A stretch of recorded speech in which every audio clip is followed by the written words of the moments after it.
Good evening. Hello, everybody out there. Hope you are all doing as well as can be given the current circumstances. I'm Jake Morphonios. Welcome to Blackstone Intel. We're going to be talking tonight about the latest news from Ukraine, what's going on, what to expect. Let me know how my sound level is out there. It's a little bit quiet on my side. Just let me know in the chat how it is. So, tonight I'll be, sharing with you a number of things. My own analysis on where things are. If you've been following me on Twitter, you've seen me representing both sides of the conflict as best I can. It's hard when you do any kind of reporting on something very controversial to try and hold your own biases in check and present as best as you can both sides of it. And that's what I've tried to do. And in the process, I have managed to piss off everyone.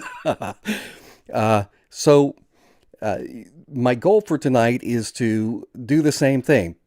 Do what I do what I have always done, and that is present the perspective of this side, the perspective of this side, my own thoughts on it. And, I've taken a lot of hits here the last couple days from people who rail against me for saying I'm too pro-Ukrainian, which is funny because I get just as many people, actually more people, saying that I'm a Russian stooge and I'm too pro-Russian. And I've even gotten some direct messages of people griping at me for being too centrist, too not taking a stand enough. So let me start out tonight's show by telling you what my personal position is, and then we're gonna run through some of my latest stuff on Twitter, and we'll just take it from there. I'll try and respond to some of the comments here in the chat. For any of the moderators who pop in tonight, feel free to just ban anyone who's in here trolling. Everyone's got free speech and all that, but if you're just here to make trouble, we don't need that. So the thing is, I've got friends on both sides of this debate. I've got friends that are pro-West. I've got friends that are pro-Russian. I believe that the people of Ukraine should be free to choose whatever path that they want to take through fair, open, democratic elections. You're right, that's my vodka, my Russian vodka. I object to Russia and the West interfering in the internal affairs of Ukraine. But this has been going on for years, basically ever since Ukraine was founded after the fall of the Soviet Union. And really, of all the presidents Ukraine's ever had, the only one that I have liked to any degree who is Zelensky, the one in there now. But I still find reasons to criticize his decisions. And I think that the way he's handling it right now is not so great. I think that what the West does to manipulate Ukraine is wrong. I think that what Russia does to manipulate Ukraine is wrong. I do believe that Russia really does have a fair grievance about Ukraine being pulled out of what is historically Russia's sphere of influence. I think they've got legitimate concerns, security concerns about Ukraine getting into bed with NATO and the European Union. And I've been reporting for 8 years on how Putin has been warning that the security concerns that are unresolved would fester and that they would grow and they would lead to chaos and that Russia could not put up with it. And it's been 8 years of efforts at diplomacy to try and work through this. So I do see the Russian perspective. Because there is a growing geopolitical threat to Russia from the West. And there is a growing threat to Russia and to the surrounding region from the rising extremist movement that needs to be addressed. We're going to talk a lot about that tonight, the the neo-Nazis and the far-right fascist ultra-nationalist movement in Ukraine. But having said that, I don't believe that there was an imminent threat to Russia from Kiev, at least not sufficient to justify a full-scale military invasion. So it is my position that this larger war that has been launched by Russia is unjust.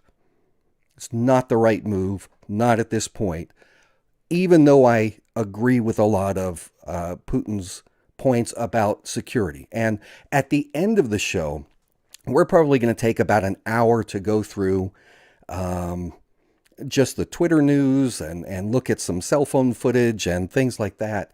But after that, what we're going to do in the second hour is take a look at the reasoning.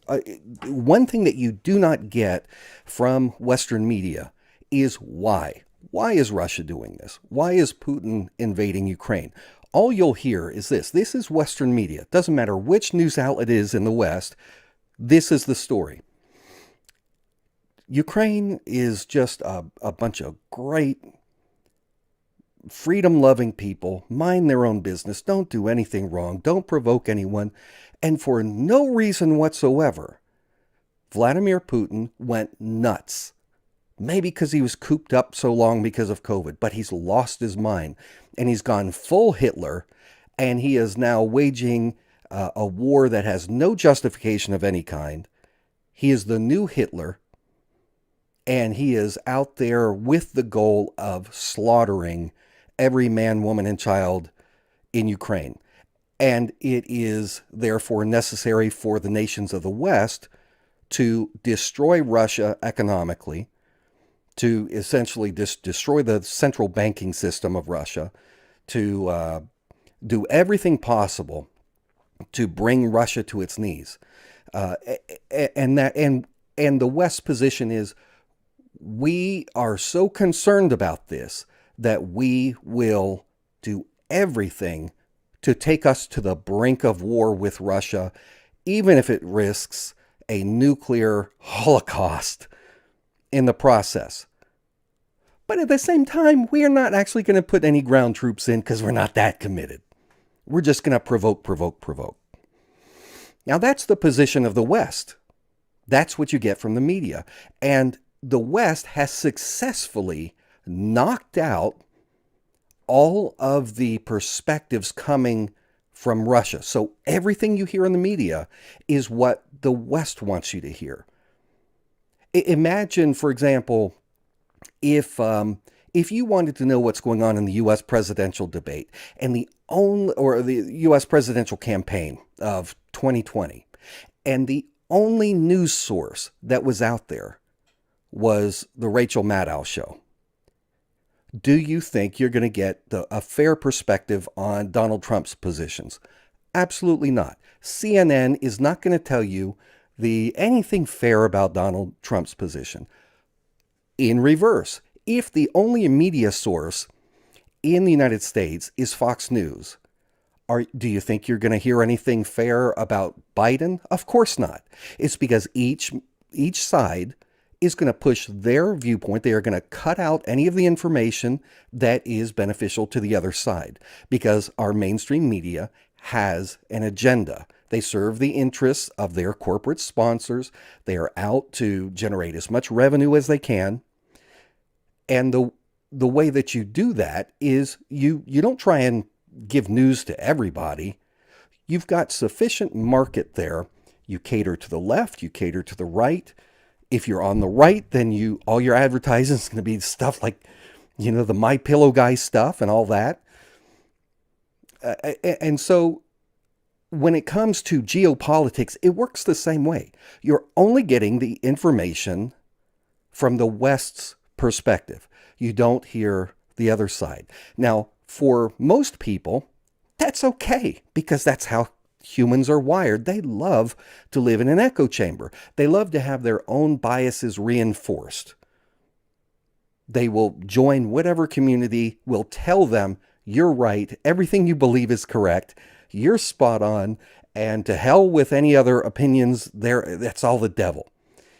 Well, that's not how I think. That's not how America used to be. It's always been pro-war in the media, but at least in the past, before the rise of opinion journalism, basically pre-Iraq War, pre-Gulf War, you kind of had this value system in America that cherished getting all sides of the story so you can let the individual make up his own mind on a certain matter. Give both perspectives. If you've been to college and you learned about good writing, you are required. If you're writing a doctoral dissertation or something, you have to give both sides of the argument. You can take a position in the end, but you have to present both sides. United States media, UK media, European Union media does not do this. So what we're going to do at the end of the show is we're going to look at the Russian side. We'll look at it. We'll discuss where Putin's explanation makes sense and where it's just propaganda and bullcrap. But as it is virtually impossible right now to get the Russian perspective any other way, that's what we're going to do. So going back to the current situation, I believe that Russia has been communicating to Ukraine for a long time about its concerns over primarily over security issues. Ukraine could have negotiated reasonable accommodations to relieve Russia's fears about security and to relieve Russia's concerns about the simmering problem with the far-right groups that have gained, especially since 2014, a greater and greater amount of power and influence, not only inside the military, but inside the government itself. As a history major, looking at the world wars, I studied a lot the conditions that led to the world wars, including the time period of the 1930s, the rise of fascism in Germany, in a relatively short period of time.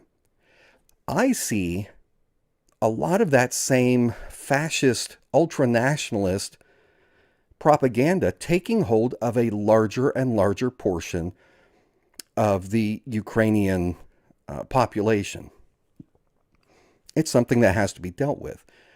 Nazism wasn't dealt with. What is shocking to me, what is stunning to me, is how there is, especially from the left, there is, when it comes to this, the right did the same thing back with the Iraq War, but now it's the left's turn. With as concerned as they are about Nazis, you've got Antifa calling everybody a fascist, everybody's a fascist, everyone's a Nazi.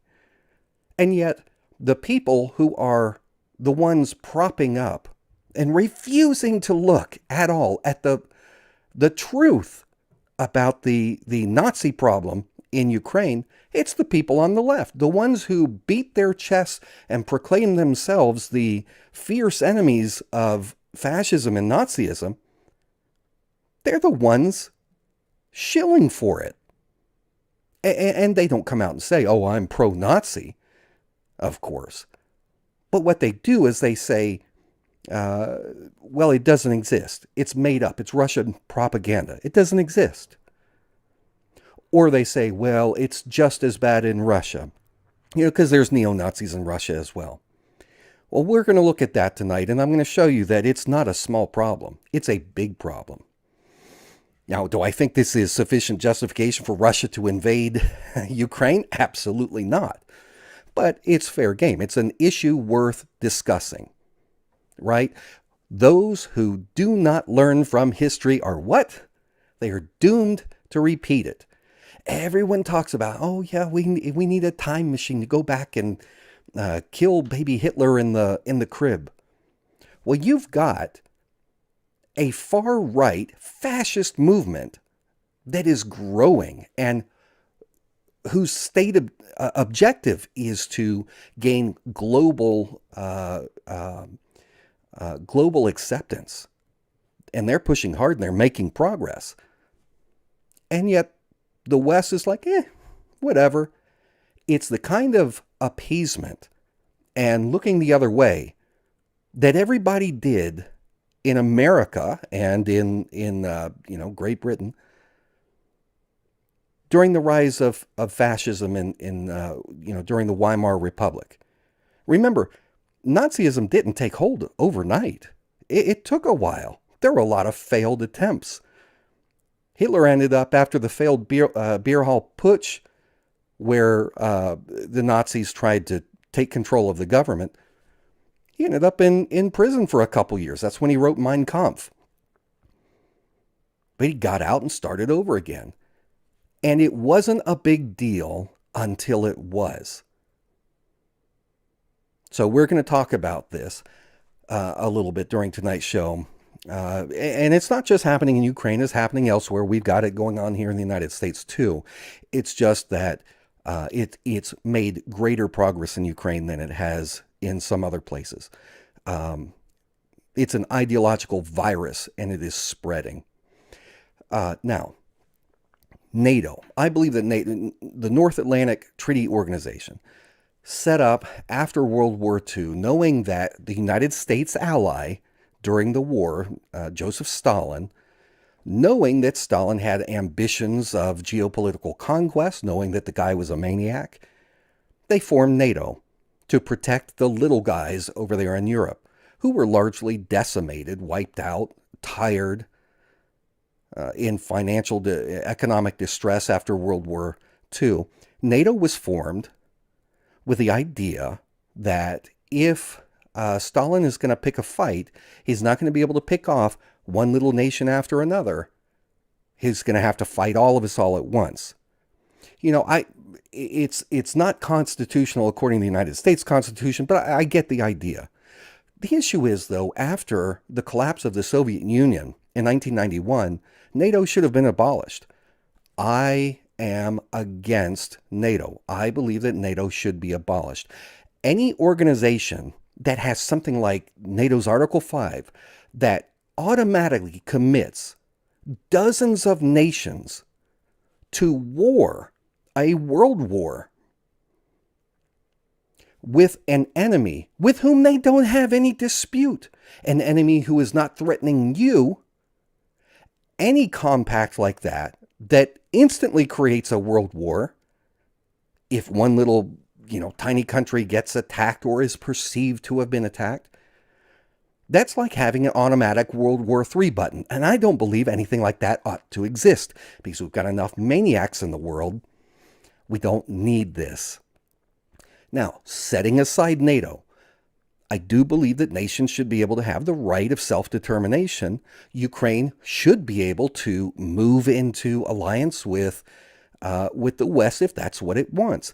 If the European Union, if joining that economic bloc is what the majority of the people of Ukraine want to do, let them. I disagree with it. I think it's a terrible move, just like the people of UK voted in Brexit to separate from the European Union. Good for them. But I think it's a very bad decision.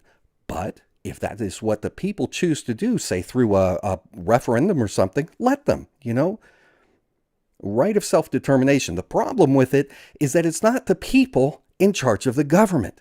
It's a bunch of Western oligarchs who are running the show. Political corruption is endemic. But, above all, I have a love for the common people in Ukraine, in the Donbass region, the People's Republics of Donetsk and Luhansk, and Russia, the common people. I believe that both peoples are like the rest of us throughout the world. They want to live in peace. They want security. They just want to pursue happiness. They just want to live their lives without government coming in and screwing everything up. But I believe that powerful corporate and political forces have agendas that prevent both Ukraine and Russia from being able to enjoy the peace that they seek.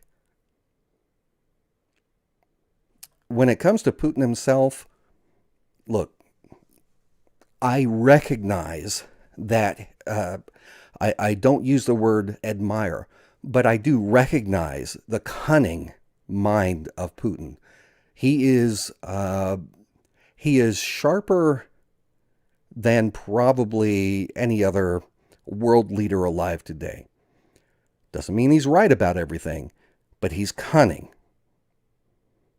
I think he's a murderer. I think he's a villain.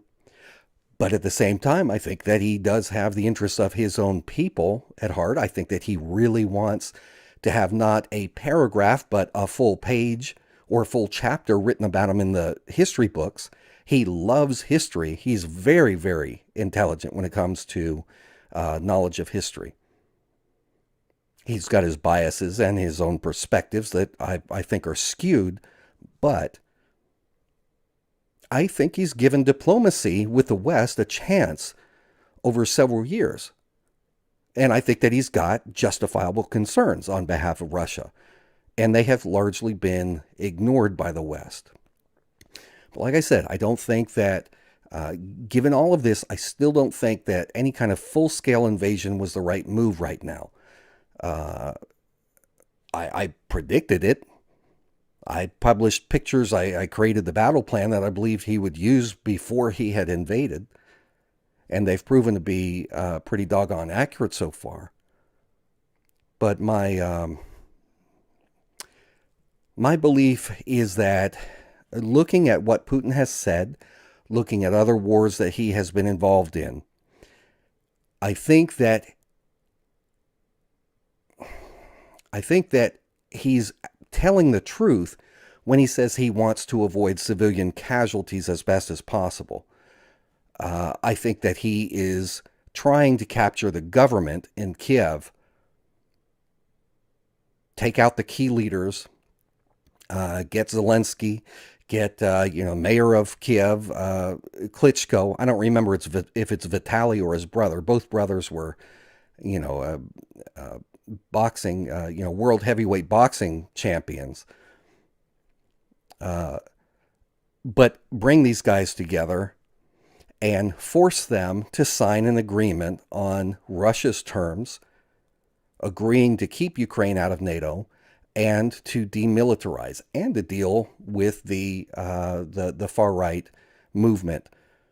That's kind of a secondary thing. I don't believe that it is his intention to permanently occupy Kiev. It's just not there. You can look at what he's doing and it's not there. However, I have seen how Putin behaves when he doesn't achieve his primary goal. He does not want to kill civilians.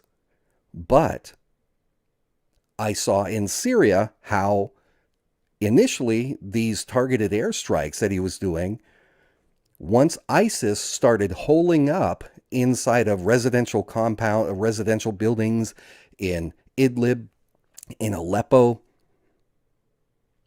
they, Russian Air Force bombed them. I mean, they slaughtered a large number of civilians because ISIS was using civilians as human shields. And it's either, from this military perspective of Russia, we can either just stop fighting because, hey, they're all in there, or we can warn the people, get out. We're gonna blow these buildings up. We're gonna reduce the entire city to rubble. So get out now. Blood is on your own hands if you don't leave. That's the Russian argument, and that's what he did. And the problem is that it's a lot of the people chose to stay there in these Syrian cities. It was their choice. They didn't want to leave. But a lot of them were also being held hostage, not allowed to leave. ISIS wouldn't permit them to leave because they needed the human shields. But when it came down to the decision to either win or wait and spare civilian casualties, Putin went with option number one. And I see what's going on in Kiev, and it is horrible. The positions being taken by the Ukrainian government. Zelensky, like I said in the beginning, I think that he is as neutral as Ukraine's probably going to get, or at least he has been the most neutral overall, even though clearly he's more allied with the West by far. But still, he's been fairly neutral. But he's inexperienced. He's a comedian. He has no political experience. He has no real military experience leading a country through a war. And so the position that Zelensky has taken, which is to encourage people to stay in Kiev, arm up. I don't know if you've seen pictures of this, the pictures and videos all over social media, where the West has brought in, we're doing exactly to Ukraine what we did to Syria. We are dumping caches of weapons everywhere. You look around Kiev and they have, trucks come in and they just offload these crates full of AK-47s, full of landmines, and just the regular people off the street walk up and they without anyone checking anything out or taking note of who's taking anything, it's just free for all. Just take the weapons. I saw one guy get on his bicycle with 3 AK-47s strapped on him and carrying something. I don't know what, I couldn't tell from the video what he was carrying, riding away on his bicycle. This has led to, the most immediate thing is that it has led to Ukrainians shooting Ukrainians. Maybe not a lot, not yet, but some of it. I've seen the videos. Partly because the Russian mercenary group, similar to our Blackwater, but Blackwater on steroids, the Wagner group, they have got hundreds of people that moved in there back in January, even more on the way that have been transferred up from was it Somalia or Sudan, from Africa. But they're in plain clothes. And they're driving around and they're committing sabotage. And so the people in Kiev and in other cities throughout the country, they're paranoid. And so I've seen videos of them stopping cars and shooting the occupants of the cars dead. And it turns out that they were just fellow Ukrainians. So you've got Zelensky telling the population, make the Molotov cocktails. And there's videos of people having like block parties making hundreds of Molotov cocktails, telling them, take these weapons, stay and fight. Fight, fight, fight. Are you kidding me? There is a 40-mile long, sometimes 2 to 3 vehicle deep convoy of hundreds of Russian transport trucks, personnel carriers coming in, personnel trucks, tanks, artillery, all of this heading in to set up siege around Kiev. What do you think is going to happen? Do you think these people that have no experience whatsoever are going to get out in the streets and hold off Russia? It will be a bloodbath, because before Russia gets into a street-to-street fight with these civilians, some kind of guerrilla warfare, what they'll do is bring in the artillery and just shell the hell out of Kiev. I believe that Zelensky, at the urging of the West, is setting up his people to be slaughtered. If the citizens rise up to fight the Russian forces, Putin is going to say, you know what, up until this point, Putin has treated the civilians fairly well. And this is the thing that gets people, the pro-Ukrainian side, so mad at me. Oh, well, Jake, look at these videos. You call this, avoiding civilian deaths, and they point to instances where, Russians have shelled apartment complexes and, there's dead children. I know. It's war. What do you think is going to happen if you're in a combat zone and refuse to leave? Yeah, there is going to be death. But they are not purposely targeting. Trust me, the mainstream media would let us know if they were purposely targeting and there was mass death, mass slaughter of civilians. We would know about it.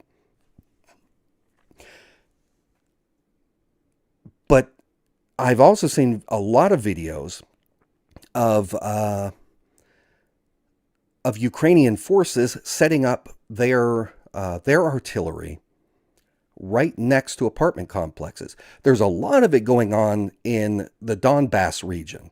There's one video I saw today of people coming out of an apartment complex screaming at the Ukrainian military because they have their missile launchers set up right next to the apartment, because they know that's either going to, when you use the population as human shields, this is a tactic used on both sides of the fight in Israel, Palestine. It's great for propaganda because, on the one hand, if you've got Russia, they know if they kill too many civilians, it's going to make it so much worse for them in the propaganda war. So you go and you put your Ukrainian forces up against apartment buildings, other civilian structures, and when the missiles come over, when the Russian forces try and take them out, almost inevitably, you're going to hit the apartment complex. You're going to kill civilians. And there you go. Propaganda victory. Run that on Twitter. Run it on Telegram, everywhere, over and over. Look, they're trying to kill us. They're trying to kill us. Now, if you think that's bad, and it is, I'm not justifying it.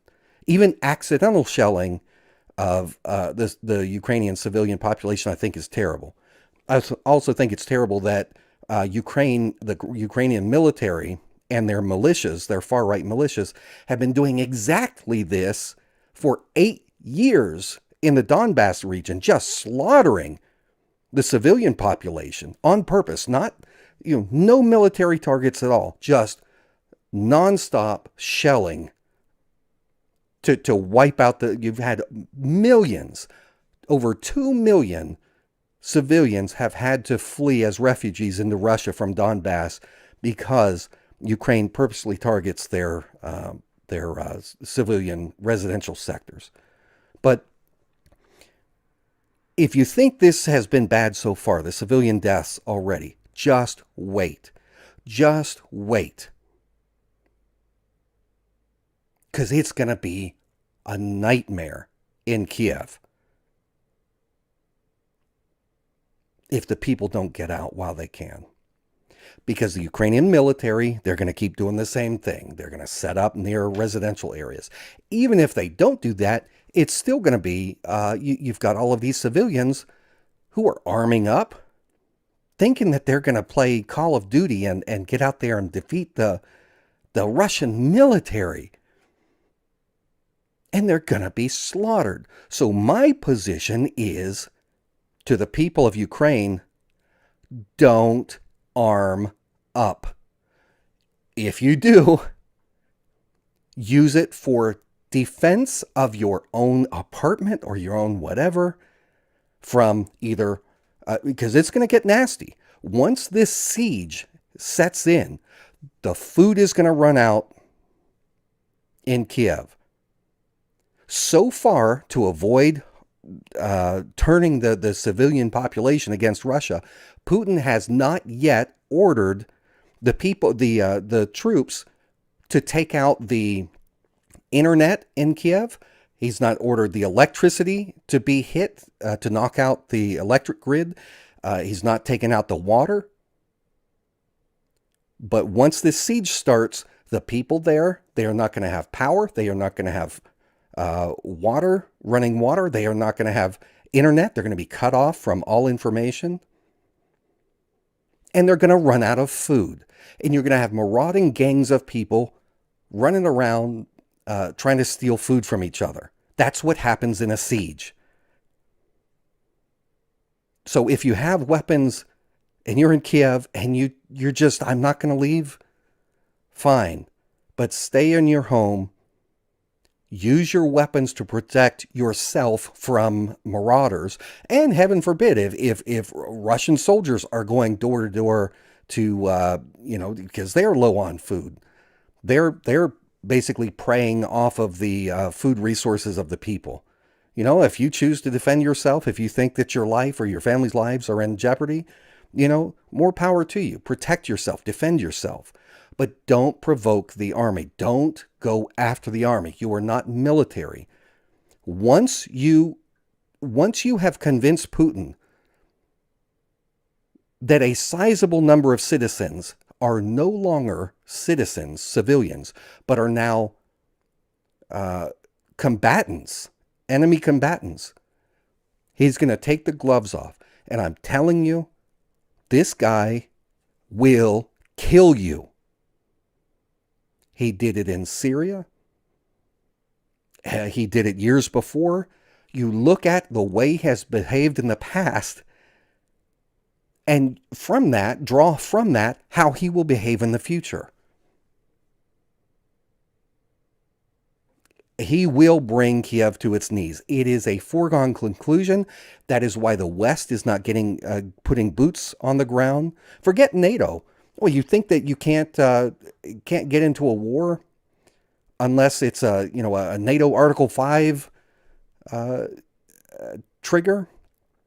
When the United States went and invaded Afghanistan, we had plenty of countries join us. That wasn't because of NATO. When we invaded Iraq, we had a bunch of countries join in. It's not because of NATO. You don't need NATO. Because of that, I am especially concerned about what appears to be Belarus getting ready to get involved. Right now, it's Ukraine versus Russia. But if Belarus comes in and they start fighting, you've got the makings of a world war. Because if the position of Belarus, which is a puppet state of Russia, it's just the truth. Once they act, well, now you've got some of these NATO states that may say, well, we're allied with Ukraine, we're going to get involved. And once they get involved based on that, once one of those little NATO states gets hit from Belarus or Russia, suddenly you do have NATO jumping in and saying, all right, now we all get in here. Now, another issue that is of concern to me is there is always in wartime different kinds of war. There's propaganda war, there's psychological warfare, which Putin is clearly engaging in, but there's also economic war. And historically, economic warfare triggers hot wars. Or it can. It has and it can. The overreaction by the West, I think, is a gross miscalculation. Is it effective? Absolutely. The ruble, since the West took actions, the ruble, the Russian ruble, is now worth less than 1 penny compared to the US dollar. It's been annihilated. There's going to be a run on the banks. The stock market in Russia isn't even opening anymore. It's decimated, the Russian economy. Now, here's the thing. Putin said before these sanctions were applied, he said, if you come after us and try and hurt our people, that may be considered an act of war. And it is, you can, with what has already been done to Russia economically, it could be considered an act of war by the United States against Russia. And someone said in the chat, Jake prefers communism. You think Putin's a communist? Putin's not a communist. Americans don't know the geopolitics and the systems of other countries. In the Soviet Union was communist. Russia is not communist. Russia is it's its own thing. Putin is not communist. He is his political party is the United Russia Party. He's a strongman. He's essentially a dictator. He's not communist. He has very harsh words for communism. There is a communist party still in Russia, and technically it's the second largest party in the country, but it makes up less than, what is it? The Duma, the Russian parliament, the Russian Congress, it's called the Duma. It has 450 seats. Roughly 45 seats are communist. So that's the percentage. 450 seats, 45 are controlled by the Communist Party. So Russia is not communist, although it does have a communist party there. So I don't support Putin's use of force. I don't support his acts of war, but I am a pragmatist. It doesn't matter philosophically what I think or what you think. The reality on the ground is Russia is in Ukraine. And so for me, what matters, we can have the philosophical debate anytime, but right now, we need to end the war. What is it that would bring the swiftest end to the conflict and result in the fewest lives lost? There are no good answers. There are no good outcomes. But if you take the best of the bad outcomes, the one that will save the most lives, it would be for Zelensky to capitulate to Russia's security demands. I covered the Syrian war for years, the civil war. I know what happens if Ukrainian civilians take up arms. It's going to be a bloodbath. It is going to be a bloodbath. There will be tens of thousands of people killed in Kiev if the civilians take up arms, if Zelensky keeps this going. So as hard a pill as it would be for Ukraine to swallow, making some concessions is the best option for the people, in my view. If you, I'm sure plenty of you have watched UFC cage fights, right? Two guys go at it. When two sides give their best, it's going to end one of two ways. Either one guy is going to get knocked out and that ends the fight, or one guy taps out. You tap out because you're getting ready to be choked out. Your arm is getting ready to be broken. You want to spare yourself unnecessary injury.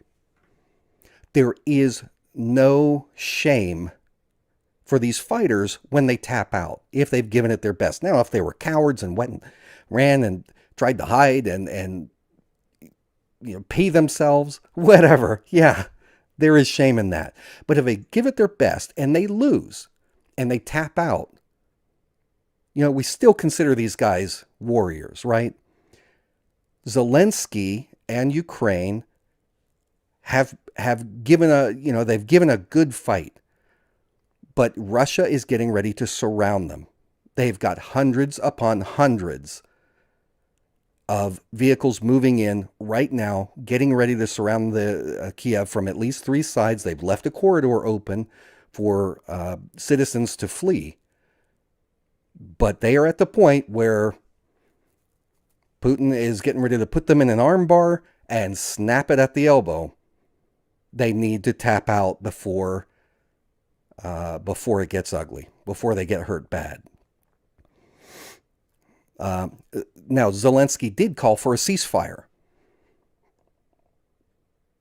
And they met today, but he said up front, I don't expect anything is going to come out of it. Of course he doesn't. It's because he's still doing the bidding of the West. And this is the problem with Zelensky, is he is not seasoned enough to stand on his own 2 feet. He knows that the West isn't going to come in and save him, but at the very least, they're doing things to try and go after Russia. Economically, they're sending, weapons into Ukraine. At least he's getting a little something by continuing to follow the advice of the West.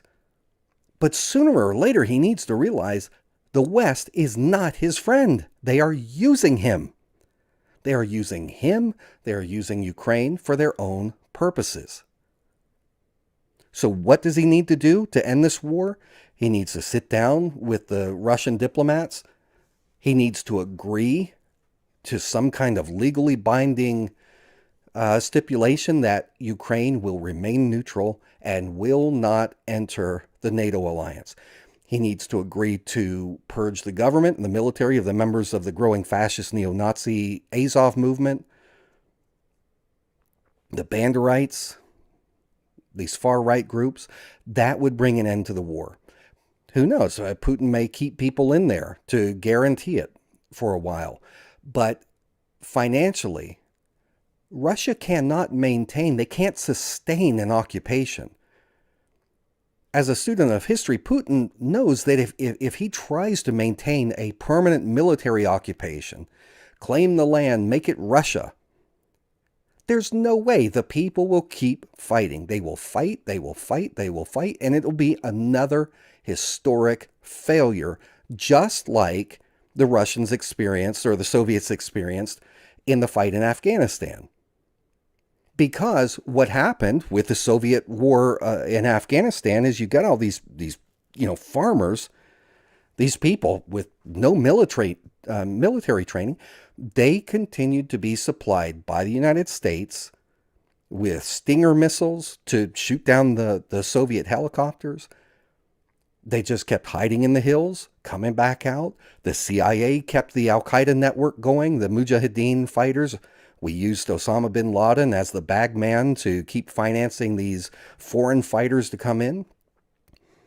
And it wore Russia down, just like for the United States.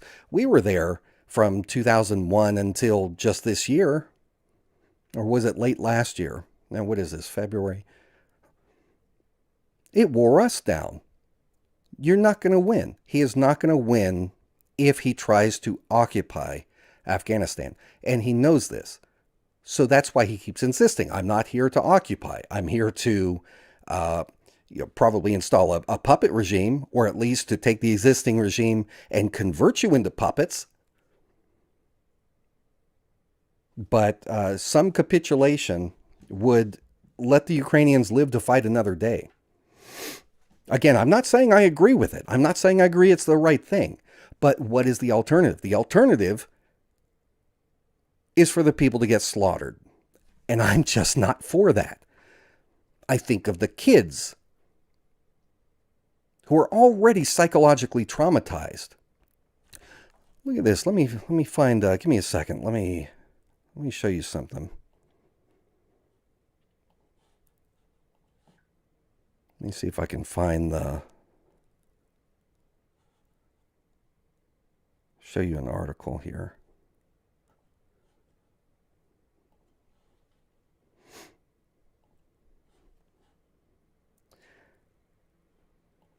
Here we go. This is from UNICEF. 430,000, and this is from 2019. This is not related to the current events. 430,000 children continue to bear the brunt of eastern Ukraine conflict. UNICEF calls on all parties to end ongoing fighting. Look at some of these stats. 172 children, the youngest a 1-year-old girl, have been injured or killed due to mines or other explosive remnants of war. 36 attacks on schools reported this year alone, including one school being damaged 15 times. Over 750 educational facilities have either been damaged or destroyed since the conflict began. Vital water and sanitation infrastructure have come under attack 80 times this year, 2019. There have been more than 300 of these incidents in the last 3 years. 430,000 children live with psychological wounds and need ongoing support to address the emotional trauma of growing up in a prolonged conflict. 2 million children, women and men, are at risk of death and injury from landmines and other explosive remnants of war, as eastern Ukraine is now one of the most mine-contaminated places on Earth.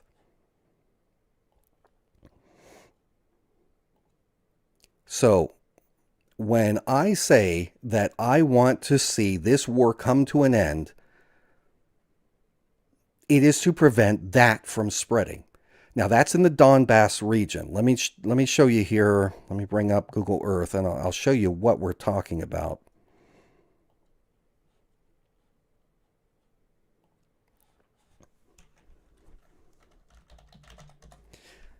Okay, if we spin around here, take a look at, this is Ukraine. All right, Ukraine, we've got Kiev, the capital, up here. The Donbass region basically runs from, uh, well, you could say it's all the way from down here at Crimea, but it's primarily from around Mariupol up to just outside of Kharkiv.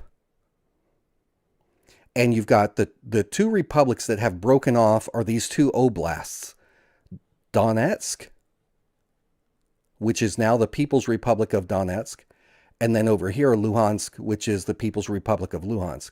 For a little while, the people of Kharkiv in 2014 or 15 had broken away and formed their own republic as well, and then the Ukrainian military was able to take control again. This is one of the areas of intense fighting, and the reason it's intense fighting is because Russia essentially controls, well, with Russian assistance, the people of these two areas have maintained their independence from Ukraine.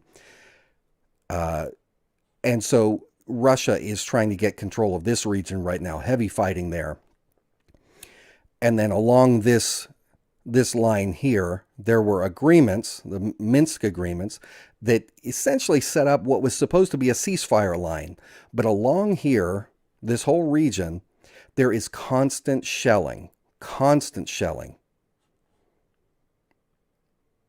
And over 14,000 people have already been killed since 2014.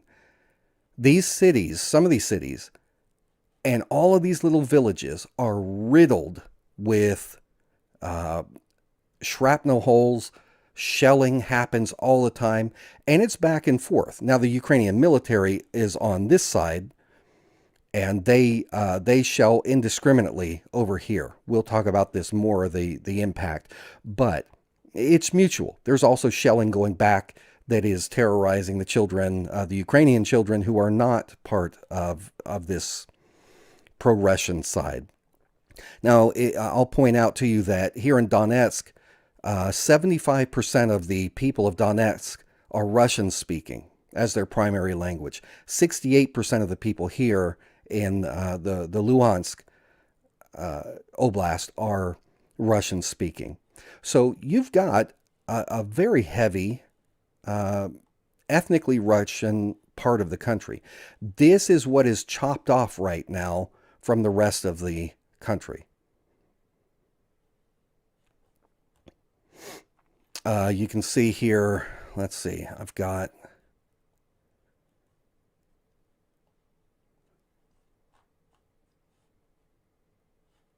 in, well, I turned it off so you can't see the location, but in Dnipro, I've actually got some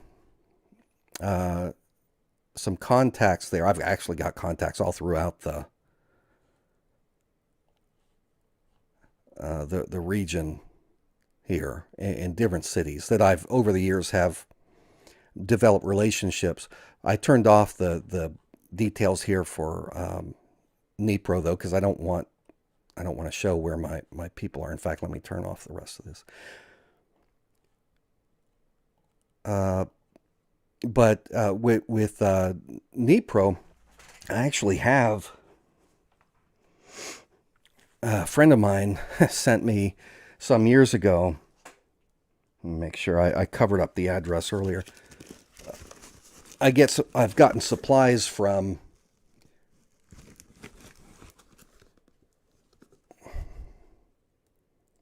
Dnipro there. Those are Ukrainian stamps. I've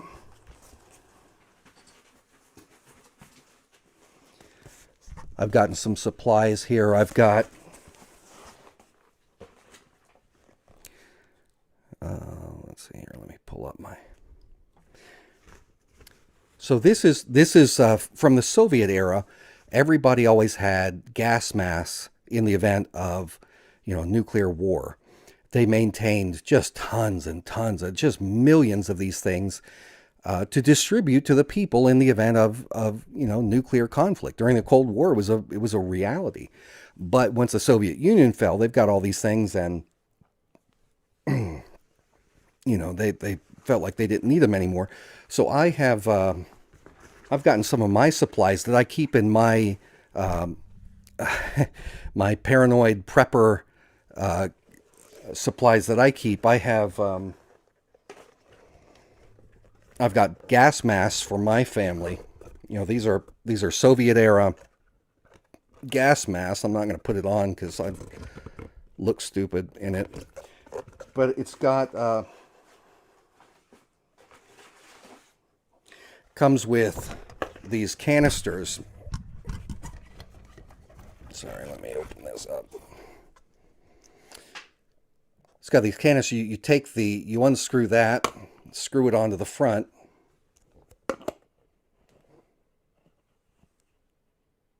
Now I also have replacements for these because these from the Soviet era actually have asbestos in them. And I really don't want me and my family breathing in asbestos. Although in a situation, if we needed gas masks because of some attack or something, probably better to breathe this in than whatever, chemical warfare.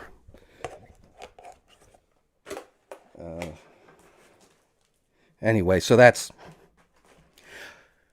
Dnipro. I have friends on both sides of these conflicts, of this conflict. So I empathize with both groups.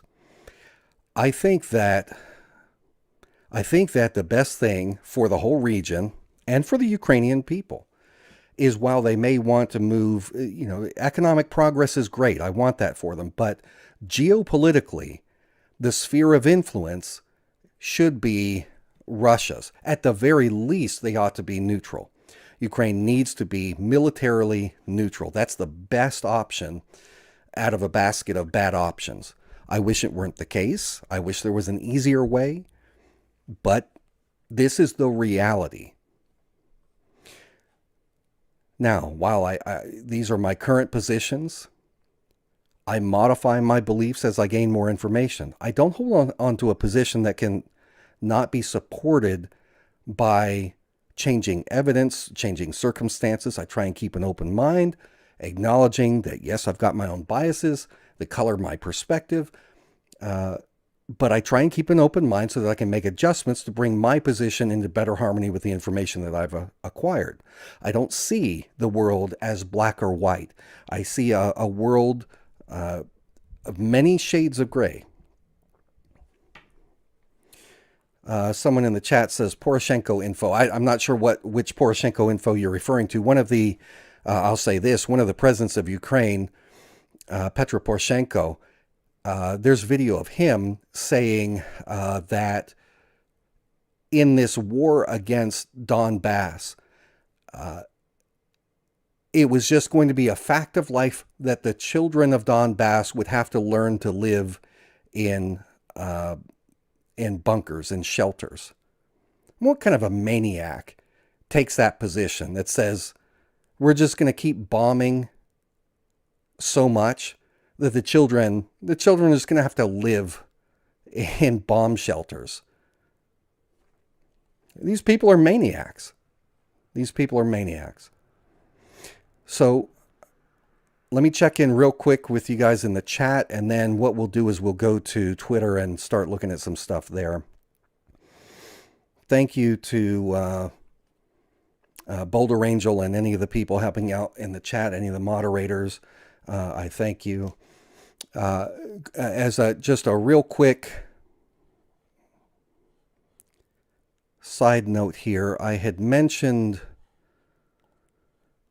in my last stream that if people signed up for Patreon to support my work, because this channel, I don't get one single penny from any of this work from YouTube. No advertising, totally demonetized, kicked out of the partner program because I cover these kinds of topics. Especially my stuff about Palestine, keeps me from ever being able to be in the program. But because of that, to make this financially viable, I rely on donations from you guys. And I had said in my last show that I would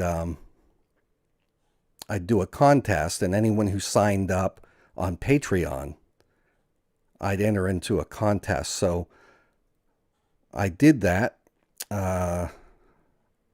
I put I'll show you here.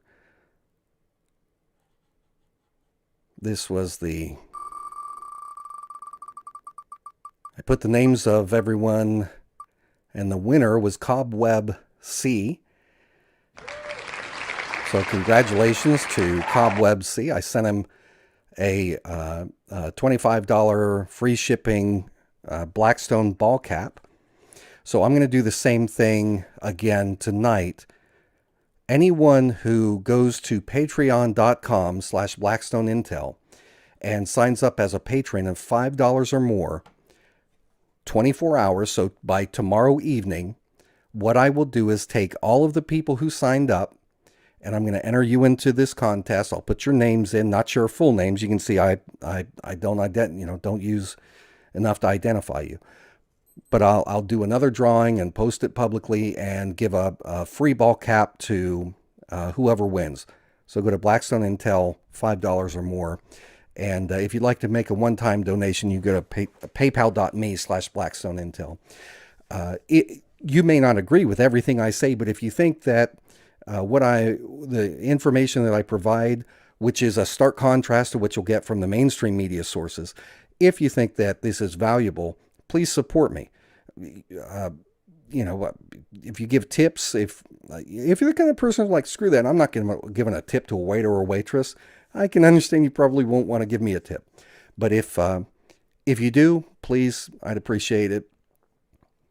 Because this is actually, I lose more money than I make at this most of the time, which is a big change, because in 2017, 2018, I was making a lot of progress.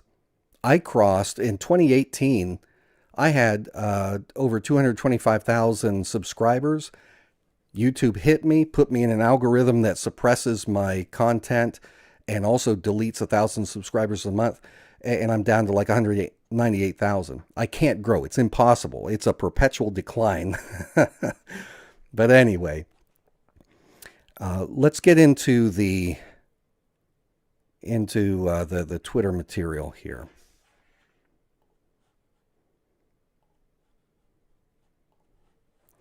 And what I'm going to do is take you through actually, before I do the Twitter, I'm going to show you a couple little video things, and hopefully the sound isn't off too bad, but it may be a little bit loud, so let me see if I can find it here. Okay.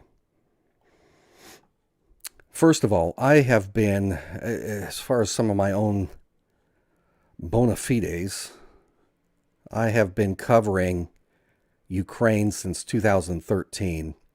Actually, I started back between 2008 2012 during the Biden administration, but back then I was only writing articles. I wasn't doing videos yet, but I started doing videos in 2013. I've been covering Ukraine in detail ever since. Let me show you just a quick clip here. My voice, it sounds different. My audio equipment was different back then, and a lot of my early reports, I just did the audio like a podcast. But let me just show you real quick.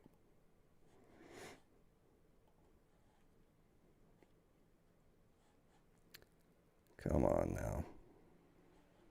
I've already discussed how the CIA toppled the legitimately elected government of Ukraine. If you don't know how that story goes, see the link on that for more. Just like Vice President Dick Cheney I've already discussed how the CIA toppled the legitimately elected government of Ukraine. If you don't know how that story goes, see the link on that for more. Just like Vice President Dick Cheney before him, Joe Biden is out there front and center in the effort to steal from the poor and give to the ultra-rich and the globalist bankers who finance them. All right, so I'm just saying, I've been doing this for about 9 years, covering Ukraine with video stuff. Now, that coup that was carried out in 2014 that Biden helped to, he played his role in orchestrating. Here's just a little bit of video from the streets. These are some of the ultra-nationalists that infiltrated what started out to be kind of a legitimate protest movement from the Ukrainian people. The far-right nationalists that were being, one, financed by people like George Soros through NGOs, but also being coordinated by the CIA. They got in there and turned the peaceful protest into a violent one that led to the overthrow of the Yanukovych government. Let me show you this.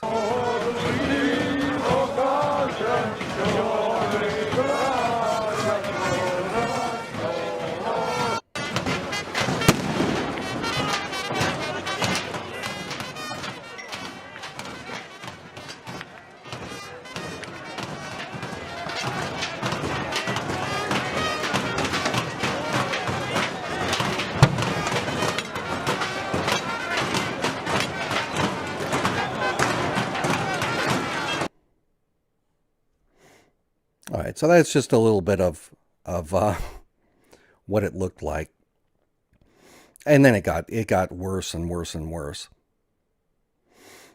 I'm going to show you here a couple clips. Here's Kiev, some shots in Kiev. Let me restart it.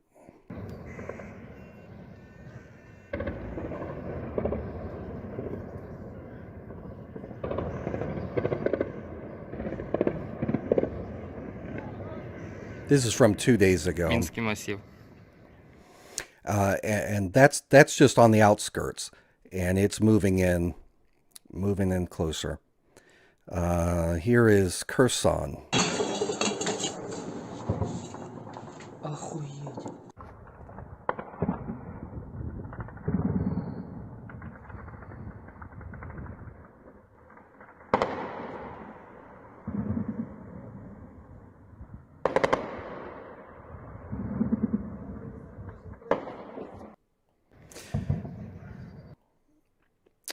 Let's see here. I put together a compilation of clips from various cell phones of the high-rise building getting hit. Let me start this over here.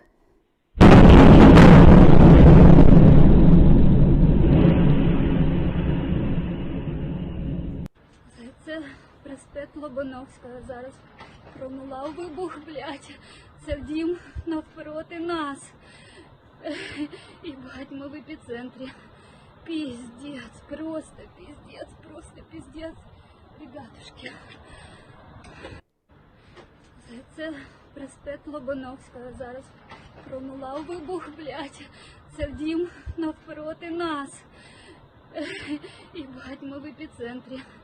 Пиздец, просто пиздец. Ребятушки. Какая жесть. Просто жесть. Прикидываешь дома сидеть, Богдан? У нас дырка, просто в зале дырка.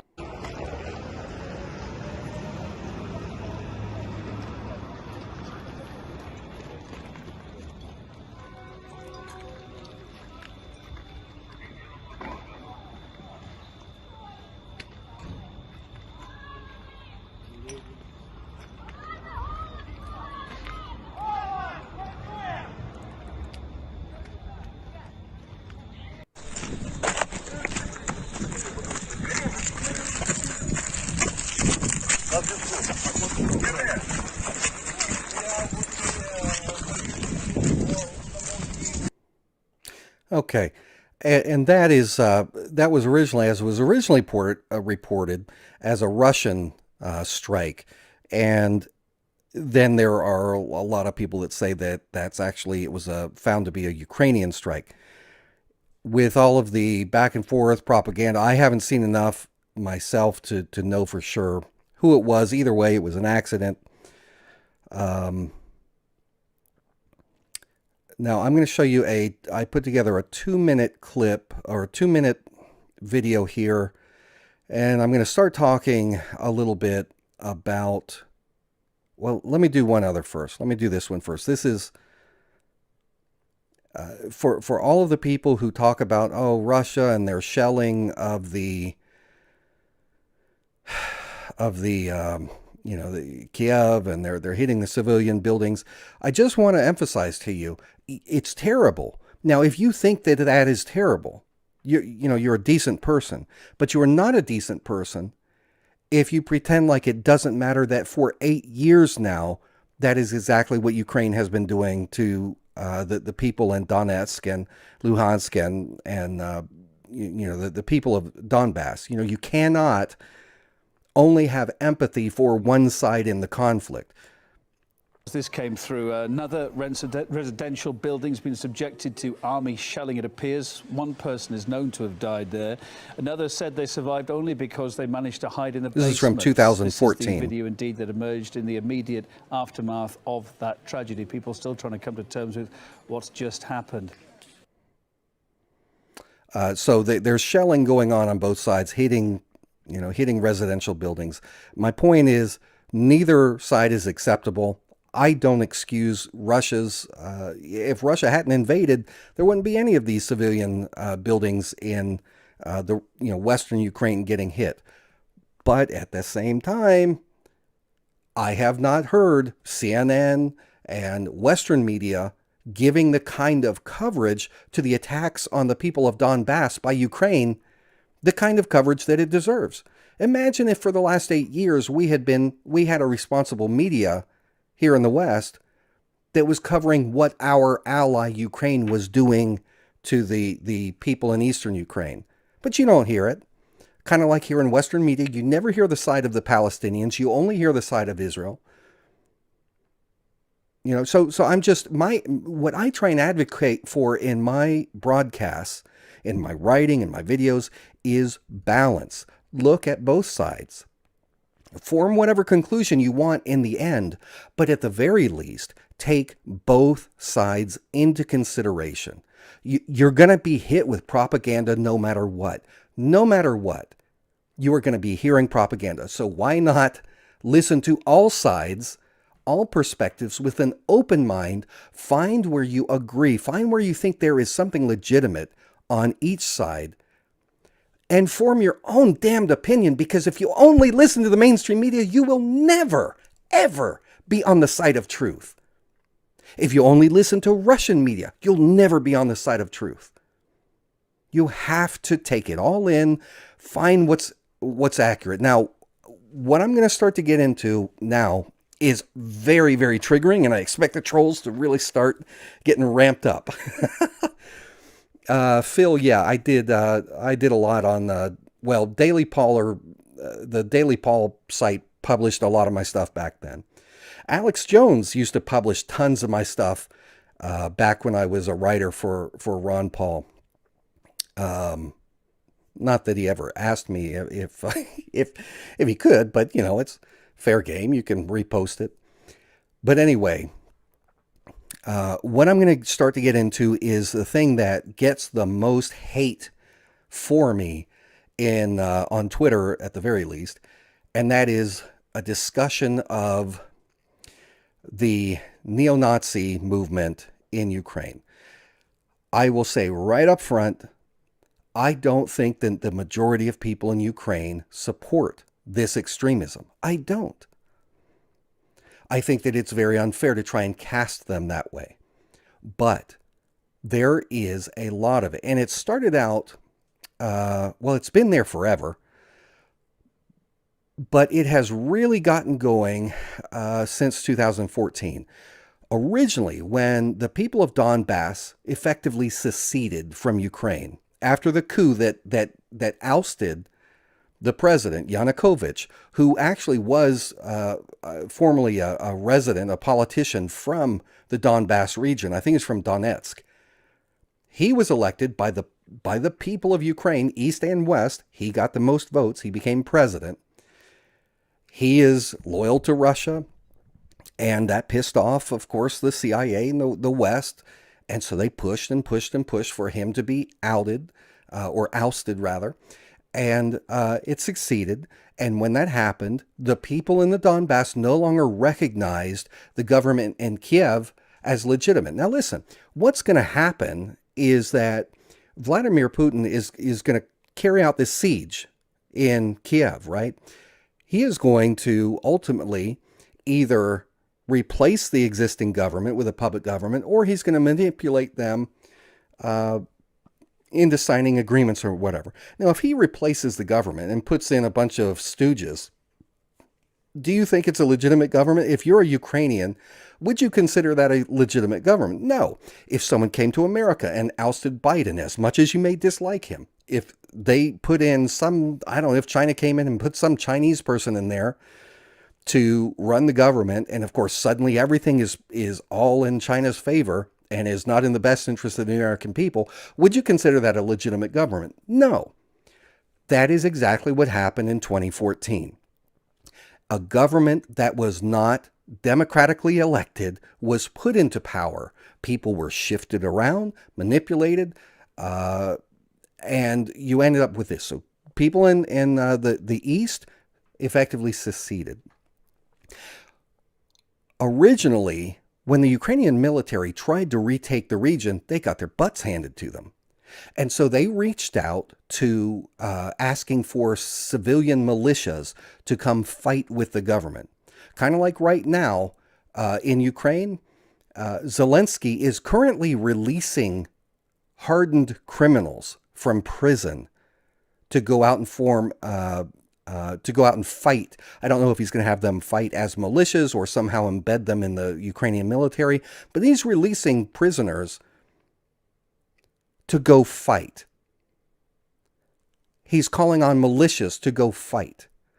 Back in 2014, that's what they did as well. Is they said, we're losing, we can't lose. So they got in bed, the government of Kiev got in bed with these far-right extremists, neo-Nazis, Banderites, Azov movement, who formed their own militias and were brought under the umbrella of the Ukrainian military. They're now officially part of the Ukrainian military. The most notorious was the Azov battalion. Open neo-Nazis holding pictures of Hitler, doing the Nazi salute, all this, okay? And then there was also the people of ultranationalists.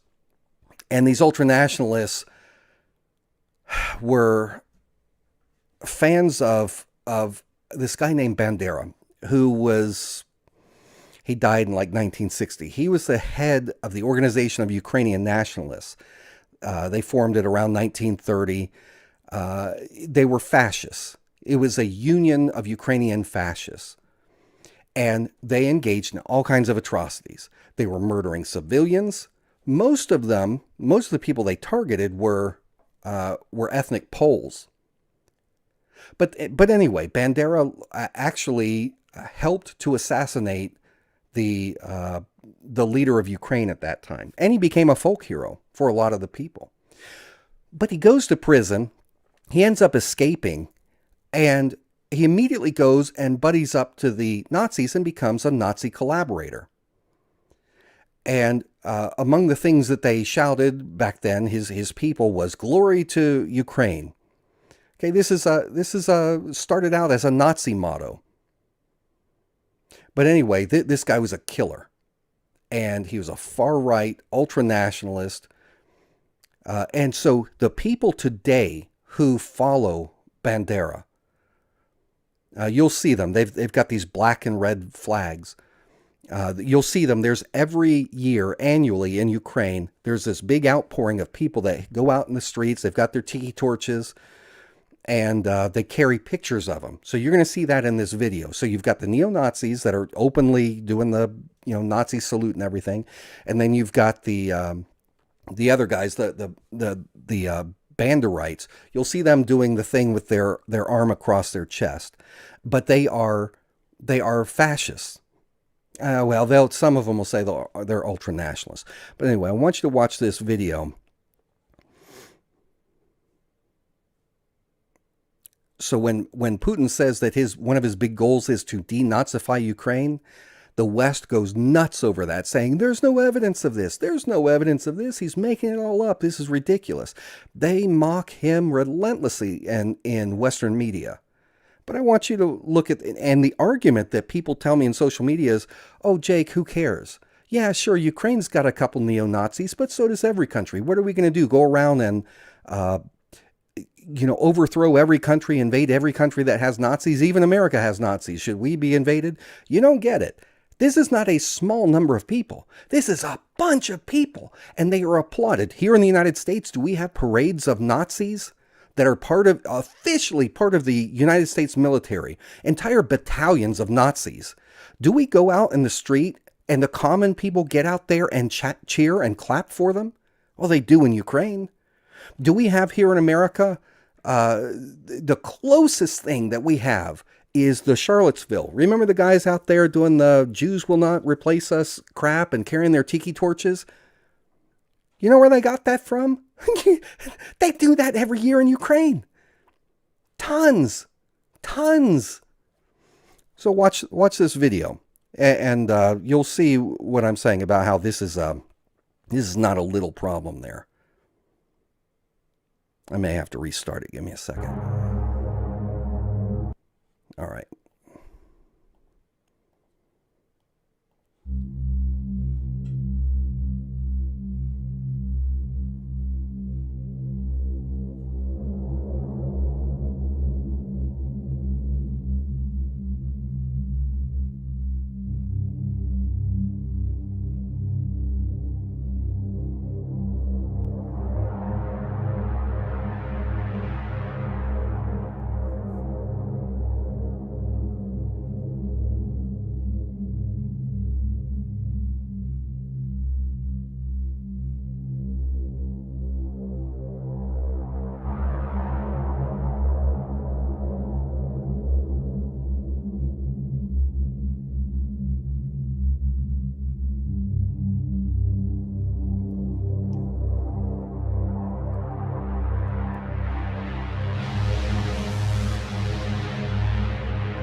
Okay.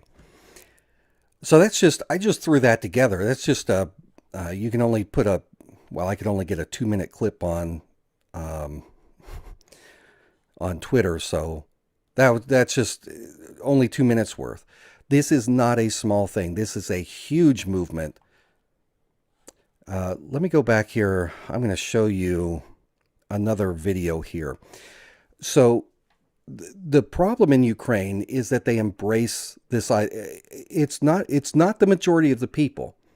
This is maybe 10% of the Ukrainian military is openly crazy like this, but they're there. Imagine if 10% of the U.S. military was, neo-Nazi. And no, these aren't the exact same as the German, National Socialists, but they're neo-Nazis. They've got the same kind of supremacist attitudes. They look up to Hitler. They have the same ambitions as the Nazis did. These people are kind of the modern SS, the modern SA, which became the SS. Now, let me go back here and show you another video. What I'm going to show you is a video from a meeting just February 5th, just a couple of weeks ago.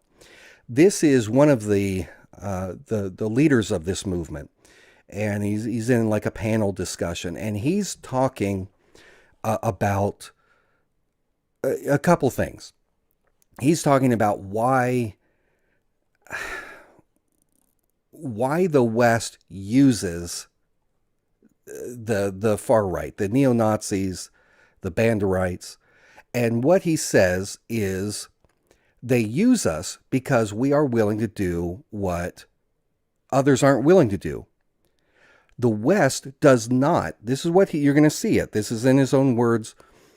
The West does not pour all of these weapons into Ukraine because they're so concerned about the people of Ukraine.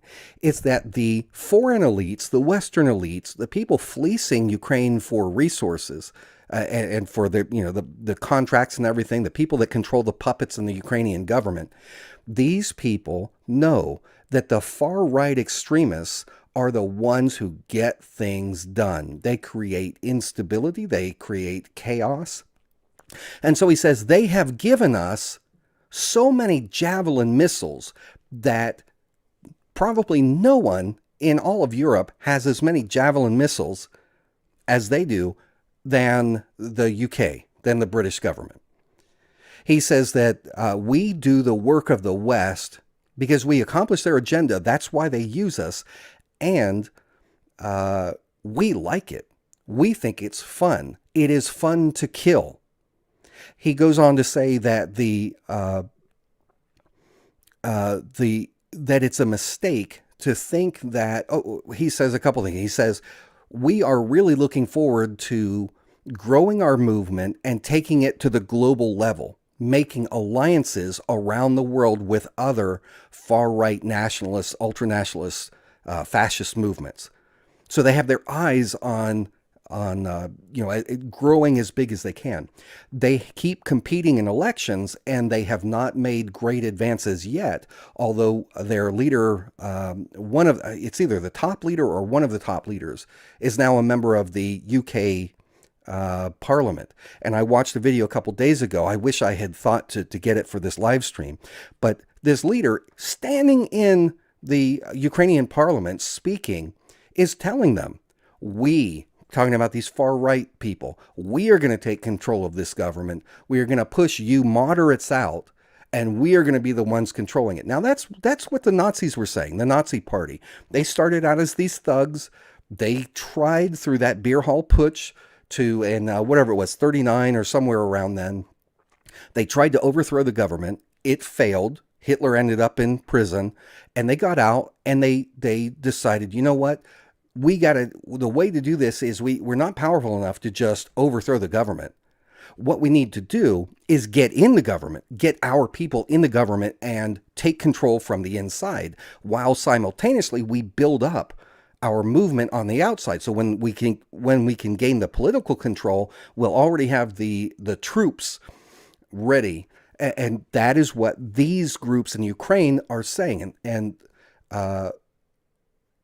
as you'll see in this video, what the guy says is, don't think that the fact that we only make up 10% of the movement, the military, everything else, don't think that matters. He said, the fact is, they accomplish more because they're more invested in it. They're more passionate. They accomplish dramatically more than what their numbers actually reflect. And we see this here with extremism in the United States. You have Antifa. There's not a whole lot of them. And yet look at the chaos that they caused during the riots in Kenosha and everywhere else. Right? You don't have to have a whole lot. And that's his point. And he says that they were the ones. He said that even though they were about 10 or 8% of the people in the protests in Maidan Square and Independence Square in Kiev in 2014 that led to the coup, he said that they were responsible for 90% of what happened, effectively taking credit for the coup. Okay, so let's watch him. We may have to, I'll look for you guys in the chat to see if you say that it's too fast or whatever and can't follow it. I may have to restart it here in a second. Give me a moment.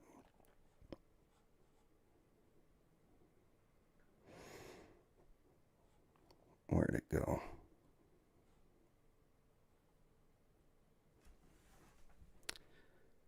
Am I on the wrong? Oh, sorry. Let me stop this. All right, here's that meeting. Give me a second. Let me expand it. All right. Але стільки зброї не тому, що ми хороші, як нам кажуть, нам допомагає Захід, бо вони хочуть нам блага, тому що ми виконуємо задачі Заходу. Тому що ми єдині, хто готові їх виконувати, бо нам весело, нам прикольно убивати і прикольно воювати. Флагман. Тому що ми затіяли війну, якої не було вже останніх 60 років. Так от, уявіть собі, скільки в нас зброї, скільки в нас ветеранів. На європейському континенті найбільше. Тільки в Британії, там, здається, більше. Ви розумієте, цей потенціал цих збройних сил, це стане проблемою зразу для всіх, хто зараз там десь там намагається робити хенькі уколи. Це величезна амбітна задача. Ми живемо дуже в класний час, і тому перед нами стоять надзвичайно амбітна, класна ціль. Не це є, вже йдеться про те, що нові політичні альянси вже глобального рівня, нові політичні виклики, націоналістичні ідеї. Націоналісти якби були там ключовим фактором однозначно і на фронті. Зараз дуже багато є спекуляцій. Ну, нацика вже ж було небагато, там, ну, ЛГБТшники, там, посольства кажуть, ну, скільки там було там нациків? Ну, нациків там було там 10% там, ну, запаяних ідейних. Ну, це ж питання в тому, це може так казати лише Йолоб, який не був на війні, не знає, наскільки оцих от 10%, хоча там навіть може даже менше було, я думаю, націоналістів було хай там даже 8%, ну, наскільки це в пропорції ефективності впливу, наскільки це складало просто галопуючи безкінечну підвищення ефективності. Не було б цих 8%, бо ефективність упала б на 90%. Okay. Here we go. So, straight out of the horse's mouth, this is what's going on in Ukraine. Again, I am not suggesting that this is mainstream Ukraine. I'm not saying this is how all the people are, but this is not how it was in Weimar Republic, Germany, 1930s either. Okay? People wonder, how is it? Books have been written about this. How is it that how could the German people allow, to see the fascism rising, to see the growing attacks on Jews, the extremism, how is it that the people of Germany could go from seeing it as a joke, and they did in the beginning. The people of Germany thought these fascists are nuts. They're never going to gain power. And pardon my comparison to the Trump movement, but I'm not suggesting he's a Nazi, but America had kind of that same attitude of, they saw Trump as a joke. They saw Trump supporters as a joke. There's no way he can win. There's no way these people are going to catch on. And yet, Trump won the election, right? That's how it was in Nazi Germany. They saw the Nazis as a joke. They didn't fear them. And for the first handful of years, the Nazis did not make significant gains in the government. They got some people there into the German parliament, but it was almost overnight that they went from being a small minority party to being the exclusive party. Because once Hitler became chancellor, he had been in there, they thought, the government thought, you know what, these Nazis are a fly in the ointment. They're annoying. They bother us. Best thing to do is pacify them. Let's give them, some token positions in government. Let's take their Hitler guy and we'll put him in as vice chancellor or whatever. And you've still got, the president. It's not going to go anywhere. And yet he ended up as chancellor. And when he did, you had the burning of the Reichstag. And he said, those communist Jews, the thing we have to do is, he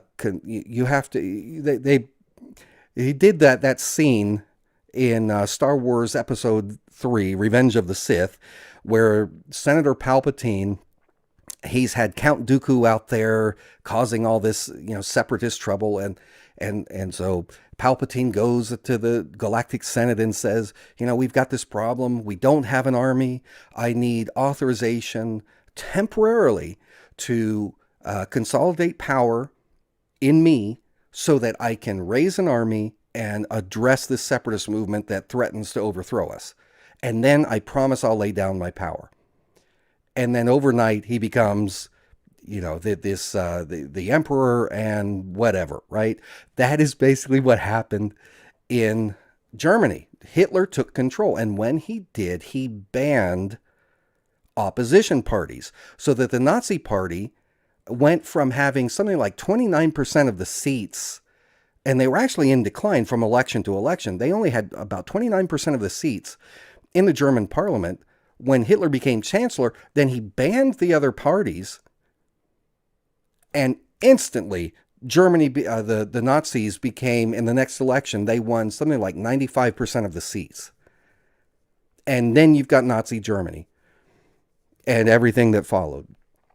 So we look at Ukraine and the argument that, well, they're a small group. Sure, they're noisy. And yeah, they're making some gains. Yeah, they're starting to pick up some seats in parliament. But, for the most part, we're not a racist people. It's okay. It's not okay. You've got to deal with it now. That's one of Putin's points. Now, I do think that he has been on the receiving end in that it is the people of Donbass, the ethnic population there, that has been disproportionately impacted by these neo-Nazis and the Banderites, the Azov movement, because they're the ones that have been committing the atrocities. And when I say atrocities, I'm not going to, certainly not going to show it on YouTube, and I'm not even going to tell you where the link is, but you can find it. There's video out there of some of these Azov battalion guys, these far-right guys, capturing someone from Donbass, torturing him, nailing him to a cross,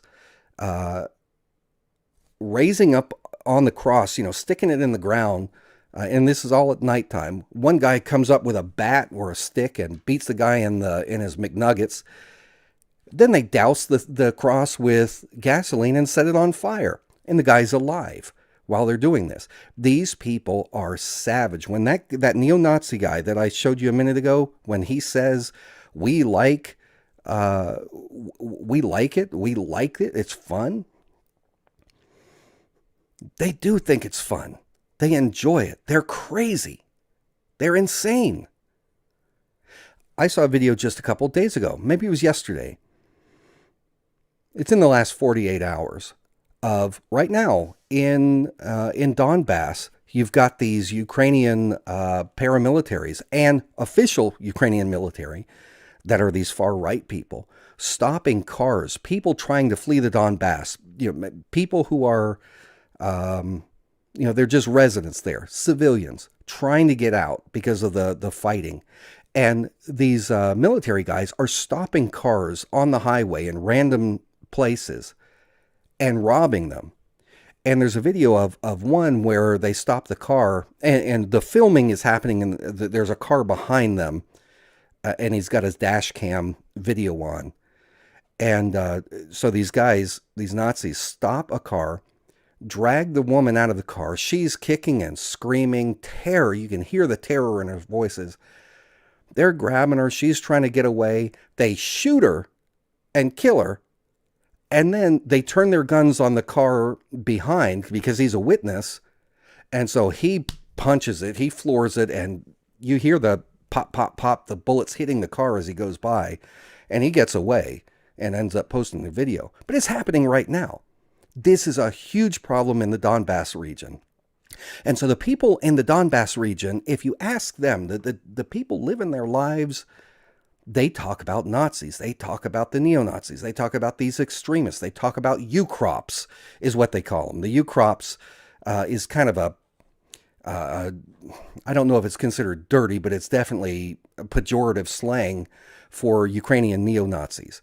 People that are Hitler, nostalgic for the days of Hitler, supporters of Bandera. They blame everything on Russia, everything that goes wrong. These are people that are the part of the Ukrainian Association of Patriots. These are people that were there in fighting for the overthrow of the government in Maidan Square. They're all Russophobes. Okay. Anyway, if you're only looking at the situation from the people in Western Ukraine, from Kiev and elsewhere, they're going to say, "What are you talking about? It's not a problem." Okay, maybe it's not a problem for you, but it is a problem for some. And rather than say, "Well, it's just the way it is," and rather than going out and cheering for these people in parades, the people of Ukraine ought to be saying, "Look, victory at all costs, victory by employing neo-Nazis in our military who crucify people, who rape women en masse in the Donbass, murder, torture." I saw a video today of a guy that was captured by these guys, a Russian soldier, and they tortured him. The people who are pro-West should be able to, at the very least, say there are limits to what we can stomach. There are limits to what we will go along with. And they ought to really be fighting to purge their society of these people. I don't think that it was necessary for Putin to go in with the military and overthrow the government to conduct this purge. But I see the argument there. And we'll talk, like I said, in the latter part of the show, we'll go through some of his arguments for that. Whether you agree with it or not, doesn't matter to me. We'll take a look at it and see what he's talking about. All right. Where are we at here? We're at an hour and 45 minutes. I'm running behind just a little bit. Once again, let me ask you guys, please give me a donation to support the work. I spend, since this thing has broken out, I've had to get back in contact. It's been a while since I've talked with my people in Ukraine. I have spent a lot of time trying to get in touch with them. I've spent a lot of time researching. I have done hundreds and hundreds of tweets brimming with information on what's going on over there from both perspectives. I'm putting a lot of time into this. And if you like that, if you appreciate it, if you can support it, throw me a couple dollars.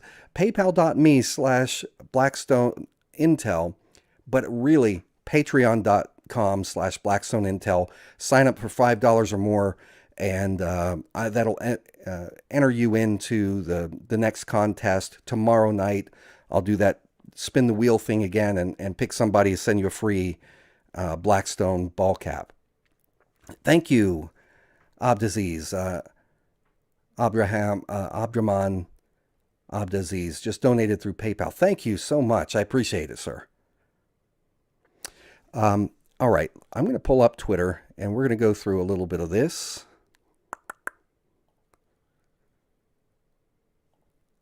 And I'll show you some pictures. And some of this, I'm going to try and speed through it, so I apologize if this seems to get a little too fast. And I may just read some of the headlines here that I wrote. Go to twitter.com/Morphonios to follow me there, Morphonios.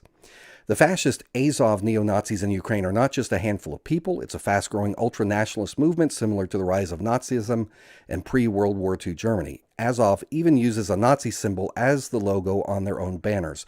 Here are, from the video that I made, you can see this is their, it's like a Z with a line through it. You can see the flags. One of this parade, see the people there, Ukrainians cheering for them. There are variations of it. Here it is on a German Panzer. The tank division actually had this as their symbol. This here, there are variations. You can see the Z. There's a little line on that one. On that one, can't see it as well. It's called the Volksangel. the Ukrainian neo-Nazi movement uses it. The Nazis used a couple different versions of it. You can see from this document here, there's the symbol. You can see it on this guy's shirt. It's used not just in Ukraine. This is a Nazi symbol used around the world. This was used by the Waffen SS and the 2nd Panzer Division. You can see here there's a couple different versions that they've used. 13 brave guards, Russian warship, FU, Zelensky. Here's a quote from him. On our Zeminy island, defending it to the last, all the border guards died heroically, but they did not give up. All of them will be posthumously awarded the title of Hero of Ukraine. Defiant last stand against Russian forces. And the Washington Post says Ukrainian border guards may have survived the last stand on Snake Island. And then this is from the Ukrainian military. And they said preliminary information, the border guards may be dead, came before the defenders lost contact. The aggressor fired, blah, blah, blah. According to available information at the time, infrastructure was destroyed, the island was captured. We understand that Russian propagandists know how to make necessary information attacks and use them, noting that Ukrainian defenders have surrendered. And then they go on to say that they're actually not dead. So for it's propaganda. And it was very effective, right? People were already making t-shirts. People were already selling t-shirts based off this story. Here's a 2004 article from the UK about how the United States, this is back in 2004, during the Orange Revolution, USA spent millions on operations to control the outcome of the 2004 election in Ukraine and neighboring countries. It notes that when elections don't go our way, we stoke mass civil disobedience. Now, this was published in 2004. This is 10 years before the Maidan Square coup. And even then, our allies in the UK were saying in the 2004 election, the United States was pouring millions of dollars in to affect the outcome of that election, and that we did it to other countries there in Eastern Europe. And when the elections didn't go our way, we would use the funds, we would pour the funds into NGOs, non-governmental organizations, to go out in the streets and engage in civil disobedience. This is a very common CIA tactic. Oh, speaking of CIA, excuse me, as you know, or as you may not know, we're getting ready to have Biden's State of the Union address. And typically, well, on a side note, very curious that as of tomorrow, the mask requirement in Washington, D.C. is going to be lifted. Same day as the State of the Union address. Sure, science is not being manipulated. Public policy, health policy, of course it's not being manipulated for politics.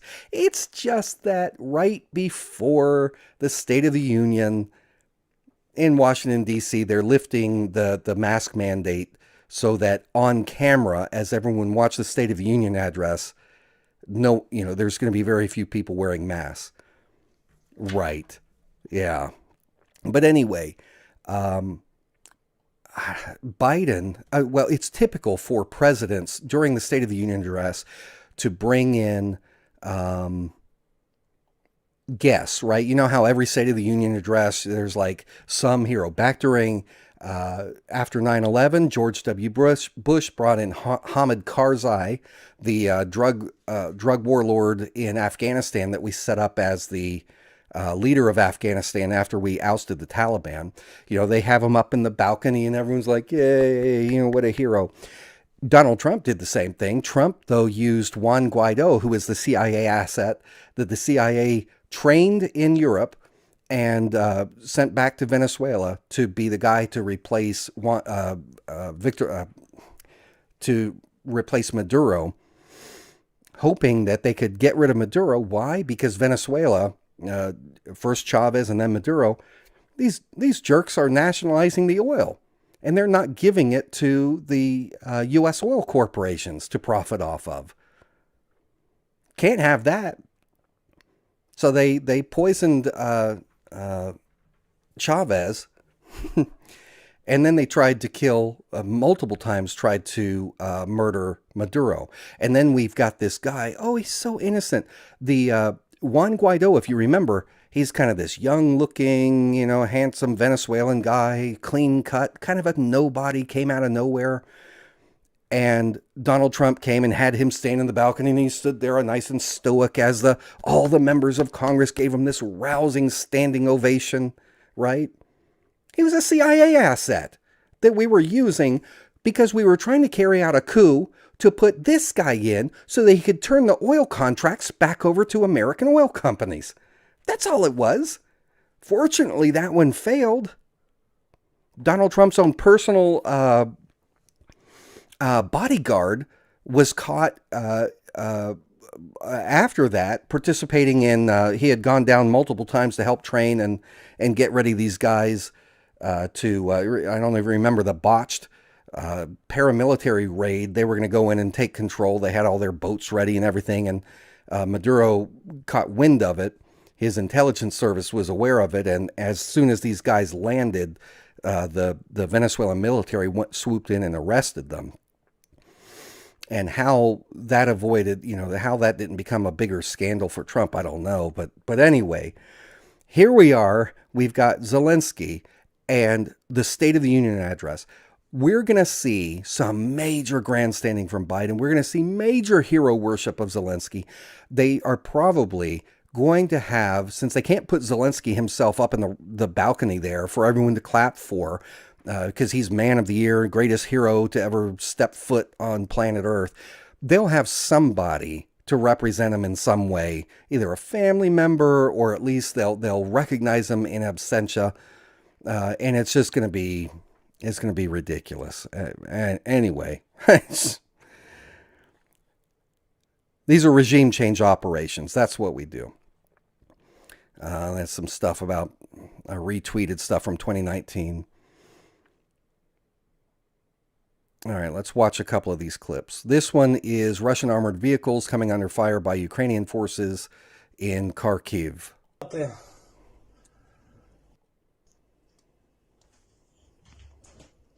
Улица Саперная, Тигр. 2 штуки пока вижу. 3 ползет, солдаты крадутся с автоматами на изготовку.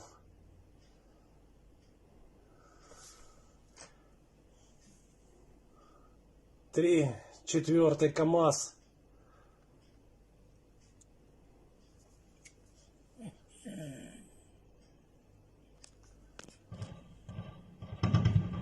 Ебать! С тяжелого стреляют в сторону домов. С гранатомета сейчас ебет. Пиздец, у нас стреляют. Ебать! All right, I don't speak Ukrainian, but I assume that was, there was some profanity in there. All right, Russians in a residential neighborhood in Kharkiv.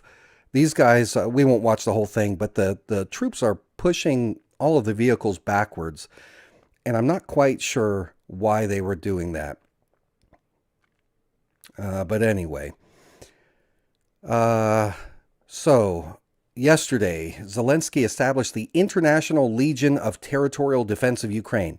This is a new mercenary unit for foreigners who want to come in and fight the Russians in Ukraine. So basically, they're setting up, you remember I was saying he's letting criminals out of prison to go fight for Ukraine and all this. They're openly inviting mercenaries into Ukraine. And it just, are these people stupid? Have you not seen recent years how this turned out?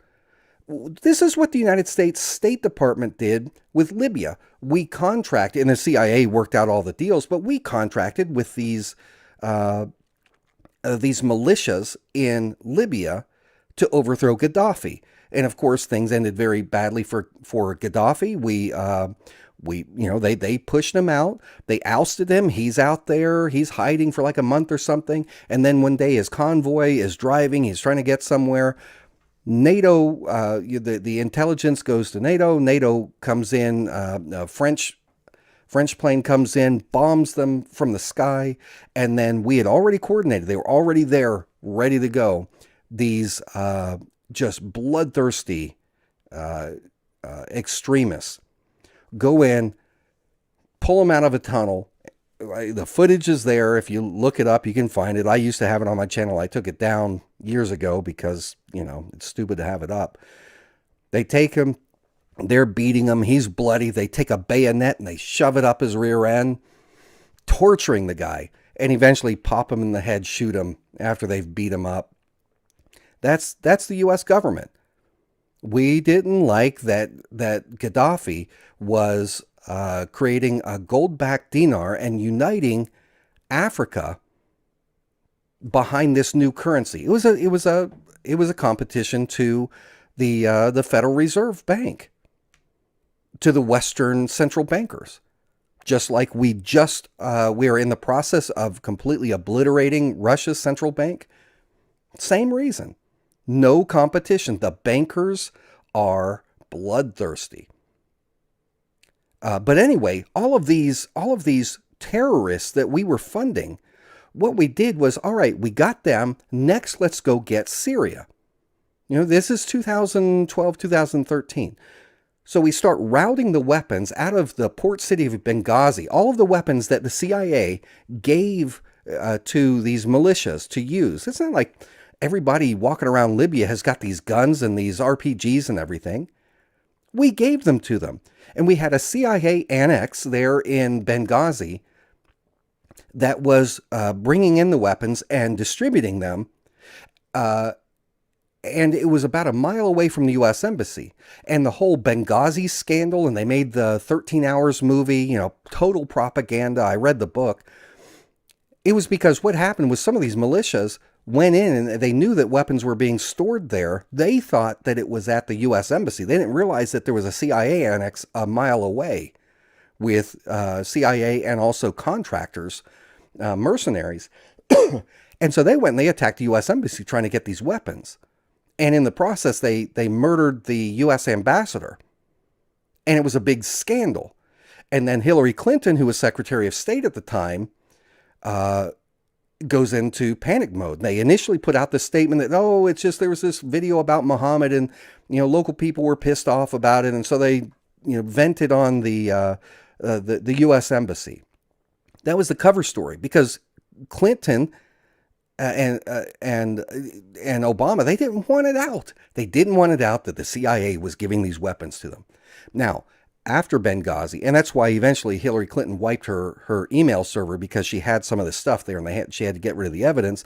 Otherwise, she could have been thrown in prison.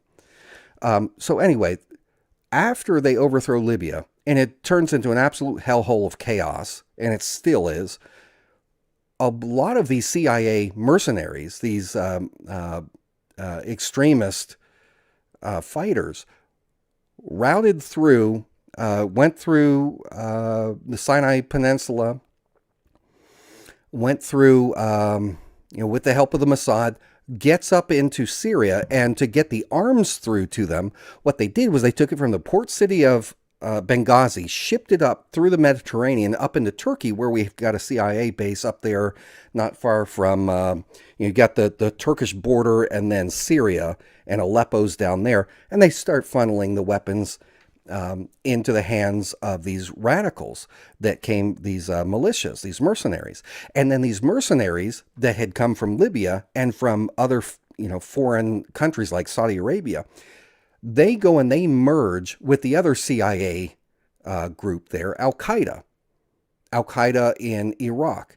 And when they merged, they formed a group called ISIS, the Islamic State of Iraq and Syria, or that's kind of the Western version. It was actually the Islamic State of Iraq and al-Sham, which means the Levant, or ISIL. That's why there was ISIS and ISIL. They're the same thing. And then they just went berserk, and the CIA was continuing to send weapons to them. And then they are on the verge of overthrowing the Syrian government, chopping people's heads off, mass rape, child brides, child trafficking, took control of the oil fields, funneling money. Erdogan up in Turkey is getting his cut of all this because they're sending the oil out through Turkey to the black market. And so that's when Russia steps in. And like I said, originally they were trying to avoid the civilian casualties. But once ISIS dug in and got in there among the civilian population, Putin's just like, well, we gotta beat them somehow. So just wipe them out. And if it kills civilians, it kills civilians. And only after the fact but it wasn't even Russia that was the main person or the main party that defeated ISIS. It was Qasem Soleimani, the Iranian general who was coordinating with all of these Shia militias all throughout Iraq, all throughout Syria, the resistance to these U.S.-backed terrorists. It was Qasem Soleimani, and that's why, and they were beating him. He was beating them. That's why Israel said to Donald Trump, we need the green light to assassinate Soleimani with a drone strike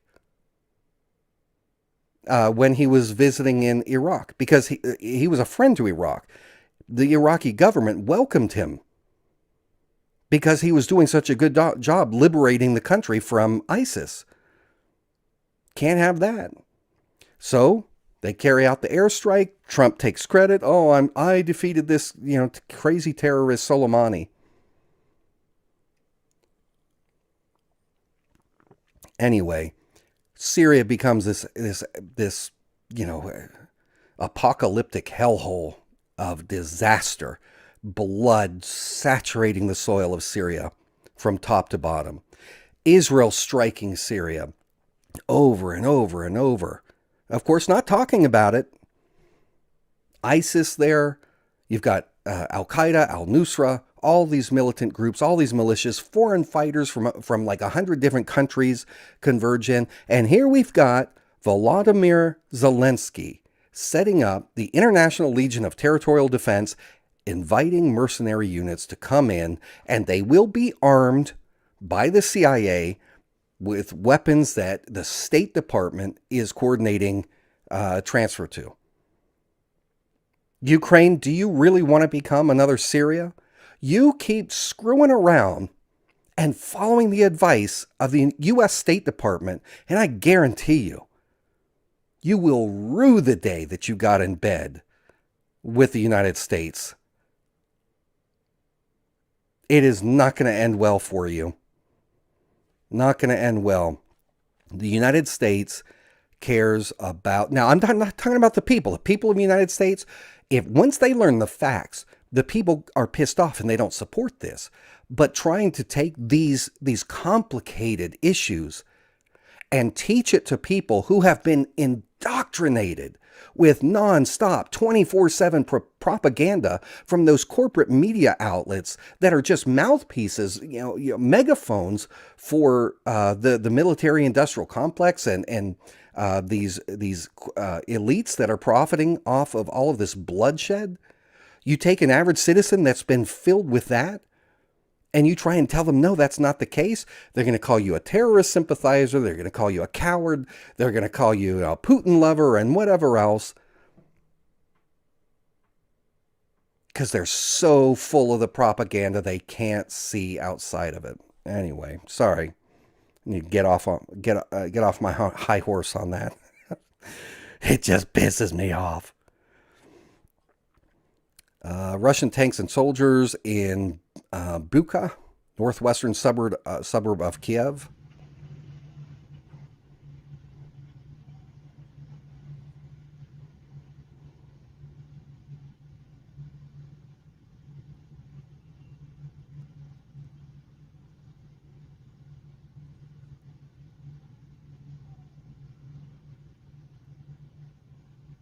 There's not a whole lot of sound to this one.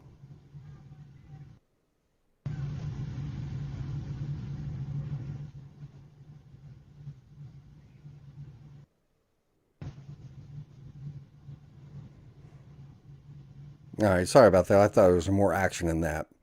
All right, this is street fighting between Russian and Ukrainian forces in Kharkiv.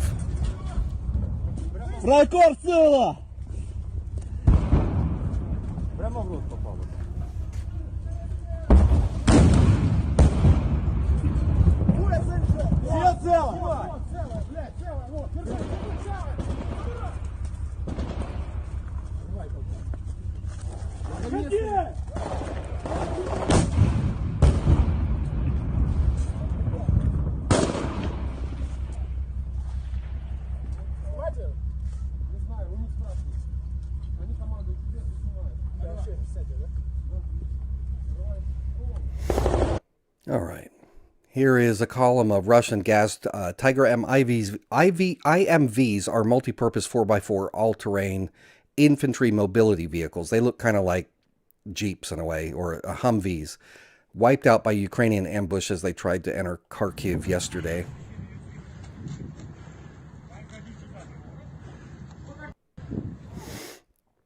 Here's another one that was hit.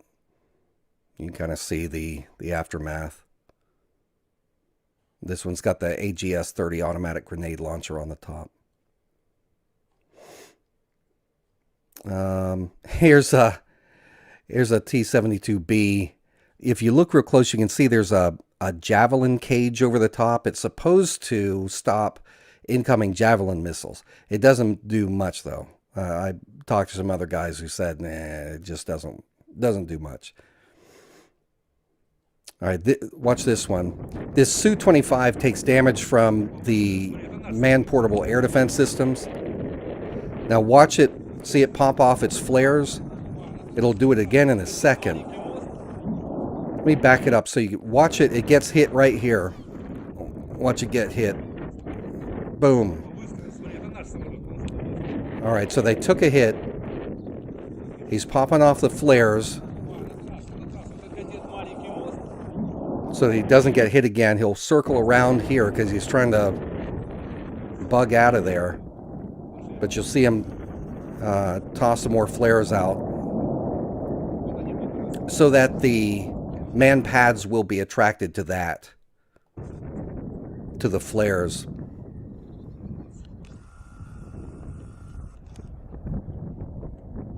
Anyway, this one here is an... I'll slow it down. You can watch it here. So this is an Mi-24 attack chopper takes a hit. You're going to see it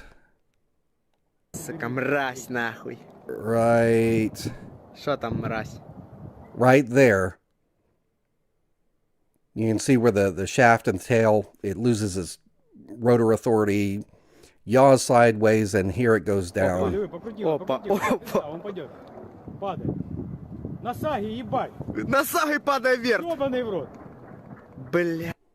Just some combat. All right, Ukrainian military has been shelling the Donbass for 8 years now, using weapons provided by the United States, paid for by American taxpayers. Thousands of civilians have been killed in that time, including the son and granddaughter of this woman named Nellie. I watched the video of her getting home. Now, the bad thing is her husband had already died during shelling. The shelling took place in Gorlovka, and he had a heart attack, I think. All I know is his heart failed. I assume it was a heart attack. And so her husband died. And then she had gone out. She came back a different time, and the Ukrainian army had shelled her home. It killed her son and her granddaughter. And so this is what she says. She says, you scumbags, may you all be damned for now and for all time. All of you be damned. My precious son, O Lord, how can I survive this? There was no militia here. You animals, swine, oh God, why did they kill my child? Why? It's a very difficult, very hard video to watch. And let me just mention there in this town, Garlovka, I've got a friend there who I won't say too much because maybe this person wouldn't want to be identified. There are a couple very distinct things I could say about this person that would immediately identify her.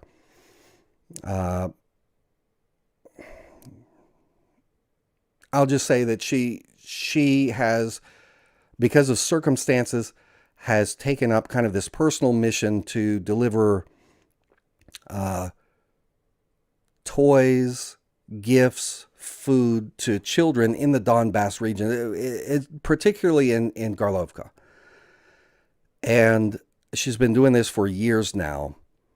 And what she does is when people make donations, since there's no verifiable way, she's not part of any organization or anything, she's just a person, just a citizen there, to make sure nobody accuses her of pocketing the money. What she does is she posts all of the receipts. She goes out, she finds the needs, maybe a family in need, just starving, their home's gone, maybe the kids, whatever.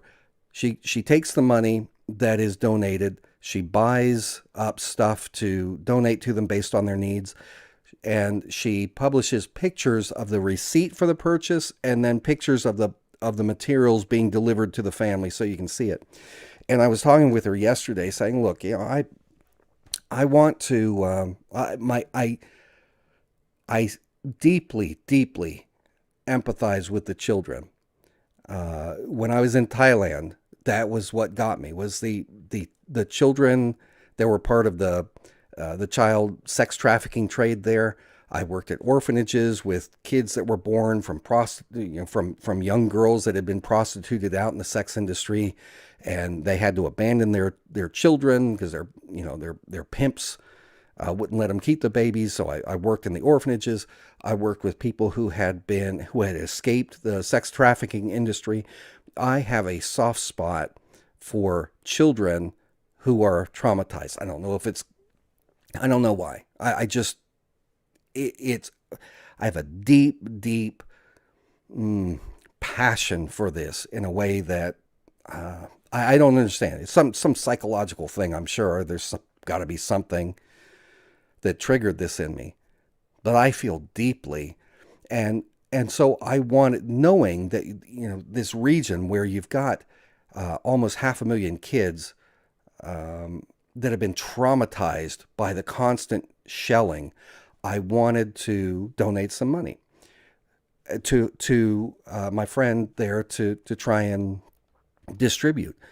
And we tried and tried last night, spent a couple hours, could not find a way to do it because just in recent days, because of the U.S. sanctions and the U.S. encouraging everybody else to do it, can't use PayPal, couldn't make a donation through PayPal. All right. I was going to set up there had been a Russian bank card that you could use to get money. They've, of course, blocked that. We tried 2 or 3 different ways. Nothing. She's been getting donations for years, and there's nothing left. The United States has cut off the ability for the outside world to deliver this kind of aid to the people. You can't do it. And that really pissed me off. Now, I do understand. Maybe they don't want people donating money to that could end up, I don't know, buying guns or financing the separatist military or whatever. But come on, you've got to leave something open so that the people can help the kids, can help the elderly, can help the homeless people. This what they have done, what the United States has done, because they've issued these blanket sanctions. It's like it's the economic version of carpet bombing, indiscriminate economic carpet bombing, where it's not precision, and so it hurts everybody, even the people that are in desperate need and have no other way of getting the help. So anyway, at this point, I think that pretty much anything outside of these other methods, if I were to try and donate, I'll probably end up getting a knock on my door from the FBI or someone accusing me of supporting terrorism or something. I mean, they have cracked down hard. Anyway, let me go back here to Twitter. We'll do just maybe a couple more. Let me find some here. And not all of my comments are positive about Putin. I hope you understand that. One of the things that Putin, in his propaganda that he has laid out, is that he's trying to restore Christianity. You know, that Christianity is in decline in Ukraine and all this. But I have, since 2016, I have been very alarmed at Putin's crackdown on Christianity in Russia. And these are some Christian church websites. Russia's new law: no evangelizing outside of church. Signs new restrictions that limit where and how Christians share the gospel. This is from Russia. Signs sharing beliefs, extremism, punishments. Signing the law, legislation on so-called missionary activity, further restricting the public expression of freedom of religion and belief, including the media and online. Essentially, what Putin did was he passed a law that says that it doesn't matter what denomination you are, you may not express, except for the Russian Orthodox Church. You can say whatever you want if you're Russian Orthodox. Outside of that, you cannot tell your Christian beliefs to another person. You can't talk about your Christian beliefs in any kind of public setting. And he also, and you can go to prison for it. I've read articles. I was going to say, I know people who have been kicked out of Russia when he shut down some churches. Basically, he has eliminated any competition to the Russian Orthodox Church, which, as far as I know, is perfectly fine. I've got no beef with the Russian Orthodox Church, but he's no hero when it comes to religious freedom. From Christian News: Russia, Christians banned from discussing faith outside church. USA Today: Putin imperils religious freedom. New anti-terrorism package builds on already shameful legacy. So it affects everyone: Muslims, Christians.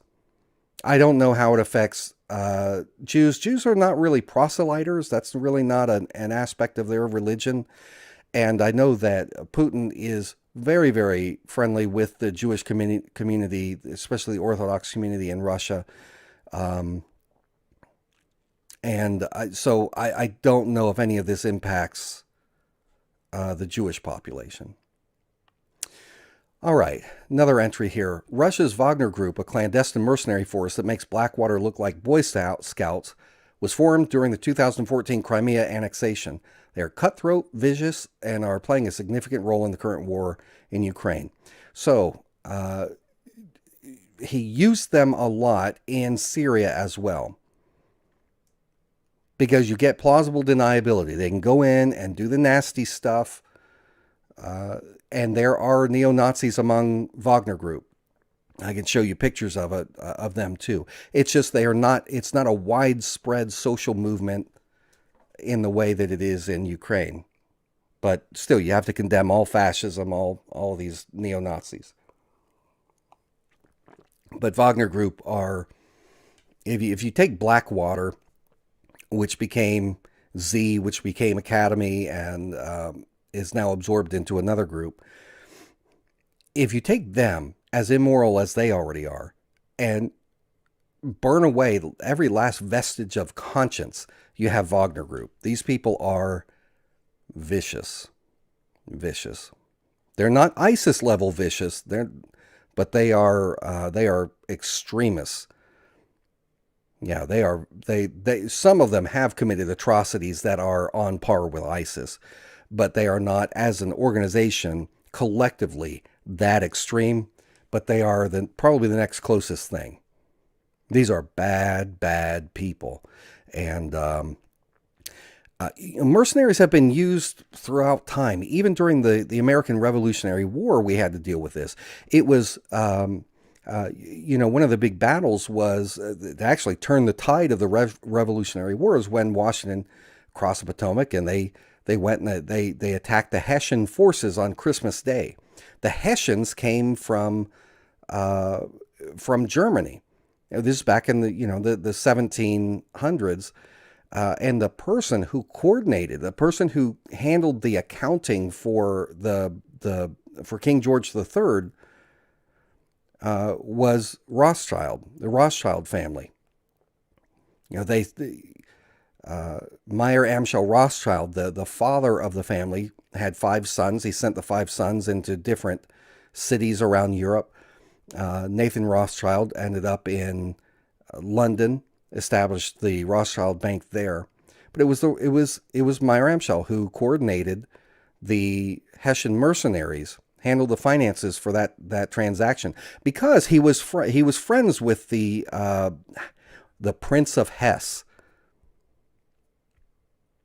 In fact, that's how he ended up originally coming into his wealth, because he started out, he was not a wealthy person, but he was into coin collecting and stuff like that, which was a hobby of this Prince of Hesse. And he ended up handling finances, doing accounting, handling the books.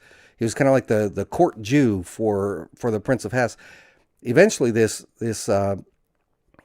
prince had to kind of flee, and he put his assets under the control of Meyer Amschel Rothschild while he was gone, and so he starts loaning it out. And you've got the fractional reserve banking gets started, and he makes a ton of money, comes back, gives the portion back to Hess, keeps his profits. But by now he's made all of these contacts through these political connections, and he's now a big player on the stage there. And within just a generation, his 5 sons have effectively, through usury, conquered the governments of the major nations in Europe. France, Italy, United Kingdom. Crazy. Anyway, I don't even know what got me started talking about that. A lot of this stuff you can just go to my Twitter feed and watch it. Now, one of the things going on over there is that there's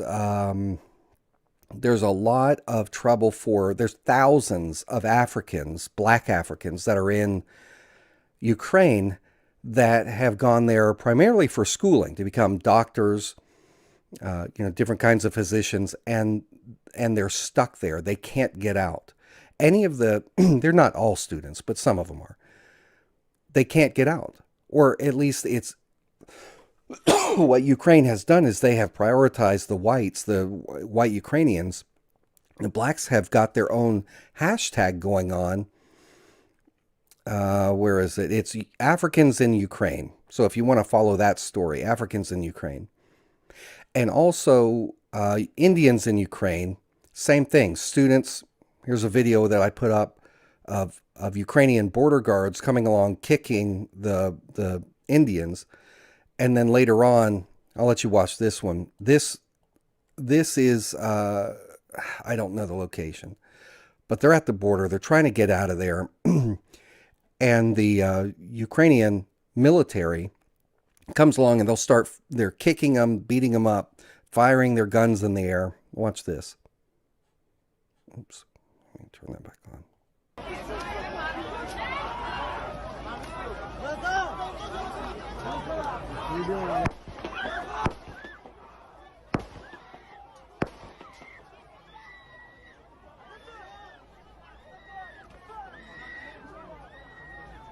देख यहाँ कैसे मार रहे लड़कियों को.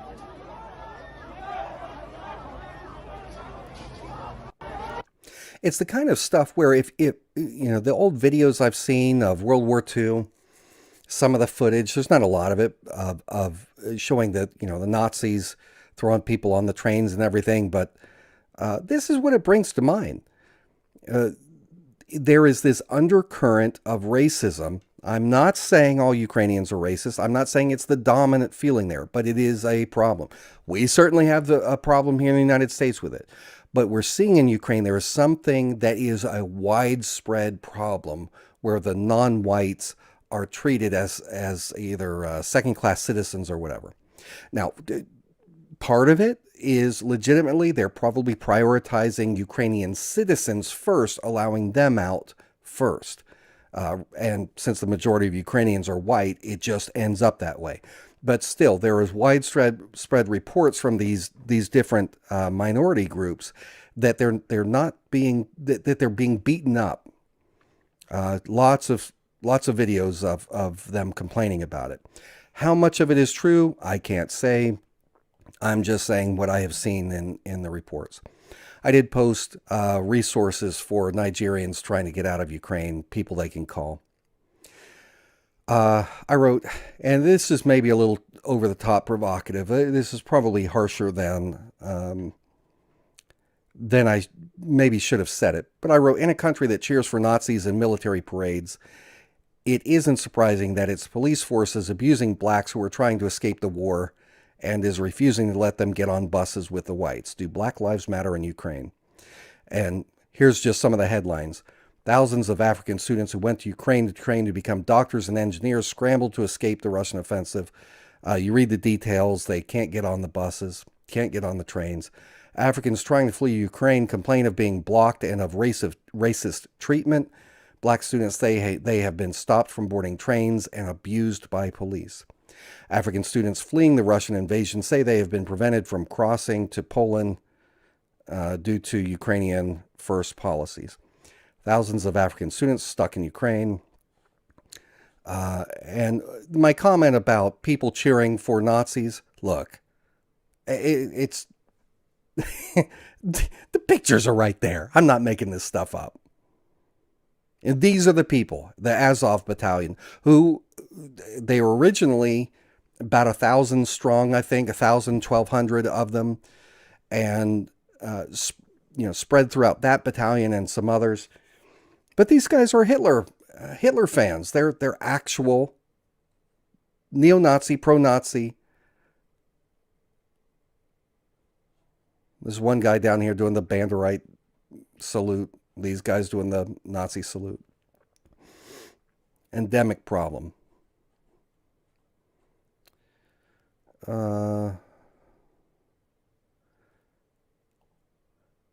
I'd be happier if the Western media had the integrity to cover the U.S. invasions of other countries to the same extent that it covers Russia's invasion of Ukraine. But they won't do that because they are corporate-owned propaganda tools of the power elite who orchestrate U.S. wars. And this person, I really got a kick out of this one. This guy wrote to me, you called me a traitor. The United States doesn't just invade countries for no reason, idiot. Oh my gosh. This is what I'm saying. It's so hard to get through to people that have been brainwashed their whole lives by Western media. So I wrote to him, of course the USA has reasons to invade countries. It's just that those reasons are all evil, like stealing oil and other natural resources, installing puppet governments that will grant rights to national resources for foreign corporations, creating more military bases, and so on. All right. Originally, what was believed to be a 17-mile-long Russian convoy is actually, if you look in close here, in parts of the convoy, there are 2 or 3 vehicles deep. They're coming down from the direction of Belarus going south toward Kiev,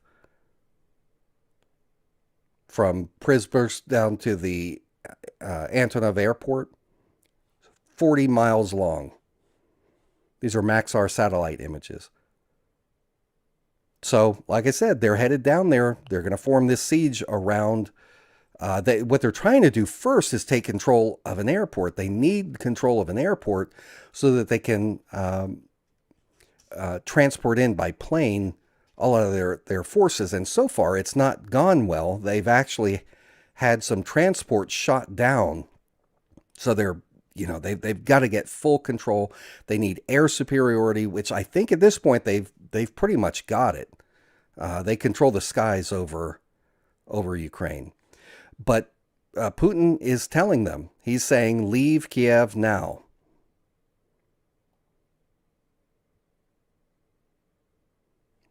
40-mile long convoy, hundreds upon hundreds of vehicles converging on Kiev.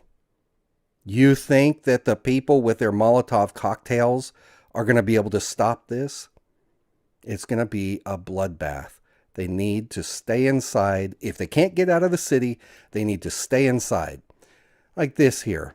This is ridiculous.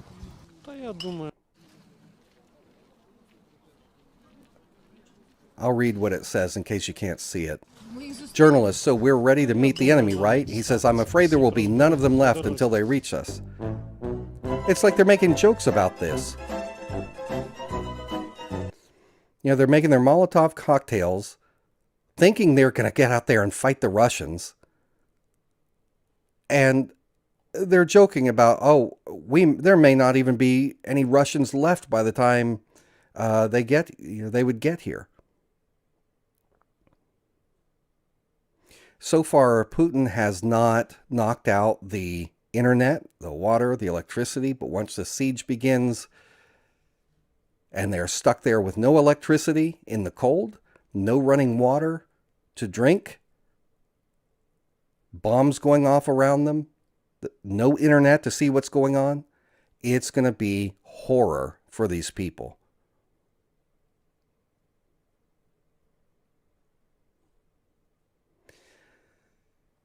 These are Ukrainian children in a basement in Kharkiv. And I see this and it just breaks my heart. They're sleeping now, thank goodness, in this picture. But can you imagine when they're awake, what they must be thinking and feeling? And not just the children, but imagine the parents, how the hearts of the parents must ache. If you're a parent, you feel your children's pain. This is so traumatizing for all of the people involved. And even for the soldiers on both sides of the conflict. There's a reason that so many U.S. troops coming back from Iraq and Afghanistan, and there's a reason that there's such a high suicide rate. This stuff messes you up. The PTSD, so terrible. This is all I care about. In the end, I care about the children. I care about the people. I hate their governments. I hate the government of Ukraine. I hate the government of Russia. I despise the United States government for the role that it plays in all of this. Anyway.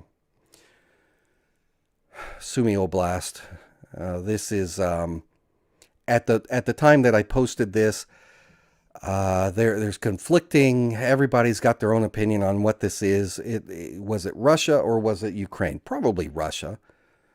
But even what did this? That's not a couple little missiles. That could be an Iskander missile. Is it a commercial building? Is it part of the...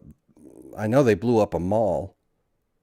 It's hard to say what it is. I just put it up so that people could see the destruction.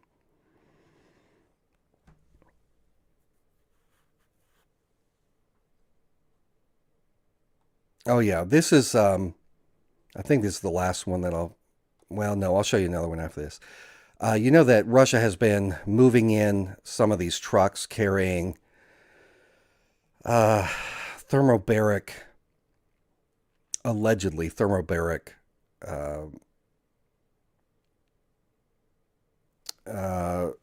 missiles. These things are also called vacuum bombs. They're called aerosol bombs. What they do is they suck the oxygen out of the air. They're primarily fuel. Most explosives are like 75%, whether it's gunpowder or whatever else, some kind of, and then like 75% of some kind of fuel, and then 25% oxidizer. But thermobaric bombs are like 100% fuel. What it does is it sucks the oxygen out from the surroundings. And so the effect that it has if there's a person around is it literally sucks the oxygen out of their body and kind of obliterates them. But watch this. Let me pause it here. I'll make it bigger so you can see here. It's a little bit loud. Пизда.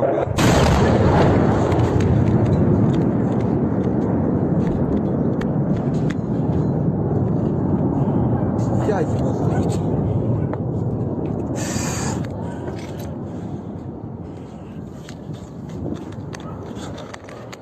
Я ебал в рот. So you think your Molotov cocktails are going to stand up to that? Get out of Kiev. All right, next thing is the brinkmanship of Putin is pretty insane.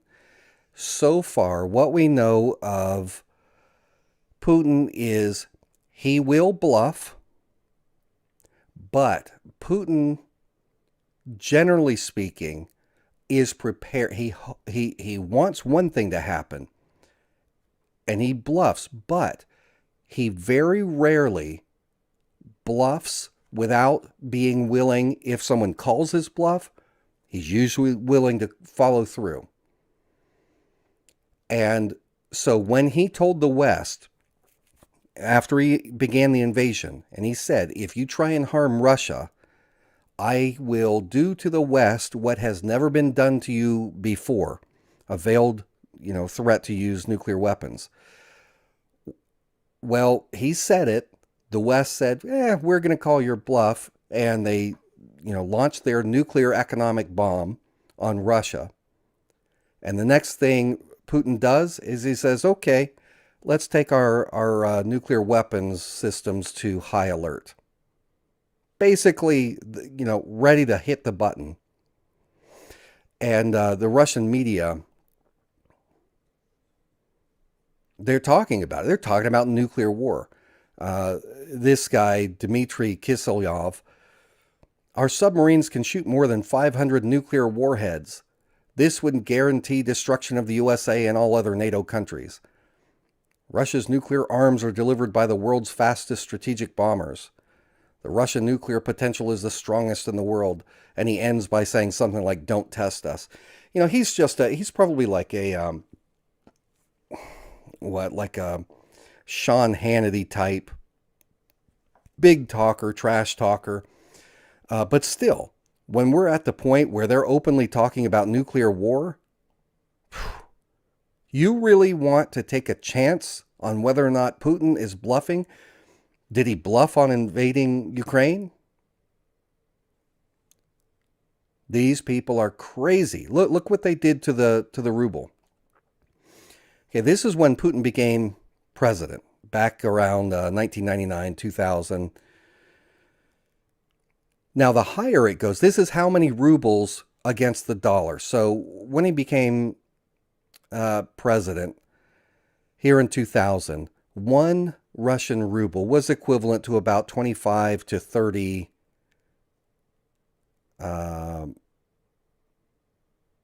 what is that? Cents? That's not right. Sorry, I'm telling you wrong here.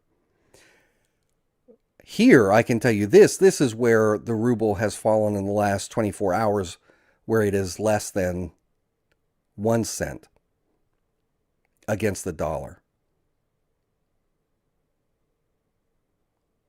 Economically, they've got nothing to lose. After the show is over, I'm going to try again to get in contact with some of my people. It went dead. A lot of the stuff that a lot of the responses were coming, and then it just stopped. So I don't know if Ukraine has knocked out internet in areas around Donetsk to Luhansk, or if maybe Russia did it, which doesn't make as much sense. But anyway, I'm going to try and get connected again with people. So those are just some of the tweets that I've put out. Looking at the time, we're coming up on, it's 2 hours, 42 minutes at this point. Let me check in with you guys here in the chat. Let me see if there is a... Can anyone tell me, can you tell how many viewers we have at the moment? Is it around 1,100? I don't know if my system is stuck and isn't giving an accurate count anymore, but put in the chat if you, from what you see on your side there. Okay. Yes, Ty Coker, make this available to rewatch. I will. It may take, after the show is over and I end the stream, since it's kind of long, it takes a little while. It'll take up to maybe 30 minutes or something for YouTube to process it, and then it'll be available. All right, thank you, everybody, for putting that up there. At this point, let me ask you guys what you would like to do, and I'll pause for just a second so I can watch for your answers. There's a little bit of a delay between me and you. What would you prefer at this point? One, I can end the stream. Two, we can take a look at some of this Putin speech stuff. But like at this point, it may be too boring, the idea of reading through that, and you may not even want to. Three, I can maybe look at try and answer some questions from the chat or something different. So put in the chat what you'd like to do. And I'm going to take just a second here and check some of my lists, see if there's anything significant that has happened since I started streaming.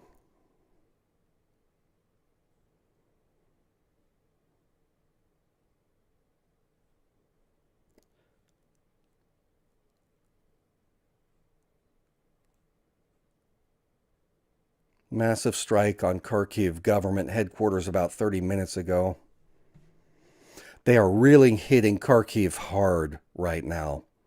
Really hitting Kharkiv hard. They are not going to stop until they've liberated Kharkiv, because they'll join that in with Donbass. I think that what Russia wants to do with this is, at the very least, what they're going to do is, let me back out here so you can see.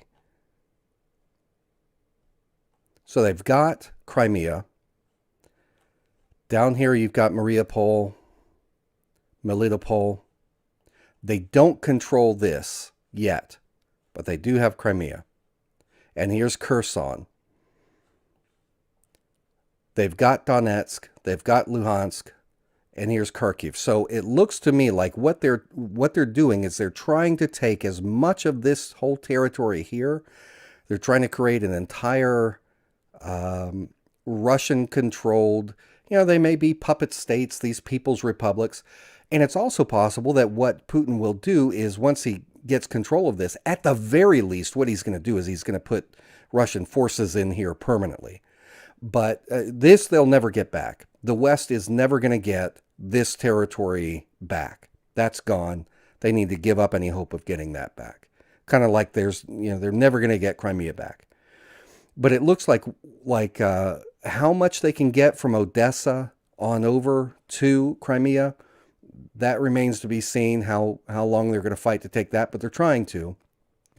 But I think that they're going to try and take this whole section to add it to Donetsk and Luhansk, and then they are going to try and make sure they've got Kharkiv, and they've got heavy fighting going on in Sumy as well. So it looks like what they're trying to do is take control of the territory over here, probably put in some permanent Russian bases, and try and create a buffer zone between Russia and Ukraine. Because now what Putin is saying is his intent is to demilitarize all of Ukraine, to take away the threat of this being used militarily against Russia.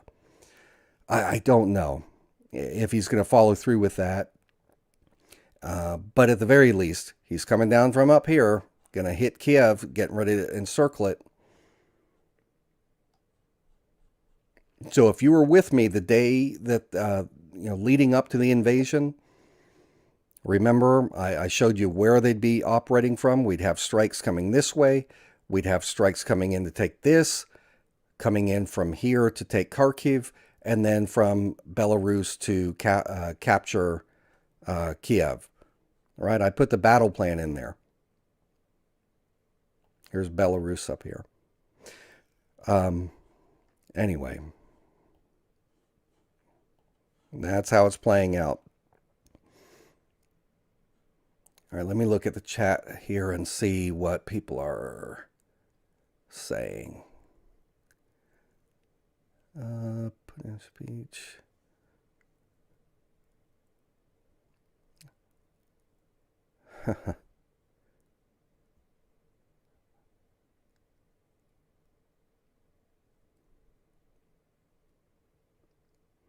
I really want to see a big focus on humanitarian assistance to screw all this. You know how many billions and billions of dollars to the military industrial complex buying up stuff to transfer. Much of it they've already got it. They've already made the purchases. What they're doing is they're taking what they already have, their existing arsenals, sending it to Ukraine, turning the place into, a gun-running paradise. And then what they'll be doing is, with all of these bills they're passing, is they're going to purchase new weapons from the military corporations to replenish their stocks, right? Eisenhower was right to warn us about the threat of the military-industrial complex. You got to create a market. If no one's fighting, if no one's using weapons, how do you make money? Well, you got to create war, and then you have a market for it. All right. Mark asked, "Do I use LiveMap?"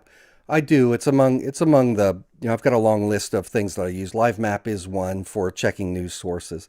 LiveMap, the last 24, 48 hours has been spotty. It keeps going out.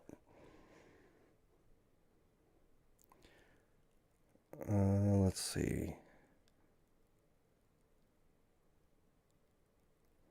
I'll go ahead. I'll do that right now. I'll bring up maybe LiveMap and see if there's anything there. Bear with me. Let me type it up here.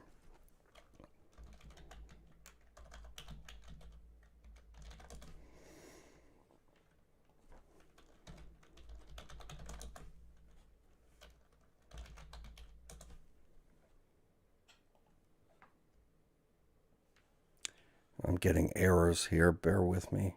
It could be down again at the moment. Let me see. Let me try it on a couple different browsers and see.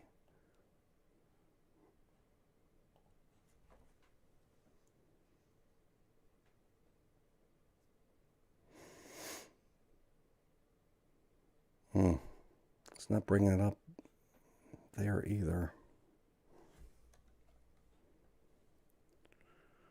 Yeah. Yeah, it's down right now. I'll show you what.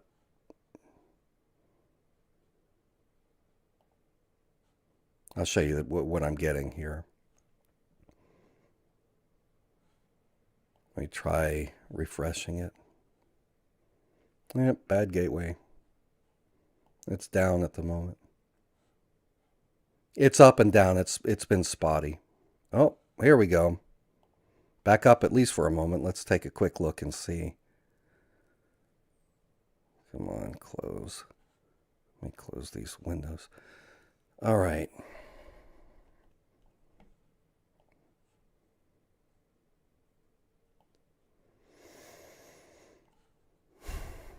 Let 3 hours ago. That's not recent. Yeah, it's real slow. It's not.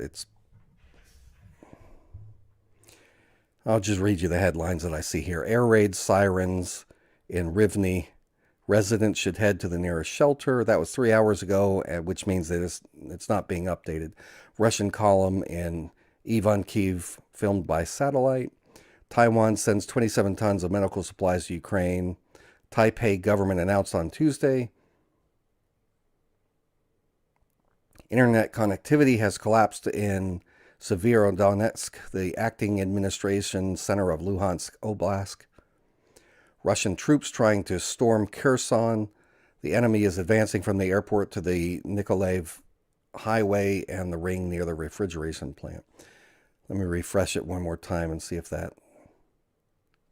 we can get any more recent material. All right, out again.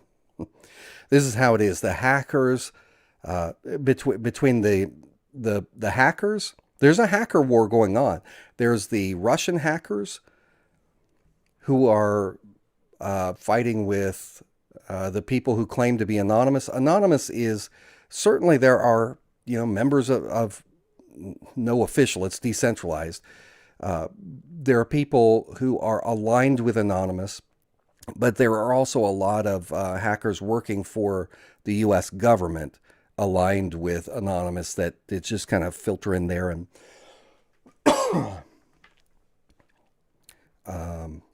but you've got it on the Russian side too. So you actually have this hacker war going back and forth between the USA and Russia and all of the affiliates. All right, well, let me just read a little bit of this since you guys are still around.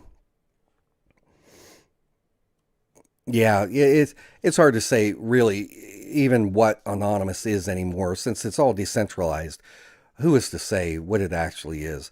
I've spent some time on the dark web looking at stuff, and there's some crazy people in this this kind of cyber terrorist world.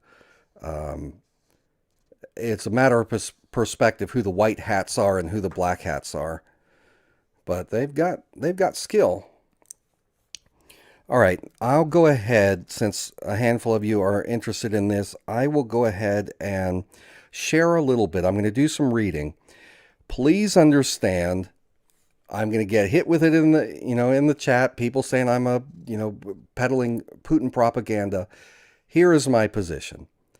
You have to listen to both sides of the argument. We all know what the West says. Putin's crazy, Hitler, terrible, nothing there.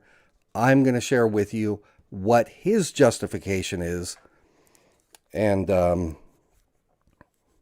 if this gets too boring, we'll find something else, okay?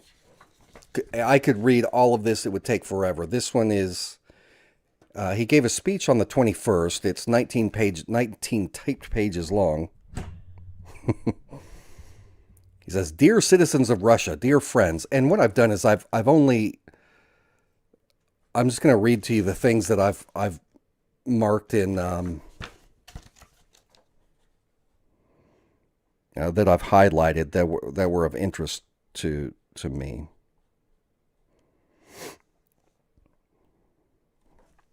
This is Putin in his own words. Let me bring up the chat so I can glance over to see what's going on. All right, the topic of my speech is the events in Ukraine and why this is so important for us, for Russia. Of course, my speech is also addressed to our fellow citizens in Ukraine. I will have to speak at length and in detail. The problem is very serious. The situation in the Donbass has once again become critical and acute. And today I'm addressing you directly, not only to assess what is happening, but also to inform you about the decisions that are being taken and possible further steps in this direction. I would like to emphasize once again that Ukraine is not just a neighboring country for us. It is an integral part of our own history, culture, and spiritual space. It is our friends, our relatives, not only colleagues, friends, and former work colleagues, but also our relatives and close family members. All right.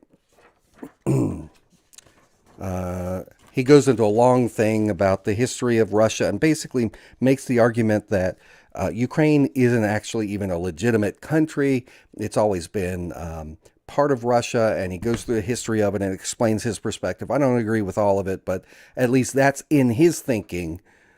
Ukraine really shouldn't be its own independent state. It's only been a country for about 30 years, since 1991.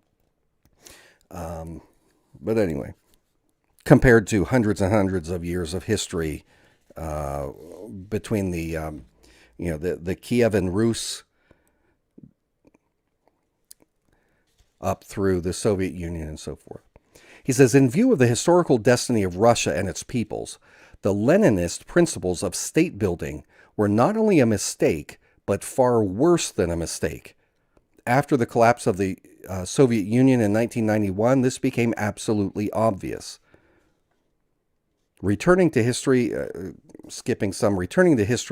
I repeat that the Soviet Union was founded in 1922 on the territory of the former Russian Empire. However, life itself immediately showed that it was impossible to maintain such a large and complex territory as the Soviet bloc, or to govern it according to the proposed amorphous quasi-confederal principles.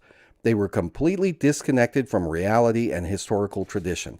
In other words, what Putin is arguing is that the Leninist concept of the Soviet Union, where you've got this massive block of satellite states that are going to be governed by the communist government, that it can't work. It just doesn't work. So he's not a communist. Now he was at one point when he was in the KGB, because everyone was communist at that time before the collapse of the Soviet Union. But what he's saying is that the Leninists who envisioned this massive Soviet empire, Soviet Union, that they were, quote, completely disconnected from reality and historical tradition. All right. A couple pages later, he says, already 2 years before the collapse of the Soviet Union, its fate was practically sealed. Now the radicals and nationalists, because the Soviet Union had a bunch of nationalists that were pushing for the dissolution of the Soviet Union. A lot of these people aligned with the West. So now the radicals and nationalists, including and especially in Ukraine, are claiming the achievement of independence for themselves. As we can see, this is not the case at all. The collapse of some country was caused by historical, strategic mistakes of the Bolshevik leaders, the leadership of the Communist Party of the Soviet Union, made at different times in state-building, economic, and national policy. They have on their conscience the collapse of the historical Russia, which bore the name of USSR. He's arguing that the Soviet Union was doomed to failure, and that having this communist utopia was just historically, it's unsupportable, wasn't going to work. They never should have tried it. And that what happened was, prior to the 1922 establishment of the Soviet Union, there had been the Russian Empire. And that is what Putin kind of dreams of having a strong Russia again, with a sphere of influence of these former Soviet states that are along its border. And that's very similar to our Monroe Doctrine here in the United States. Very, very similar. Not a whole lot of difference in his thinking on this. He says, despite all these injustices, fraud, and open robbery of Russia, talking about the loss of that Russia had combined with all of these different, the Soviets, the communists, took Russia. Remember, Russia wasn't communist to start with. They had a Christian king, a Christian czar. The Romanovs, they assassinated them, the communists, the Bolsheviks, these radical Jewish communists came in and slaughtered everyone, carried out the Red Terror, took control of all of these other countries, consolidated it into the Soviet Union, and then over the years took the Russian assets and distributed a lot of it among these different satellite states. And then when the Soviet Union broke up, all of this stuff that had been pulled out of Russia and put into Ukraine and all these other countries, Russia didn't get it back. That's what he's saying, is that the robbery of Russia. That's what he's talking about. Despite all these injustices, fraud, and open robbery of Russia, our people recognize the new geopolitical realities that emerged after the collapse of the Soviet Union, recognized the new independent states, and not only that, Russia itself, which was in a very difficult situation at the time, helped its partners, including its Ukrainian counterparts, from whom numerous requests for material support were already received at the time of the Declaration of Independence. And our country provided the support while respecting the dignity and sovereignty of Ukraine. So he's saying when the Soviet Union broke up, Russia did not object to it. They respected the independence movements of these different countries, including Ukraine. Ukraine's like, oh, we broke up, we're poor, we need help. Russia helped them and didn't get anything in return, is what he's arguing. I'm not saying I agree with all this. I'm just telling you what his argument is. But this is far from all. At the end of 1991, the USSR's debt obligations to foreign countries and international funds amounted to about $100 billion. Originally, it was assumed that these loans would be repaid in solidarity by all former Soviet republics in proportion to their economic potential. However, Russia assumed the entire Soviet debt and repaid it in full. It completed this process in 2017, and that's a historical fact. In return, the newly independent states were to renounce their share of Soviet foreign assets, and agreements to this effect were reached with Ukraine in December 1994. However, Kiev, or as the Ukrainians call it, Kiev is the Russian pronunciation, Kiev, spelled K-Y-I-V, is the Ukrainian pronunciation. In return, however, Kiev did not ratify these agreements and later simply refused to implement it. It laid claim to the Diamond Fund, the Gold Reserve, and property and other assets of the former USSR abroad. So, again, he's arguing that when the Soviet Union broke up, there were agreements made about the allocation of the debt of the Soviet Union, that it was to be apportioned according to the ability to pay of the individual states, and also the assets. There were agreements that certain assets would be returned to Russia, since that's where they originated from. He said, I should add that Kiev has tried to use dialogue with Russia as a pretext to negotiate with the West, to blackmail it into rapprochement with Moscow, and to gain advantage for itself on the grounds that otherwise Russian influence in Ukraine would increase. And that's certainly been the case.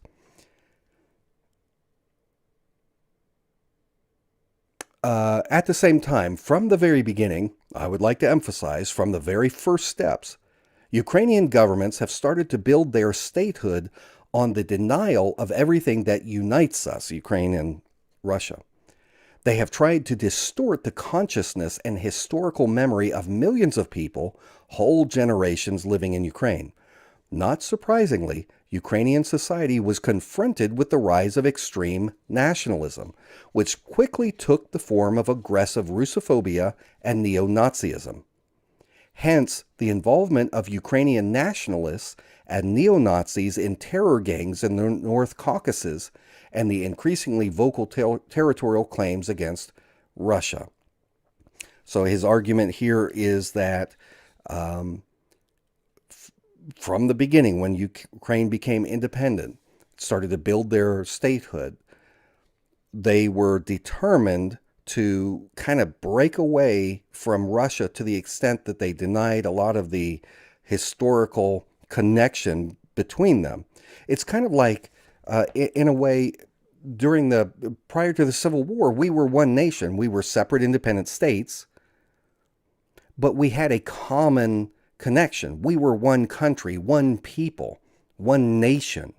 And then when the South seceded, it caused this schism.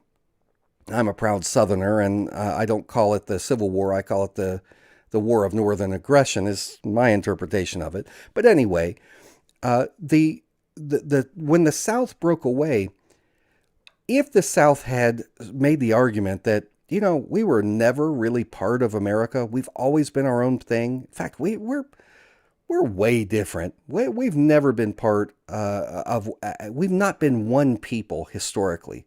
We've always been two separate nations within a nation. That would be historically inaccurate. There are certainly cultural differences between the North and the South, especially back then. We're more homogenous now. But it would have been inaccurate and very divisive to say that just we're not part of the same family, that has broken up over disagreement. They were just completely different. That's what it is. A national divorce is kind of what the happened back in Lincoln's day, and he's kind of making that point, saying that with Ukraine and Russia, that's what happened. Is that when Ukraine became an independent state, they basically said, we've never actually been part of Russia, and because of that, we don't owe anything to Russia. We don't need to participate with Russia to repay debts or assume debts or return any resources. We're going to go our own way. And because of that, it created a nationalist fervor where people became extreme. There was a rise of this ultra-nationalist movement. The rise of fascism, basically. He says foreign forces, which use an extensive network of NGOs and intelligence agencies to cultivate their clientele in Ukraine and bring their proxies to power, have also played their part. Now, this is a reference to Western oligarchs who have played a part in using what he calls an extensive network of NGOs, non-governmental organizations. George Soros, who we haven't heard a whole lot from in recent years because declining health, but back around 2014, everybody knew him. He was a big boogeyman. Glenn Beck talked about him all the time. And Soros was one of these Western oligarchs who was pouring tons of money into NGOs in Ukraine to bring to power their proxies. I've shown in the past, and you can look it up on Google image search, but John McCain was deeply tied to George Soros, to neocons like Hillary Clinton. Tons of pictures of McCain and Clinton laughing and having a great time and going on vacations together and going around the world. Biden was one of these guys, very closely tied to George Soros. Well, Soros was pouring tons of money into Ukrainian NGOs. He did it in other countries too. And he's actually been banned from a few countries that he's not allowed to enter into, and none of his financial resources are allowed to be invested in because he keeps buying up politicians and trying to flip governments. He's actually tried to do that here in the United States too. And when you talk about Hillary Clinton, some of these others, like McCain, he was certainly successful. You could see in that video I showed, you could see the picture of John McCain. In fact, dang it, give me a second. This is bugging me if I don't show this to you. Let me just a second to pull up a picture here. Darn it. I got to change some settings. The software I use had an update before I did the show. That's one reason I was late getting started. And it has goofed things up where it's hard for me to get files up where you can see it. Bear with me.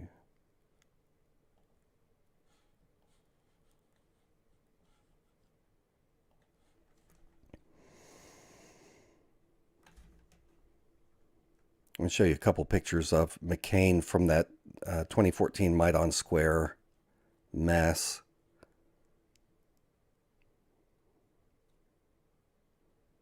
Take me just a second to find them. I've got thousands of photos here.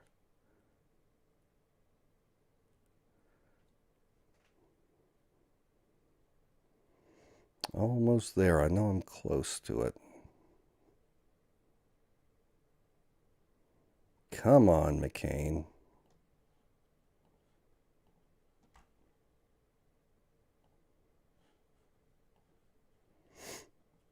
Here's one. See this sucker? Okay, this guy is far-right, ultra-nationalist. McCain loves to work with these extremists. But anyway, this guy was one of the leaders of the chaos there in Maidan Square. He's one of the assets that the CIA backed to get these people riled up, these violent ultranationalists. This guy here doing the Nazi salute. The guy doing the Nazi salute. How do you like that? John McCain up there with the neo-Nazis. This is the attitude of the West. It doesn't matter who we have to get in bed with to achieve our goals. If we have to get in bed with neo-Nazis, we'll do it. And so that's what we got. And the crazy thing is, of all the countries on earth to be deeply in bed with these neo-Nazis, Israel is deeply in bed with these guys. There were human rights organizations that formally complained that Israel would not stop arming the neo-Nazis in Ukraine. The United Nations mentioned it in one of their reports. A lot of these neo-Nazis were getting their weapons from Israel. But anyway, you've got John McCain. He's tons of pictures of him with George Soros. Let me see here. You might enjoy seeing it. Let me see if I can find.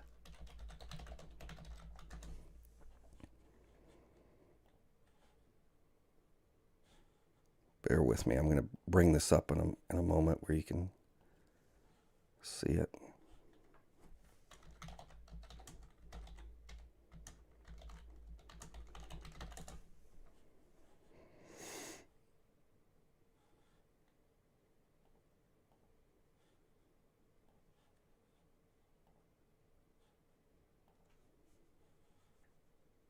Okay. Here, look at this. George Soros. George Soros and John McCain. Sorry, I guess you can't see that whole window. Let me see if I can adjust the window. Dang it, now you can't see it.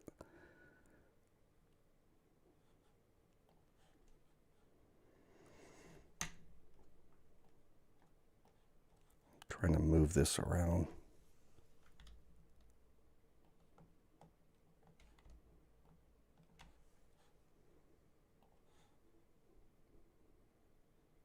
Okay. So there's our buddy, the great patriot, John McCain, with George Soros. More of him with Soros.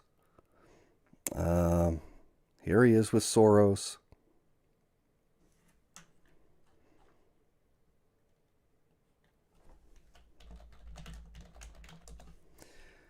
Hillary Clinton and John McCain, photo after photo after photo after photo.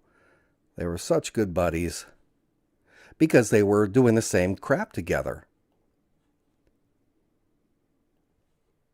John McCain was not a good person. He was not a war hero. He was not an American patriot. He certainly wasn't a Republican. Well, I don't know. John McCain actually was more closely aligned politically with Donald Trump than he was with someone like Ronald Reagan. That may be shocking for some people to hear, and I could make that case, but I don't want to get sidetracked into that. But anyway, you've got these guys like George Soros that are pumping all this money in to Ukraine. And I don't know if anyone has mentioned it in the chat because I haven't been following the chat. But if anyone's like, "Oh, Soros was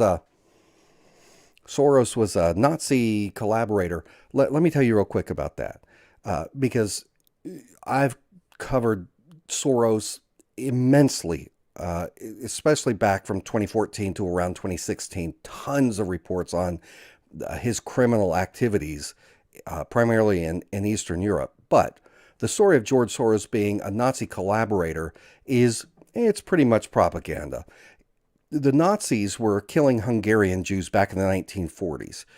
George Soros originally was not George Soros. His name was George Schwartz in Hungary.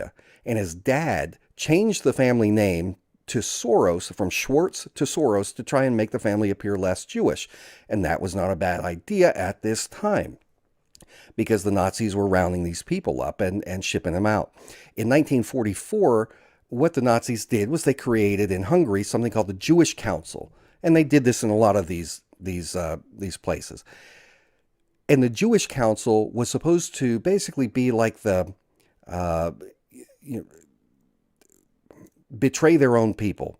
It was kind of like they were the liaisons between the Nazis and the common Jewish people. And so in 1944, you've got this Jewish council is created. When he was 13 years old, and they weren't all openly like against, like collaborating with the Nazis. Some of it, a lot of it was, they were like, all right, well, how can we use this to our advantage for the benefit of our people? Some were gladly willing to collaborate with the Nazis, but they were the minority. The majority of them were just doing what they could to survive. 13 years old George Soros takes some work from this council. 2 days. He spent 2 days delivering messages for them. And on the second day, George's father asked, let me take a look at this. And he read it. And he was like, oh, crap. What this is doing is it's calling these people to a meeting. This is what Soros was delivering. But in reality, what George's father knew was that these people are going to end up rounded up and put on trains and get deported. And so he tells George, we don't want to be involved in this, and they stop. After this, Soros's father changed the name of the family again. Different names, kind of split them up. So he went from being George Schwartz to the name that he took on was Sandor Kiss. This was a Christian name at that time, and they tried to seem like Christians, trying to escape this this Holocaust that was going on. And so the dad bribed a Hungarian official to take Sandor Kiss, George Soros, into his own home, call him his Christian godson. The family was going to split up and eventually get back together. This was for their safety. Now, this official, what his job was to go around taking inventory of the homes of wealthy Jews whose possessions were ultimately confiscated by the Nazis. So he took his godson, George Soros, out on one of these visits. And Soros saw what they were doing. And but it was a single trip. Now, that is the claim. That's where the story comes from. Soros was interviewed on, I think it was 60 Minutes, where he was asked about it. And it was a terrible interview. He just totally screwed it up and made it sound worse than it was. But you read the extensive biography. I read his biography, or at least parts of it for research. That's where the story comes from. The Nazi collaborator stories. Anyway, so I'm not trying to stick up for Soros. I'm just saying I try and be accurate in my reporting. And as much as I despise George Soros, I'd rather despise him for what he's actually done that is legitimately bad rather than, something else. Given the circumstances and everything going on, I don't know how. If I was in that situation, who knows? Terrible conditions. The people in the pogroms and everything. I don't know. But anyway, sorry. Let me get back to this. So Putin is arguing that these oligarchs are funding these NGOs,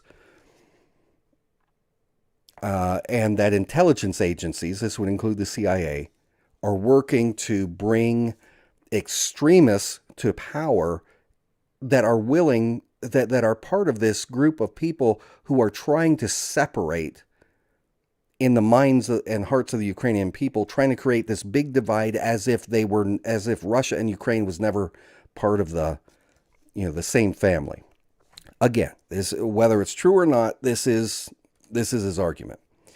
He says the purpose of the so-called pro-Western civilizational decision of the Ukrainian oligarchs was and is not to create better conditions for the welfare of the people, but to subserviently serve Russia's geopolitical rivals in order to save billions of dollars stolen from Ukrainians and stashed by the oligarchs in Western bank accounts.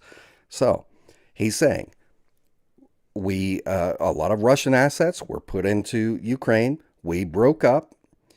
Soviet Union collapsed. Ukraine became its own state. Western oligarchs came in and plundered these resources, took it out of Ukraine so that it didn't benefit the people of Ukraine, took billions and billions of dollars of resource and wealth from Ukraine, took it into the West, into their banks, and they are trying to keep Ukraine from reforming the traditional historical bond with Russia, because these oligarchs don't want their wealth to be transferred back in a way that would benefit Russia again. That's what he's saying. He says some industrial financial groups that took over other parties and politicians initially relied on nationalists and radicals. Others paid lip service to good relations with Russia and cultural and linguistic diversity, and came to power with the votes of citizens who wholeheartedly supported such aspirations, including millions from the southeast of the country, talking about Donbass. But once in office, they immediately betrayed their constituents, abandoning their campaign promises, and implemented policies at the behest of radicals, sometimes persecuting their former allies, those civil society organizations that advocated bilingualism and cooperation with Russia. They took advantage of the fact that the people who supported them were usually law-abiding, moderate in their views, and accustomed to trusting the government. So he's talking about, for example, after 2014, up until this point, Ukraine had it was at least two, I don't know if it was more, but at least two official languages, Ukrainian and Russian. In fact, the Viktor Yanukovych, who was president up until the coup in early 2014, he's from the Donbass region. He's from Donetsk. His primary language was Russian, and I showed you earlier, 75% of Donetsk, 68% of Luhansk, that's their primary language. Well, what happened after the United States put in the puppet leader in 2014 is they outlawed Russian. They removed it as one of the official languages.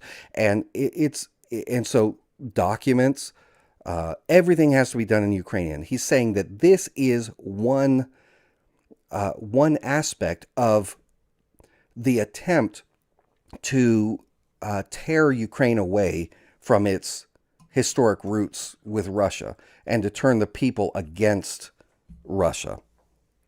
That's his argument.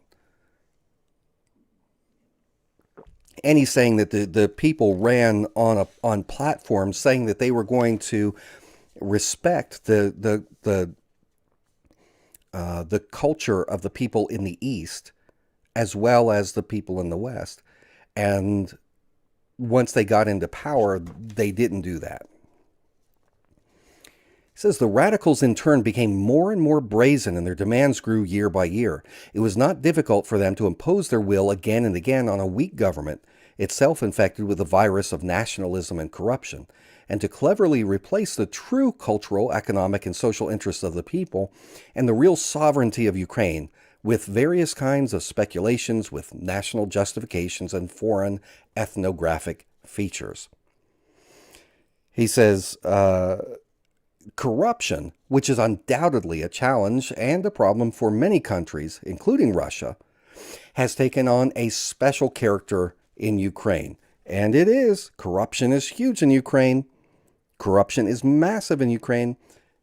The Obama administration knew it. The Trump administration knew it. It's nothing new. But now the Biden administration is acting like, the Ukrainian government is the model for the world to follow. It's funny how Biden back then was talking about, demanding that Ukraine address the corruption there in the government in exchange for, assistance from the United States. But now everything's great. Everything's great. Putin says it has literally impregnated and corroded Ukrainian statehood, the entire system, all branches of power. Radicals exploited people's legitimate discontent, saddled on the protest, and led the Maidan to a coup d'etat in 2014. In the process, they received direct support from abroad. He's talking about these nationalists, these ultra-nationalists. Got help from the United States. Material support from the U.S. Embassy to the so-called protest camp in the Maidan in Kiev, according to our information, amounted to $1 million per day. Other very large amounts were being brazenly transferred directly to the bank accounts of opposition leaders. And we talked about tens of millions of dollars. And how much did those who were actually injured, the families of those who died in the clashes in the streets and squares of Kiev and other cities, get in the end? It is better not to ask about that.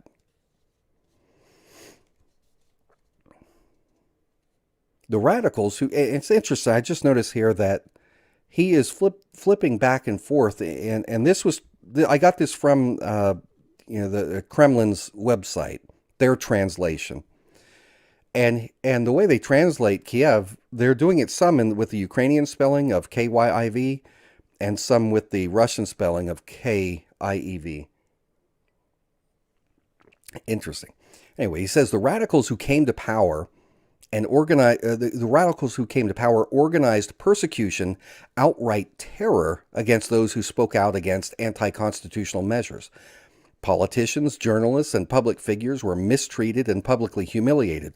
Back in 2014, I reported on, I showed video of these radicals going around taking mayors and provincial governors and at the threat of violence, forming mobs around them, pulling them outside and recording them, forcing them to abdicate their positions so that they could put their own people in. It wasn't just a national coup. They went in, these ultra-nationalists went in and they got control of local governments as well. That's what he's talking about. And I know that's true because I saw the video myself. Ukrainian cities were overtaken by a wave of pogroms and violence, a series of spectacular and unpunished murders. The horrific tragedy in Odessa, where peaceful protesters were brutally murdered and burned alive at the trade union house, makes one shudder. The criminals who committed this atrocity have not been punished, and no one is looking for them. But we know their names, and we will do everything to punish them, to find them and bring them to justice. I don't know if that's true, that they know the names of them, but he's talking about, among the things that I saw, the videos, and I put a screenshot up. Give me a second. Let me see if I can, I think I can get away with just a general screenshot here. As with anything, people debate what things mean and who's who and what's what. I've seen outrageous claims, but I'm convinced that at least the crucifixion, that really is what I said it is. Give me a second. Let me see if I can find it. It's blurry enough. No detail in it. I don't think this would be a problem to show.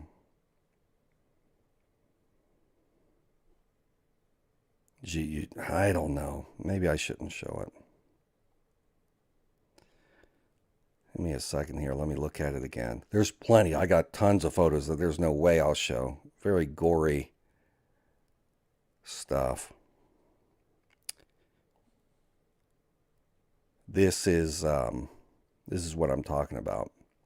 And I'm just going to put it there for that, and then I'm take it back off again. So it doesn't seem like I'm glorifying violence or anything. I don't want to do anything that's going to violate YouTube terms.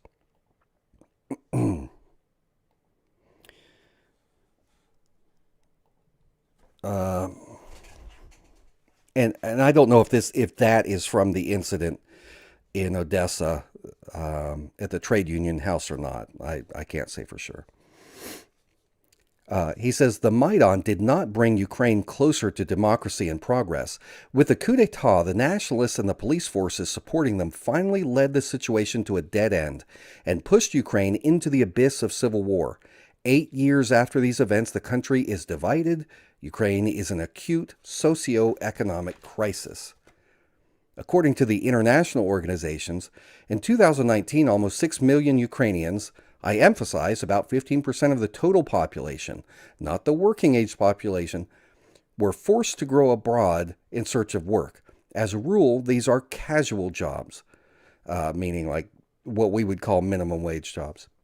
The following fact is also significant. Since 2020, more than 60,000 doctors and other health workers have left Ukraine during the pandemic. Since 2014, water tariffs have increased by nearly a third, electricity prices by several times, and gas prices by 10 times. Many people simply don't have the money to pay utilities. They literally have nothing to, literally have to survive. What is happening? Why is all this happening? The answer is obvious. It is because the dowry, which dates not only from the Soviet era, but also from the Russian Empire, has been squandered and embezzled. Talking about the money that Ukraine got has been sucked away by the oligarchs. Tens and hundreds of thousands of jobs that provided people with a stable income, including through close cooperation with Russia, and brought taxes into the state coffers, were lost. Industries such as machine building, instrument making, electronics, shipbuilding, and aircraft construction either lie idle or have been destroyed, whereas they used to be the pride not only of Ukraine, but of the entire Soviet Union. This is especially bad in the Donbass, where it's a post-industrial region. It used to be a thriving region during Soviet times, and it has fallen into disrepair, disuse, and has really negatively impacted the economy. But he's talking about this for the whole country in general. And he's arguing that the reason that the Ukrainian economy is faltering like this is because Western oligarchs are using the apparatus of the Ukrainian government to fleece the resources and the money, take it out of Ukraine so that it's not reinvested in Ukraine, benefiting the Westerners at the expense of the Ukrainian people. Now, certainly you look at Kiev and maybe some of the other cities, and they're prosperous in some areas. I don't want to say prosperous. They look well enough off. I see a lot of happy people, smiling people. I think the Ukrainian people are they're a beautiful people. They seem to be just as happy as any other people on earth. I've got no problems with them. So I don't know. I'm not there. I hear both sides. I know that there's the people in Donbass, the people in the East, they have a very different perspective from the people in Kiev. So, truth is a matter of perspective. Sometimes there is more than one truth. Sometimes truth is the aggregate of a number of perspectives. Anyway. He says in praxis, I don't know if that, in praxis, Praxis, it has come down to the fact that the collapse of the Ukrainian economy is accompanied by outright plundering of its citizens, while Ukraine itself is simply placed under foreign administration. This is happening not only on the instructions of Western capitals, but also on the ground through a whole network of foreign consultants, NGOs, and other institutions that have spread themselves throughout Ukraine. They have direct influence on all major personnel decisions, on all branches and levels of government, from the central government to the municipalities, on the main state enterprises and corporations, including Naftogaz, which is a big oil and energy company. And he lists some others, the Ukrainian Airways, Defense Industry, Postal Service. So he's saying foreigners are basically the ones in control of the industries in Ukraine and not the people of Ukraine. He says, in addition, the U.S. Embassy directly controls the National Agency for Corruption Prevention, the National Anti-Corruption Bureau, the Specialized Anti-Corruption Prosecutor's Office, and the Supreme Anti-Corruption Court. All of this is done under the plausible pretext of making the fight against corruption more effective. Fine, but where are the results?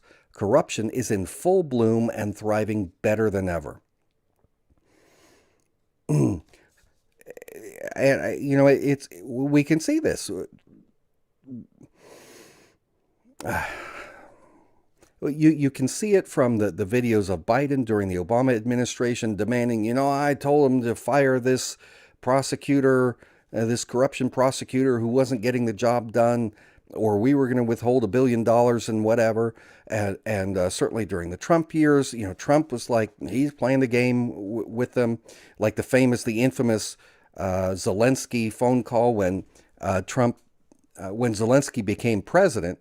You want to be able to show that hey, the mightiest government in the world, the United States, recognizes you, and we were supposed to be an ally of Ukraine. But Trump was refusing to meet with Zelensky. He was refusing to let Zelensky come to the White House. And then Trump had that infamous phone call because he had seen the polls. The polls were showing he was way down against Biden. And, he's had suffered impeachment, or at least the impeachment hearings. No. He wasn't impeached yet. He had the whole Russiagate crap going on. You've got the Democrats, the Russophobes, trying to find anything they can to go after Russia. Everything's Russia.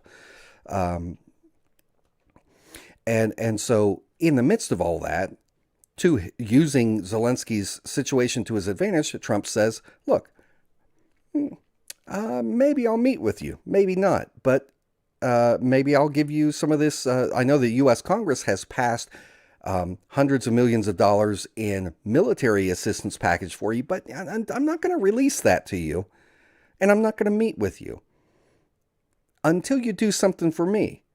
I want you to open an investigation into Joe Biden. And basically, what the argument was and he said, talk to Rudy Giuliani. Rudy's going to take care of this, liaise with you on this. And Giuliani's argument was, look, you'll get these things when you open an investigation into Joe Biden and his corruption, and it doesn't even matter if you really even do anything. You could basically close it immediately. But what matters is that you go on national television in the United States and announce that you are investigating Biden for corruption. So it was clearly what it was a way to try and hurt Biden in the polls, because that worked really well against Hillary Clinton in October of 2016. It was that October surprise of James Comey reopening the investigation into Hillary Clinton and the whole email mess and all that really hit her hard and spun a lot of independent votes away from her because people didn't like that. But anyway,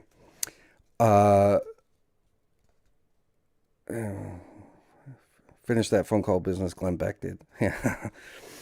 So Putin says, are Ukrainians themselves aware of all these methods of their administration? Do they realize that their country is not simply under a political and economic protectorate, but has been reduced to the level of a colony with a puppet regime? The privatization of the state has led the government that calls itself the Power of Patriots to lose its national character and consistently pursue the complete de-sovereignization of the country. And he goes on for quite a bit talking about the de-Russification and forced assimilation that's going on. He said, I would like to speak separately about Crimea. The people on the peninsula have freely chosen to belong to Russia, which is true. They held a snap referendum. 90-something% of the people voted to rejoin Russia, because until the early 1950s, Crimea had been Russian territory. But then I think it was Khrushchev was like, oh, well, let's transfer, since we're all Soviet Union, we're all part of one big whatever, for political purposes, let's put control of Crimea under Ukraine, under the the Communist Party of Ukraine, not foreseeing that 50 years later they would end up splitting up the Soviet Union, and then Crimea is stuck with Ukraine instead of where it had historically been, which was with Russia. So anyway, the Crimeans voted to rejoin Russia, as was their right. He said the government in Kiev has nothing to counter this clear and unequivocal will of the people, and therefore relies on aggressive actions, on activating extremist cells, including radical Islamic organizations, and sending subversive groups to carry out terrorist attacks on critical infrastructure and to kidnap Russian citizens. We have direct evidence that such aggressive actions are carried out with the support of foreign intelligence services. He says, in March 2021, so last March, 1 year ago, Ukraine adopted a new military strategy. This document is almost exclusively dedicated to confrontation with Russia and is aimed at drawing foreign states into conflict with our country. The strategy envisions building a kind of terrorist underground in Crimea and the Donbass. It also outlines the contours of the expected war, which, according to today's strategist in Kiev, should end, and I quote from here, quote, with the help of the international community on terms favorable to Ukraine.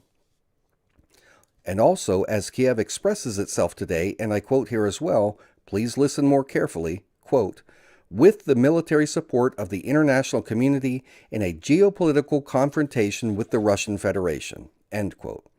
Basically, this is nothing but preparation for military action against our country, against Russia. Now, I don't know what document he's talking about here. I haven't looked it up, but it's something I'm interested in. I'll probably pursue this and see what this Ukrainian military strategy is, what document he says he's quoting from. But it's certainly played out that way. Whether or not the document is there or is public or whatever, the actual actions of Ukraine demonstrate that they have been following a plan very similar to this. He says, we also know that there have already been statements that Ukraine will develop its own nuclear weapons, and that is not empty boasting. Zelensky has mentioned that. He says, if Ukraine comes into possession of weapons of mass destruction, the situation in the world, in Europe, especially for us, for Russia, will change dramatically.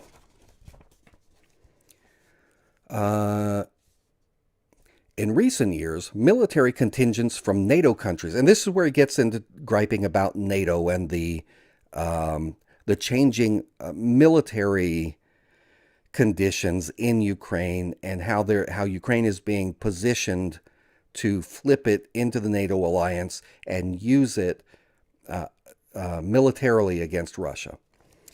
He says, in recent years, military contingents from NATO countries have been almost constantly on Ukrainian territory under the pretext of exercises. The command and control system of Ukrainian troops has already been integrated into NATO forces. This means that command over Ukrainian forces, including individual units and subunits, can be exercised directly from NATO headquarters. So it's kind of a de facto NATO membership. The United States and NATO have begun shamelessly opening up Ukrainian territory as a theater for potential war. The regular joint exercises are clearly anti-Russian. Last year alone, they involved more than 23,000 troops and more than 1,000 pieces of military equipment. A law has already been passed on allowing armed forces from other countries on the territory of Ukraine in 2022 to participate in multinational exercises.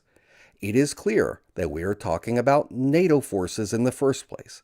At least 10 such joint maneuvers are planned for this year.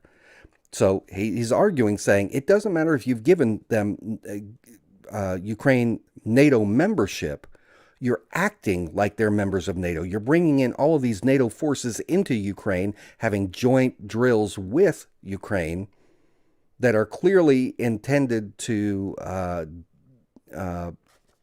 are anti-Russian drills, because who else is going to potentially have a geopolitical conflict with Ukraine in that region? It's in all NATO countries around Ukraine except for Belarus.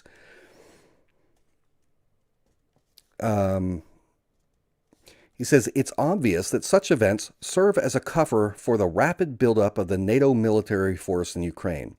This is all the more true. And by the way, all of these exercises are a matter of public record. It's no secret. You can't have these big drills and it go unknown.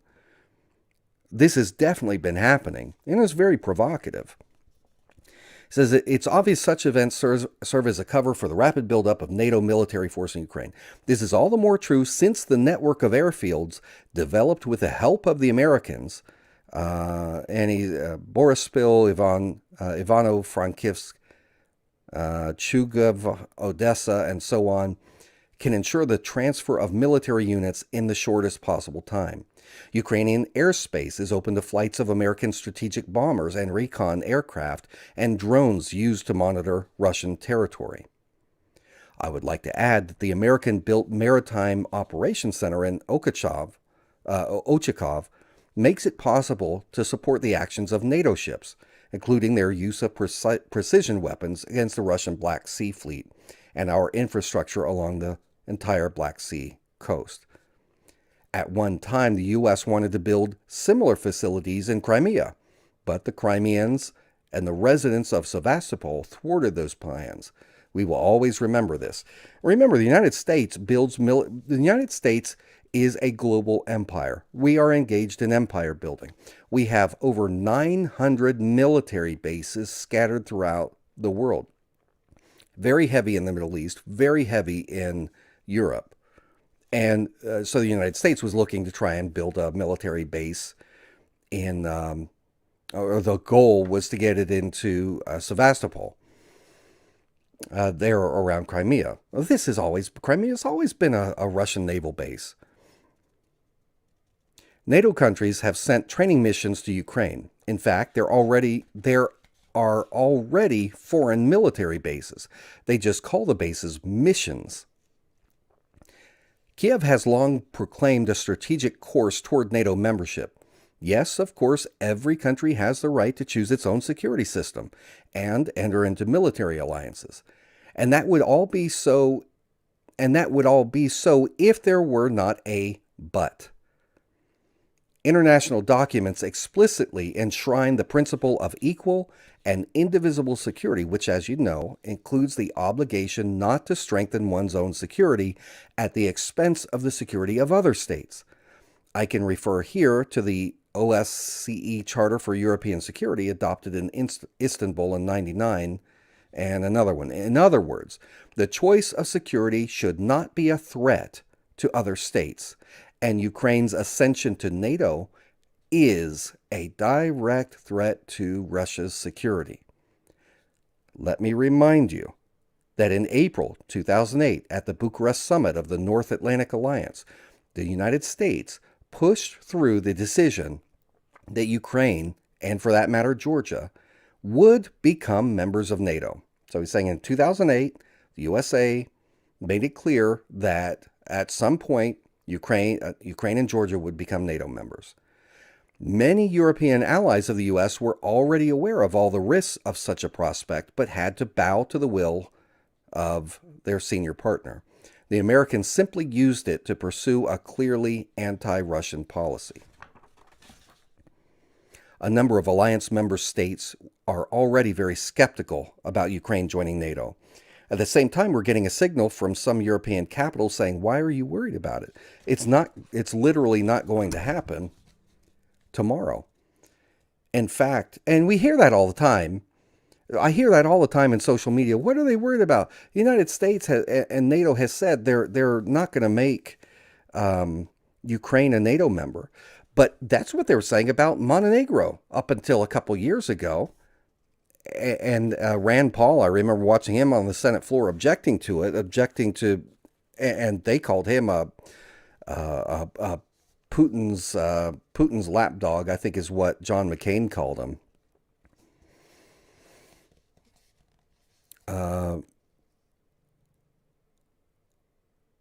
He says, in fact, our American partners are talking about it too.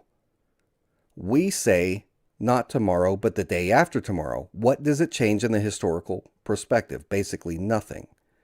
More than that, we're aware of the position and words of the leadership of the United States, that the active hostilities in eastern Ukraine do not preclude the possibility of that country joining NATO if it can meet the criteria of the North Atlantic Alliance and defeat corruption. In other words, the United States is saying, if you can get rid of corruption, if you can get rid of enough corruption in Ukraine, you can join NATO. Yes, yet they keep trying to convince us that NATO is a peace-loving and purely defensive alliance. They say that there's no threat to Russia whatsoever. Once again, they suggest that we take their word for it. But we know the true value of those words. When the issue of German reunification was discussed in 1990, the Soviet leadership, he's talking about as the Soviet Union is starting to come apart and they're like, Reagan's Mr. Gorbachev, tear down this wall. Remember, up until this time, you had the Berlin Wall. I've got a piece of it. I've got a piece of the Berlin Wall. But Russia controlled one side. The United States essentially controlled the other side. And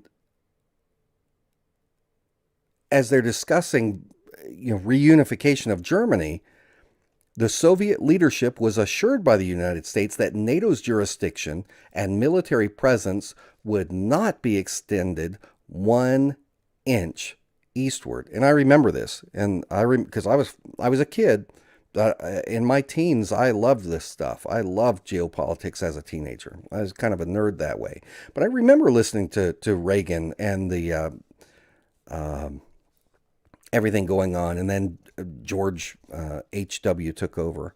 And that was actually the first campaign I worked on. I was a youth leader for the George H.W. Bush campaign. Of course, I've grown since then.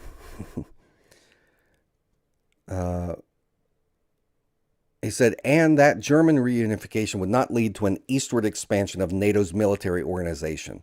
That is a quote. They talked, made verbal assurances, and it all turned out to be empty noise. Later, we were assured that NATO membership of Central and Eastern European countries would only improve relations with Moscow, relieve those countries of their fear of the difficult historical legacy, and moreover create a belt of Russian-friendly countries.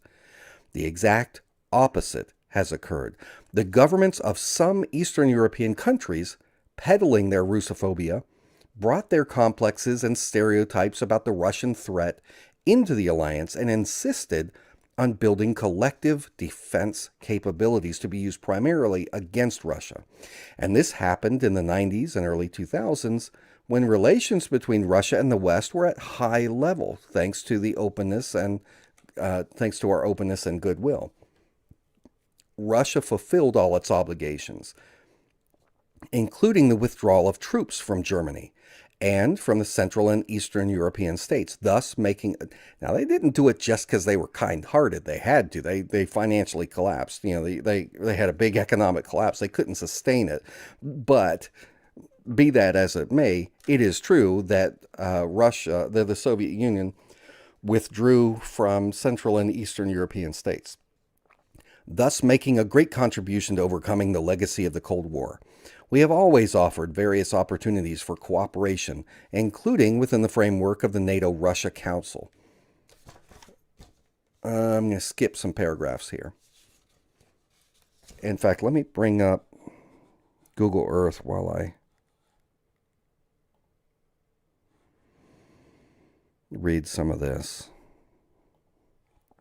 so we can look at it here. So you got this big honker over here is Russia. There's Ukraine. We've got Estonia, Latvia, Belarus, Poland down here, Lithuania. This little sliver right here is actually still Russian territory. You got Moldova, Romania, Bulgaria, Serbia, Albania, North Macedonia, Czechia, Austria, Germany. All right, I'm just pointing out some of these. Estonia. Up here you've got Finland, Sweden, and Norway. All right. So he says, today it is enough to look at the map and see how the Western countries have kept their promise not to expand NATO to the east. We started out over here in Germany, right? Berlin. The claim was they would not add, back in 1990, they said they would not add NATO states beyond Berlin right here. They have simply deceived us. We have seen 5 waves of NATO expansion, one after another. In 1999, Poland, the Czech Republic, and Hungary, right here, were admitted to the alliance. In 2004, Bulgaria, sorry,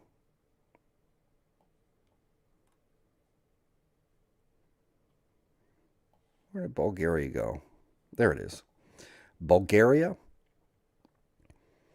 Estonia, which is up here, Latvia, Lithuania, Romania, Slovakia, which I think is, right there, and Slovenia. Slovenia is where, what's her bucket? Melania Nos, a.k.a. Melania Trump. That's where she's from. So that was in 2004. In 2009, they added Albania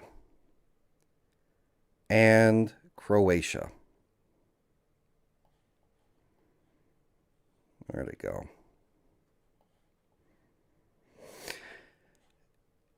Is he coming up on... Yeah, in 2017, here's Montenegro and North Macedonia. So, look at all of this. And here's... So the agreement, the word of the West was, we will not move east of Berlin.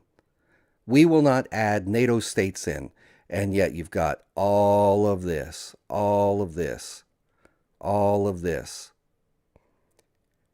He says, as a result, the alliance has come right up against Russia's borders. Right here. With its military infrastructure. This was one of the main causes of the Euro security crisis and has had a very negative impact on the whole system of international relations, leading to the loss of mutual trust. The situation continues to deteriorate, including in the strategic sphere. For example, positions for missile defense missiles are being established in Romania. Here's Romania and Poland.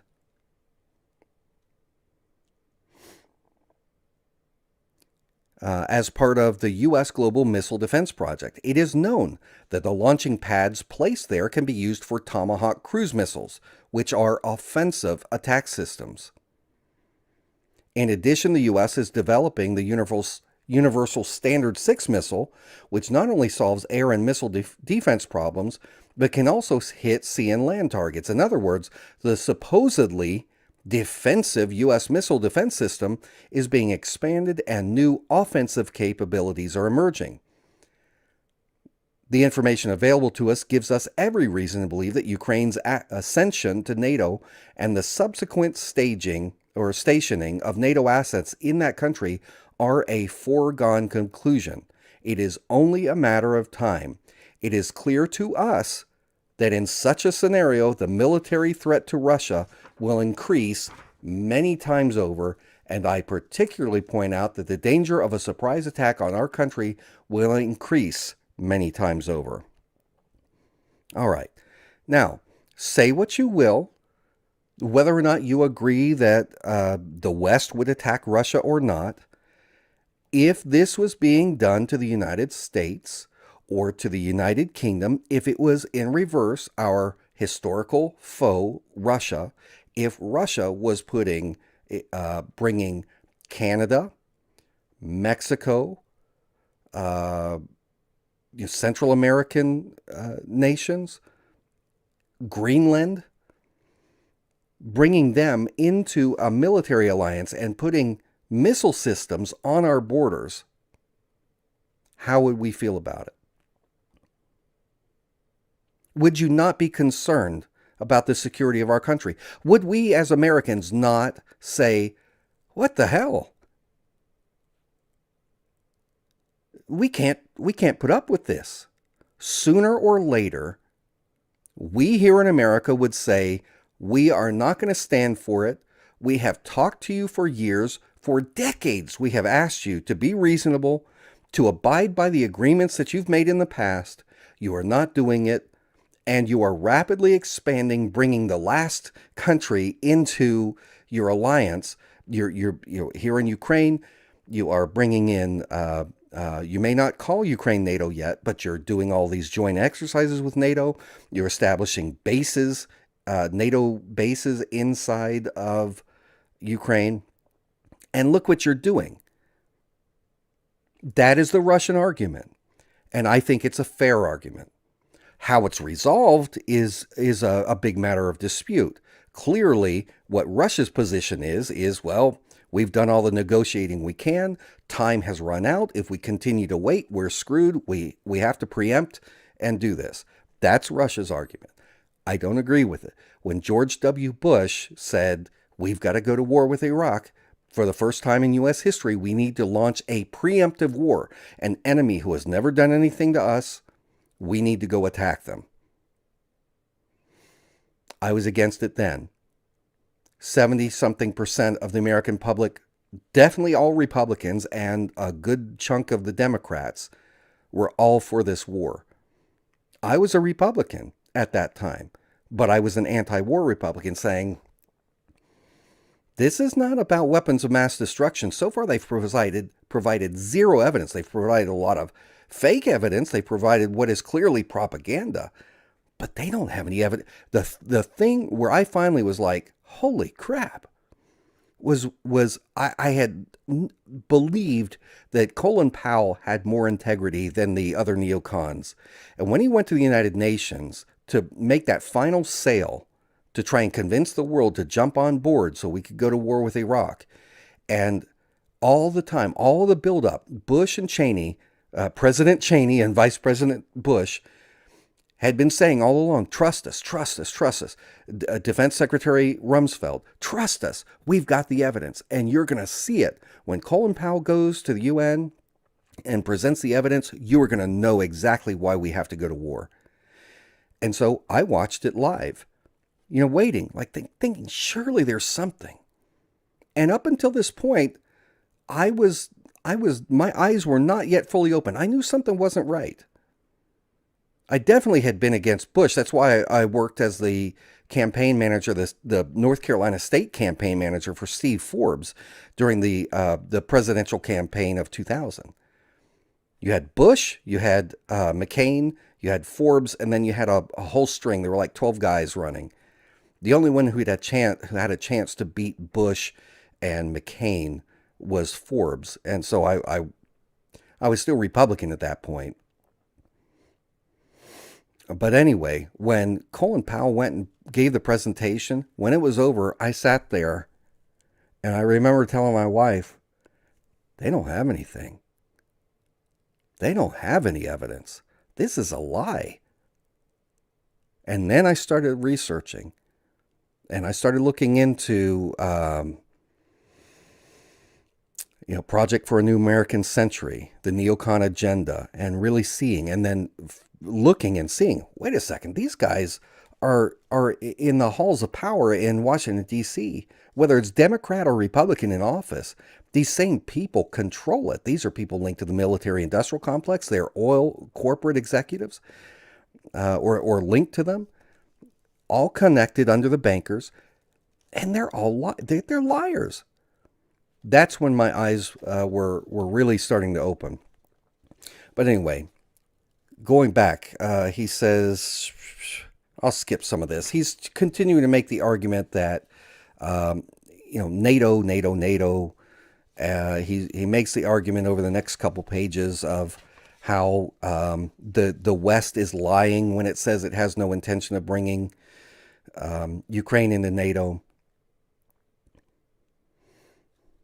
He says, I want to say clearly that in the current situation, when our proposals for an equal dialogue on fundamental issues have gone virtually unanswered by the United States and NATO, when the scale of threats to our country is increasing significantly, Russia has every right to take countermeasures to ensure its own security.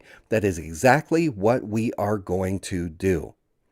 As for the situation in the Donbass, we see that the leadership in Kiev is constantly stating publicly that they are not ready to implement the Minsk package of measures, which the Minsk Accords, Minsk, Belarus, was after the fighting in the Donbass started, and there was kind of Ukraine saw that the Ukrainian military wasn't going to be able to make progress without using these Nazis and everybody. They ended up having a conference in Minsk, Belarus, with representatives from Ukraine, from the United States, from France, from Russia, and maybe from Germany.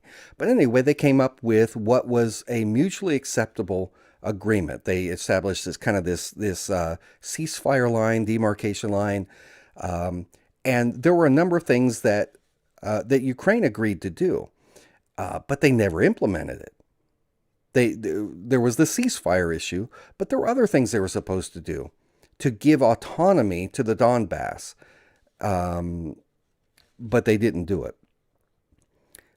Anyway, he says that Kiev is not ready to implement the Minsk package of measures to settle the conflict, and they are not interested in a peaceful solution. On the contrary, they are once again trying to organize a blitzkrieg in the Donbass, as they did in 2014 and 15. We still remember how these adventures ended then. Now, practically not a day goes by without shelling of towns and villages in the Donbass. A large group of troops constantly uses attack drones, heavy equipment, rockets, artillery, multiple rocket launchers. The killing of civilians, the blockade, the mistreatment of people, including children, women, elderly, continues unabated. There is no end in sight. And the so-called civilized world, the only representatives of which our Western colleagues have appointed themselves, prefers not to take note of this, as if all this horror, genocide to which almost 4 million people are subjected, did not exist. Do you see it? Have you heard anything, my dear viewing audience? In the last 8 years, how much have you heard? Well, how many headlines do we have about the atrocities going on with Ukraine attacking the Donbass? You don't hear about it, do you? But suddenly Russia goes in, and now we hear about it, oh, this is the end of the world. All right? That's his point. He's saying, that the West is not telling its citizens, it's not discussing, not bringing this up. He said,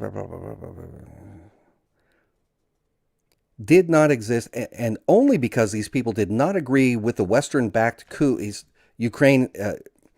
Let me start the sentence over. It doesn't make sense halfway through. And the so-called civilized world, the only representatives of which our Western colleagues have appointed themselves, prefers not to take note of this, as if all this horror, genocide, to which almost 4 million people are subjected, did not exist, and only because these people did not agree with the Western-backed coup in Ukraine in 2014 and resisted the increased state movement towards a cavalier and aggressive nationalism and neo-Nazism. And they are fighting for their most basic rights, to live in their own country, to speak their own language, to preserve their culture and traditions. How long can this tragedy continue? How much longer can we endure it? Russia has done everything to preserve Ukraine's territorial integrity and has fought hard and patiently all these years for the implementation of UN Security Council Resolution 2202 from 2015, which enshrines the Minsk Agreement to resolve the situation in the Donbass. All in vain. Presidents and deputies of the Rada change, the Rada being the Ukrainian parliament. But the essence and aggressive nationalistic character of the regime that took power in Kiev does not change. It is exclusively a product of the 2004 coup d'etat, and those who took the path of violence, bloodshed, and lawlessness have not recognized any solution to the Donbass issue other than a military one, and will not do so in the future. In this context, I believe it is necessary to take a long overdue decision to recognize the independence and sovereignty of the Donetsk People's Republic and the Luhansk People's Republic without delay. And from those who have taken and hold power in Kiev, we demand the immediate cessation of hostilities. Otherwise, the responsibility for the possible continuation of bloodshed will rest solely on the conscience of the regime that governs the territory of Ukraine. I thank you for your attention. And around this time, the shelling from the Ukrainian military actually increased. And there's videos of it. So that is the Russian perspective. Putin is saying there are economic factors, there are historical cultural factors, there is the West is co-opting Ukraine, driving a wedge between Ukraine and Russia, abusing the people who are ethnic Russians in the East, refusing to abide by agreements that were made in the past. NATO the United States and NATO has completely broken every single promise they have made about expansion to the borders of Russia. Russia is saying they have lied. It is demonstrable that they have lied because NATO is there on our doorstep. They have added over a dozen countries to NATO after they said they wouldn't do anymore.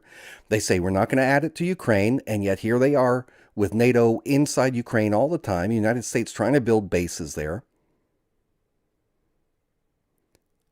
They tried the path of diplomacy with the Minsk Agreement. What else is there except for this? And he stated his demands, and the West said, Zelensky, don't give him anything. Don't give an inch. And now, that is the Russian side, the Russian perspective. I wish it was as simple. I wish I could just simply say, oh yeah, well, he had to do it. I don't think he had to invade. It still was not at that point where there was an imminent invasion coming from Ukraine, anything like that. I know things were getting close, and I see his perspective, but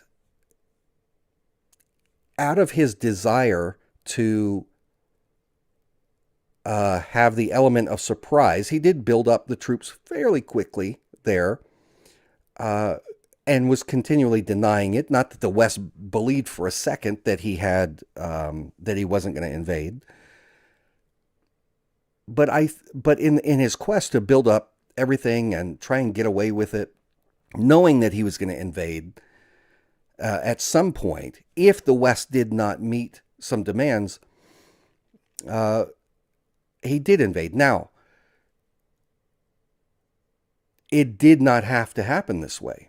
Like I said earlier in the show, the way that Putin has acted is he bluffs, but he will back it up. It is not what he wants. And so he set up this bluff. I said back on January 24th, actually before that, invasion is not imminent. There is a chance for the West, for Ukraine, with, the West to encourage this, responsibility. It isn't going to happen. He is not going to invade. And he wouldn't have, I do not believe that he would have invaded if there had been some reasonable accommodation. If they would have said, look, we've been saying for years we're not going to join NATO. And since this is a huge issue and whatever, we'll formalize it. We can accede to that in exchange for you doing this for us. Something, name there, whatever. Like there was a chance for diplomacy, but there was zero diplomacy. They completely rejected him. And so that's why I said it didn't have to go this way. The invasion would not have happened if there had been sincere progress made. But he's ready to, if they call his bluff, he's ready to act. And they knew it. They knew he was going to do this if they didn't meet the demands. My hope had been that Zelensky was independent enough that he would work out some deal with Russia.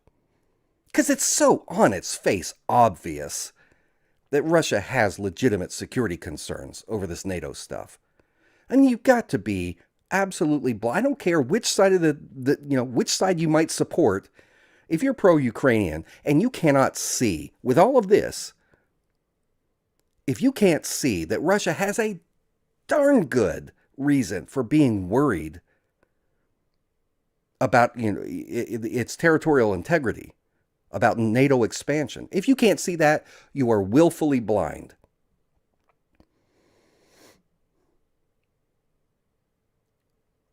I thought that there was a chance that Zelensky could be independent and say, all right, I'm not going to be a puppet of the West. And it turns out the West turned the screws on him and he just went along. Not like the West. And so he kept saying, we don't believe Russia's going to invade.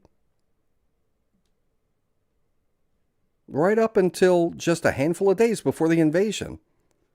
Because he believed that he thought that he was going to get the West to go along with him on some accommodation with Russia. And the West said, screw you, Zelensky.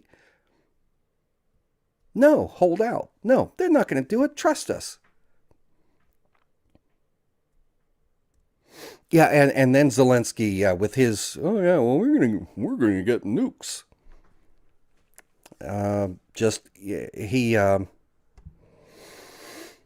He'll be proclaimed in Western media as the man of the year. They're going to nominate him for the Nobel Peace Prize. And still at this point, that's what he ought to do.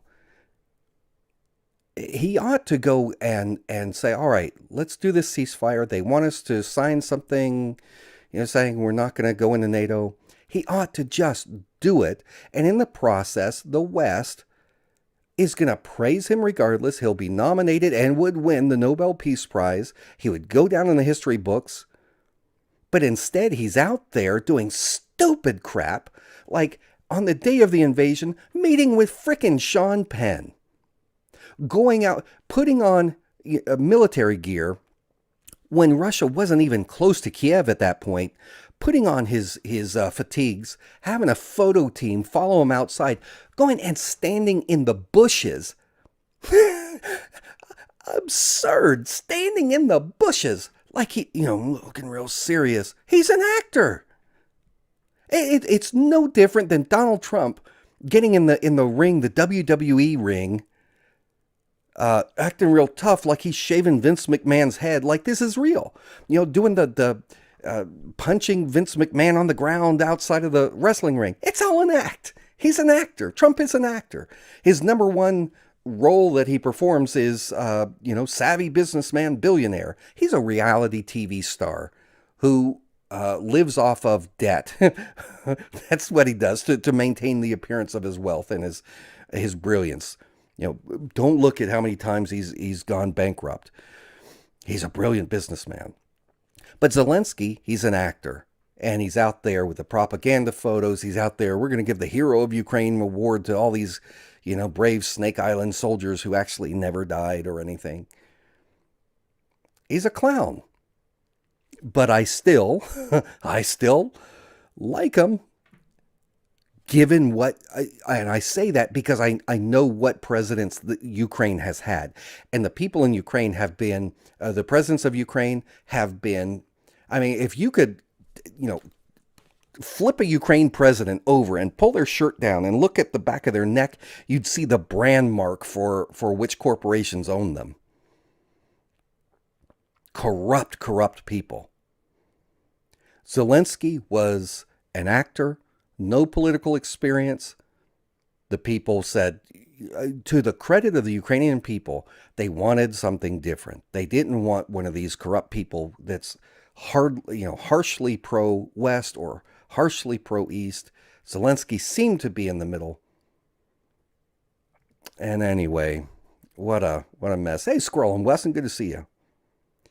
So that's kind of where things are at. Just to recap, my position on this is I love the people of Ukraine. I love the people of Russia. I love the people of Donbass.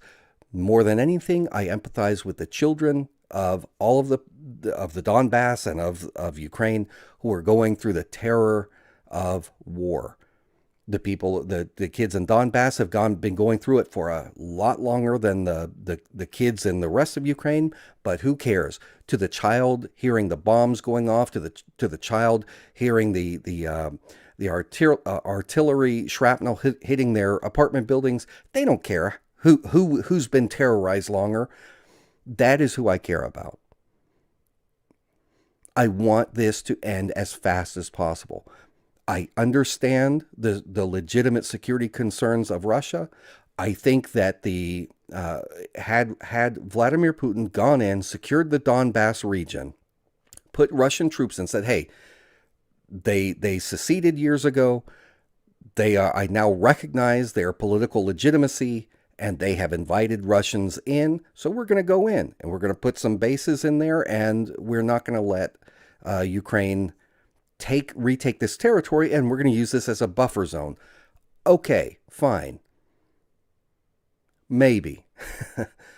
But a full invasion of Kiev to go in and try and change the regime, not when you've got the West in control of Zelensky and convincing the people to stand and fight against the Russians, it's going to be bad. It's going to go bad. And I'm irate at my government for egging this on, for encouraging this.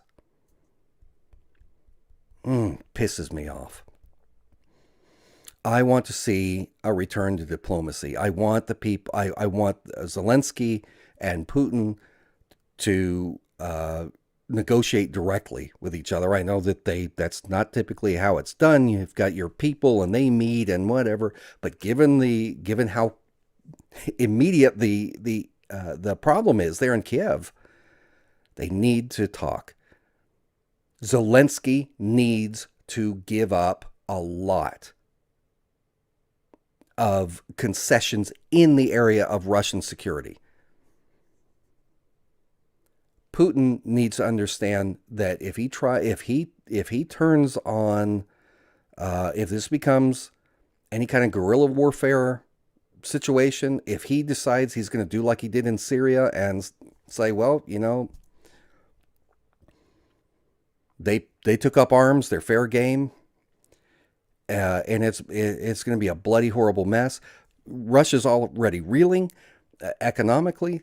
They're suffering. They're on the verge of collapse. The ruble has collapsed. Their stock market is closed. They're not even trading. The central bank can't give away rubles. Nobody in the world is taking them. Think through what the next steps are here.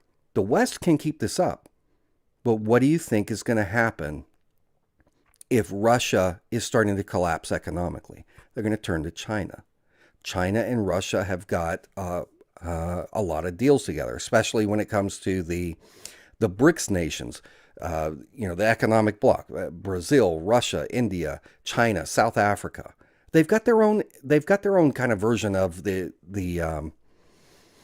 IMF and World Bank. They've got their, China has already, the spokesman for the Ministry of Foreign Affairs, the Foreign Ministry of China, has said this week, China believes that the party most responsible for the conflict in Ukraine right now is the United States. This is the official government statement of China. The problem is the agitation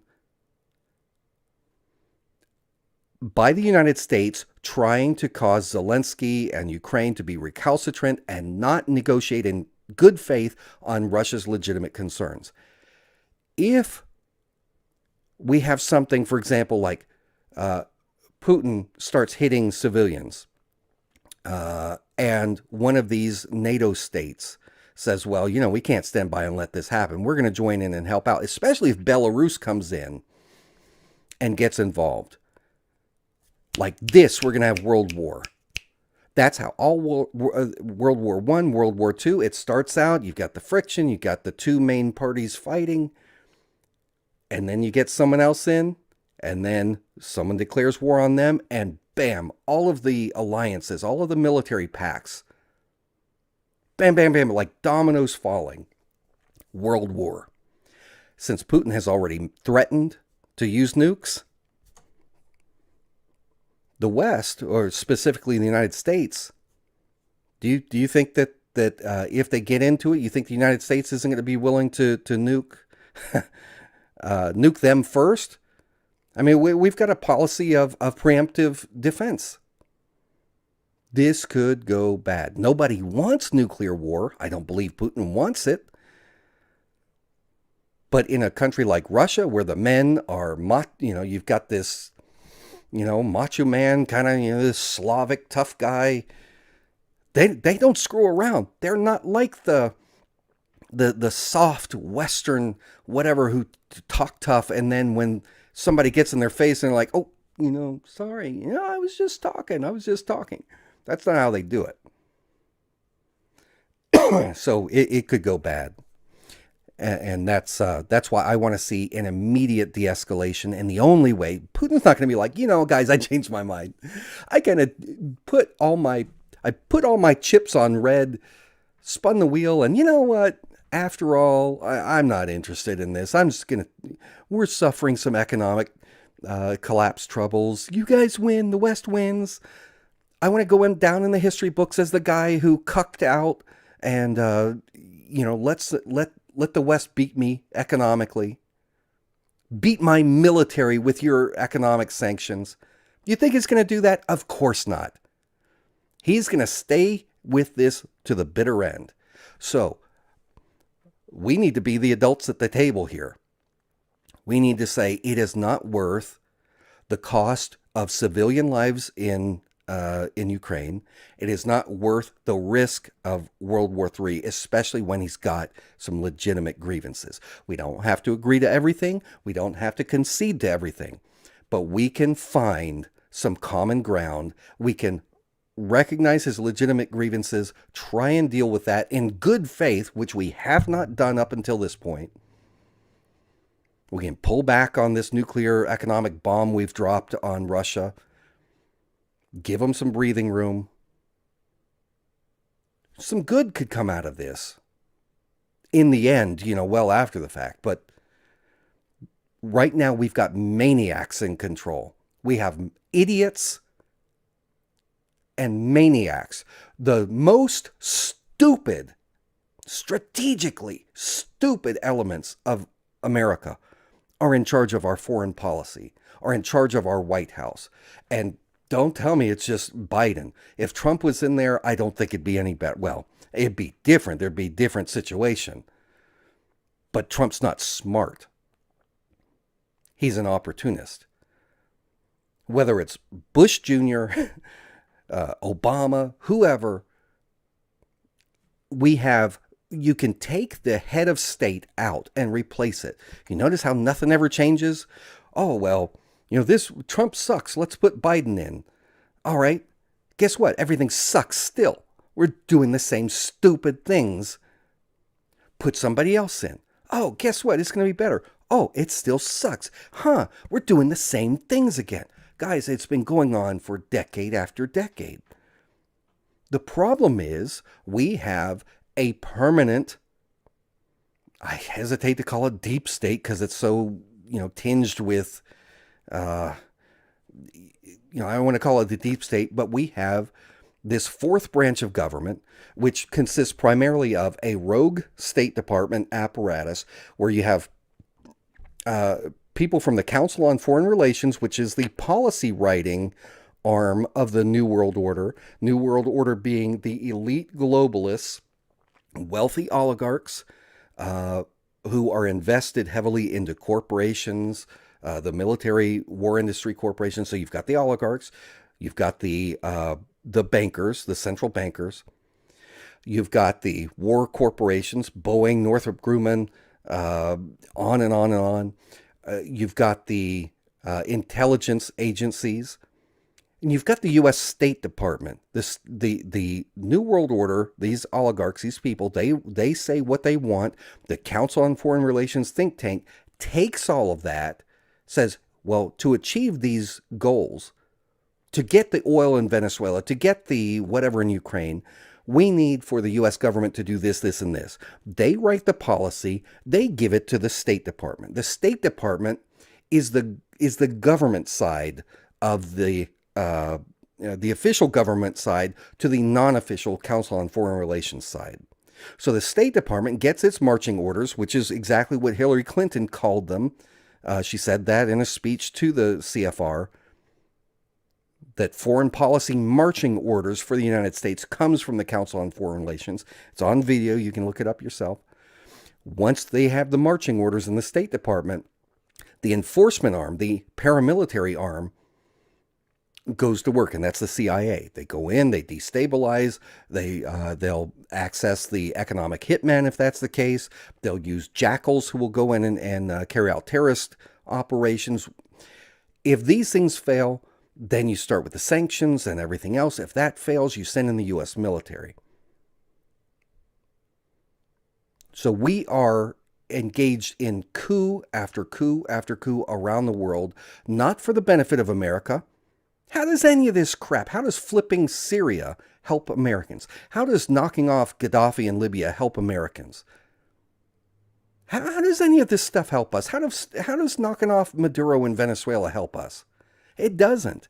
It helps somebody, and the people that it helps are these corporations, the oil corporations, the war industry corporations, the investment bankers that make that loan the money and reap the profits.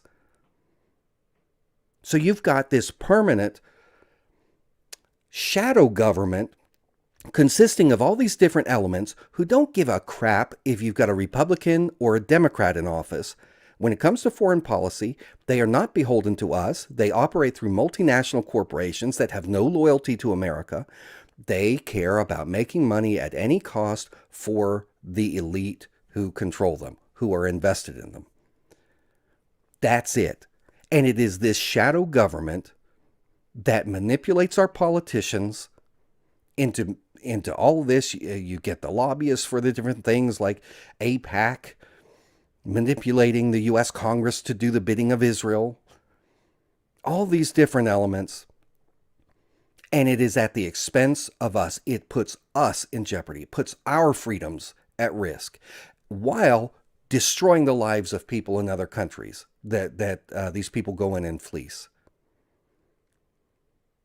So am I on Ukraine's side in this? Am I on Russia's side? I'm not on either side. I'm on the side of the little people, the people like me and you guys who are just trying to live our lives and don't like that criminal cartels are running our governments and using propaganda to get us to hate each other over stupid things.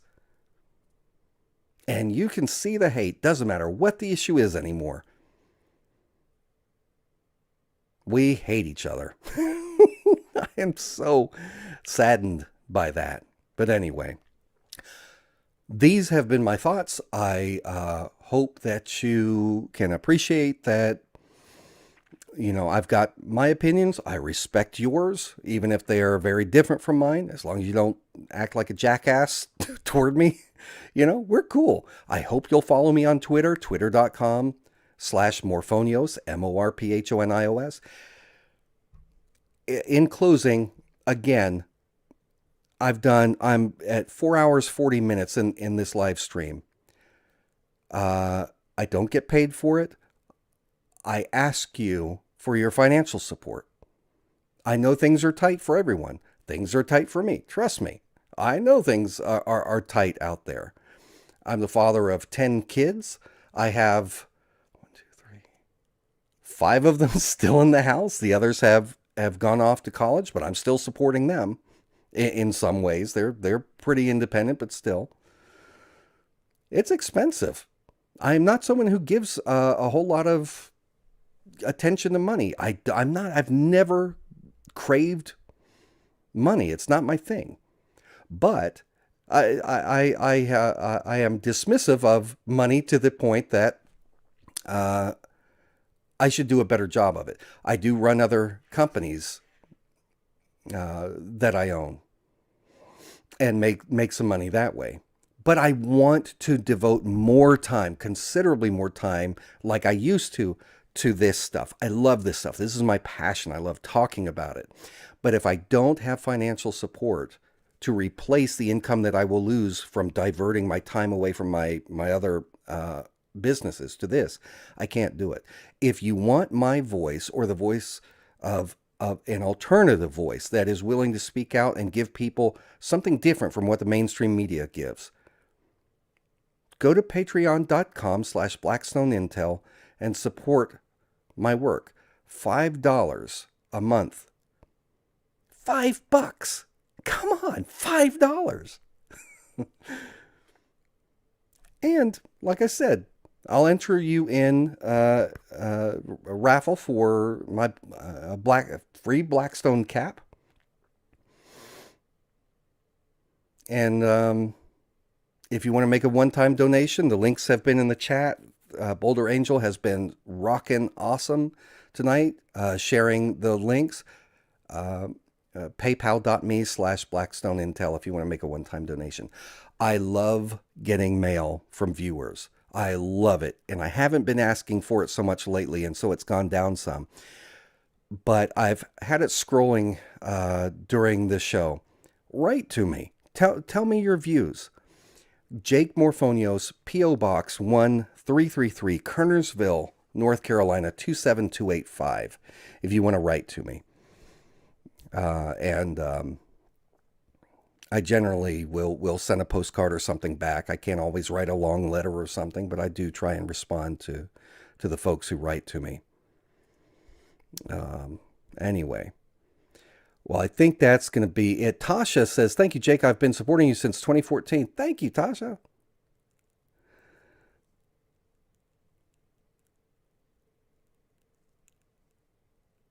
Oh, yeah. Jimmy Dore's latest video basically outlines everything Jake said. Jimmy and Jake haven't colluded. They just separately investigated and come up with the same results. I haven't watched Jimmy Dore actually in a while. I used to watch Jimmy Dore. And actually, I'm pretty sure I was on YouTube before him. I started YouTube in 2013, talking about Ukraine. And back then, the big thing was the build up to Syria. I was saying, we're going to go to war with Syria. And people were like, pfft. And we did. I was talking about ISIS before it had a name, before the Western media picked up on it. But anyway. Yeah, if you, KG says, I'll have to send it in snail mail. Yeah, if you guys, a lot of you don't want to do financial transactions online, that's totally okay. You can send a check or a money order to my P.O. box. That's why I created it. I had viewers asking for it, and I was like, but finally someone was like, please, get a P.O. box. So, anyway.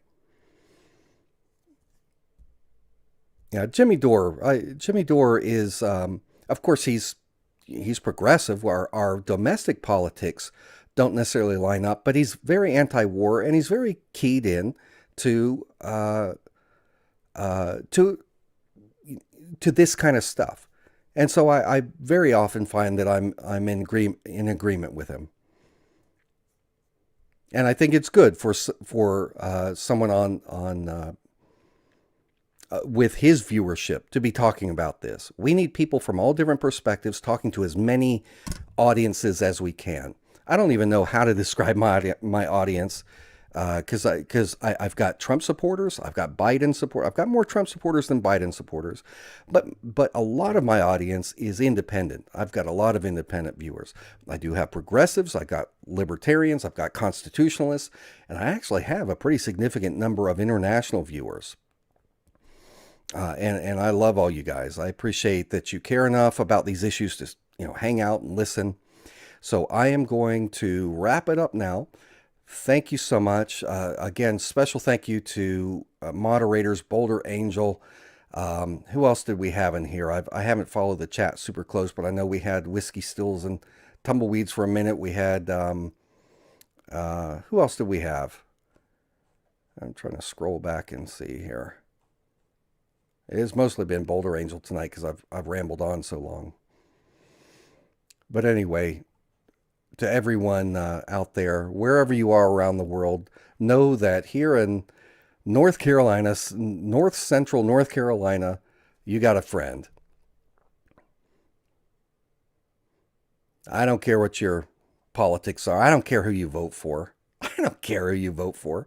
I care that you'd be willing to sit down with me and talk about it, joke about the craziness of politics or geopolitics, anything else. Squirrel and Wesson, yeah. Flick Off is there. Thank you, Flick Off. All the moderators that helped out, you guys are rocking. And thank you to each of you out there for joining in.